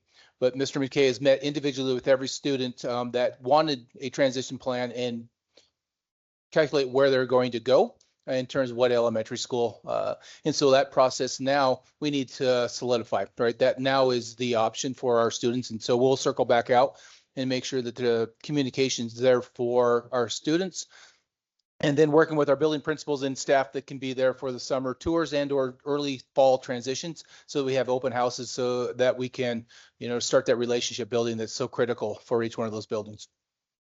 Thanks. And, I know a number of us have been, communicating with many parents and you've heard a lot of different concerns, but would we just share some of the concerns or things to consider prioritizing with you? Just like, safety if kids are walking to Central, stuff like that comes up. Obviously, some people spoke about concerns of bullying, and there were things that are obviously out of our control, how things panned out, but if there's bullying, our district, our buildings will address that. We don't let that go idle. The safety aspect and the walking in or the transportation to a school particular, we're looking at several options. One is that safe route to schools. We've talked about that with our city. We'll continue to work on that. That may be a slower process. Immediately, we'll have busing. We have talked about having a single bus parked at Hawthorne so kids can walk into that area and then get on a bus and then go if that's what they choose. They also have the opportunity to walk to either one of those schools and using our city, the crosswalks, lights, bump outs, making sure it's a safe route for them. That's part of us as a community to make sure that our students are moving safely to and from. But we are addressing the safety aspect and just using a bus. And you notice I didn't use on the $917,000 to $977,000 savings. We didn't put in the $67,000 savings in transportation because we might need to use that back and use that for transporting kids. All that is still in limbo because we didn't know the decision until today. And so now we'll start working on that and really have several weeks, if not a month, to make sure that we communicate with our parents and what the next steps look like. And so we needed the same thing. I was not going to presume I knew what was going to happen. And so we waited till tonight before we really started putting this into official documents. Thank you. Yep. And through those steps, I mean, not only that, but we have a budget concern. That will be communicated to you. You'll see that we'll CC you as we reach out to our different communities and neighborhood schools. Maybe I'll just follow up if it's okay on Linda's question, and because I'm sure we've all had some conversations with people, and one of my questions has been, what would help to facilitate your transition? What would you like to see? And I don't know, I don't really have a specific suggestion about how we might reach out, you all might reach out or create opportunities for a small group of Hawthorne parents to meet with administration or whatever to do some of that kind of proactive. It's the soft planning stuff, that could really make a difference. So you probably got all of those things lined out already. When Mr. McKay comes to the podium with a computer, do we need to take a recess and get a taco? Yeah. Be a long night. I think the when we were talking with Hawthorne parents, it was all based on an if up until now. Sure, right. So then, but many of you don't know what those conversations have been. And so then that's what I can talk about to kind of explain where we are now and then where we still need to go in a way. But we went up and met with parents that had clusters of questions, wanted to meet with them to find out really what their questions were, to be able to correspond with them on what their questions back should be or what the answer should be if the decision to close were going to be. A lot of those centered around where's my child going to go to school next? And then what if I wanted something like a different school than that? I would say that was the primary concern. So we needed to be able to get their thoughts on where they wanted their child to go in mass. Because if we didn't ask each one of them, we wouldn't know, so to speak, if the people going one way or wanting to go one way and the people wanting to go the other way, if you could say yes to both until you know the whole picture. And so then we reached out to kind of met with them, explained what we wanted to try to do, then sent them a letter saying, like, here's our placement school of where you would go. Let us know if you would want the option of going to a different school, and what is that school? So we asked that of every family so they could respond back by a certain time. So as of May 30th, every one of those back and forth requests could have been granted. Meaning if you want your child, like if you were assigned to go to Kessler, but you wanted to go to Central, and then there was enough on the other end of that, the back and forth, basically everybody was yes as of May 30th. We have a few people still changing their mind, thinking about things. So we'll work with them like the remainder of this week or communicate with them. So we being my office, Elise, all the people we work with, that's the major concern. So I'm sure they'll have some thoughts about, us next in this decision tonight, but we'll still work with them on the individual way. But pretty good news that everybody's request of where they wanted to go to a school could be accommodated if closure was to happen. So that in my mind was huge, and it's been huge for them. So like if I got the chance to explain to Hawthorne parents about the privilege to work with people in difficult times, they're very gracious and very thankful of knowing what would be the possibility if closure happened. So they're very good to work with in that regard, in tough times. We talked about their middle school. That was another thing. So I don't think I got to talk to the board about what does it mean for middle school. Is it raining? Yeah. Might be. All right. Yeah. So what I did is that after we got those clusters of questions, we went and met with them, sent them a clarification letter on what this means so that they knew what it meant. So then basically kids that are going to Hawthorne this school year, they'll get to decide what middle school they go to when they're fifth graders. Because, I'm a middle school guy and proud of that. But the part where high school also at times, the part where they need to decide that when it's the right time, like to decide now for a first grader where you want to go to middle school, it's not the right time. So that was very reassuring to people. That's not much different, if at all, on how the boundaries will operate. Anyways, down the line, things with the sibling rule, how that would apply to them. Can they change their request? Yes, you can. It's just when we change our request, then I got to analyze whether it's possible each time. So that was very important. They got direct contact information with principals of schools that they were interested in. In that meantime, principals in our schools like Mr. Radley, Ms. Thatcher, others, Bodecker, Schenkel, they had been offering tours to the community of whoever wanted to see their school as they're making their decision. So they've had well-attended parent and student tours of those sites as they're deciding their things. And some of them changed their minds. So that's all preemptive on the if. And so we did a ton of work in needed communication with them. So I think that that's where, and possibly why we are where we are right now with that. So we feel prepared to go into, like, the next phase is now to get our staff to where they need to be. So we'll be doing that very soon. We've been holding on to our staffing, just like all Hawthorne kids are the first to place, meaning they got school. So that was also reassuring to them. We've stopped, haven't done in-district transfers from anybody yet, so that we could get our must-place kiddos, which are Hawthorne kids in this case, a school where they need to be. So we'll do that, and then we'll do the finer tune aspects of transitions, August, entry to school, that kind of thing. So then they should be like, know where they're going to go. We'll reach out to them soon to confirm that again, now that we've made a decision.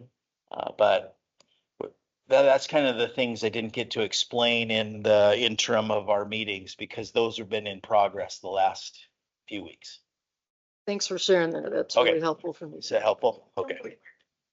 Can Yeah. I just say too that in terms of staffing, we have, obviously, we have contractual obligations to our tenured teachers, as well as our teachers that we renewed, our paraeducators. I'm not in charge of secretaries or custodians, but they also have contractual obligations in that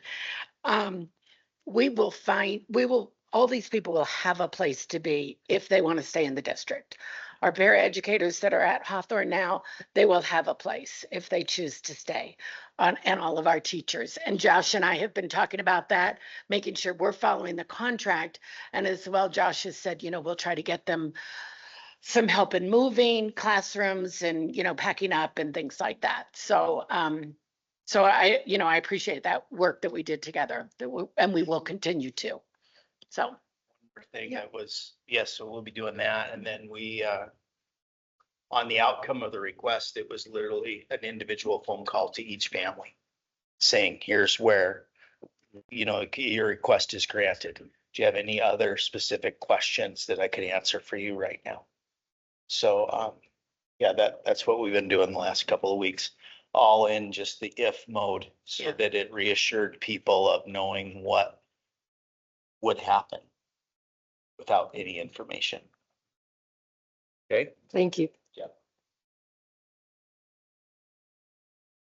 Or any other comments? And Trustee Armstrong? I was in the air during the March meeting, so the gentleman sitting in the back corner, Mr. McMahon, I just want to thank you for your 50, whatever number of years you have been with the district, even though you did not start off intending to become a teacher. So we very much thank you for your outstanding service for all our kids. All right. It looks like that's it. This meeting is adjourned. Thanks, everyone.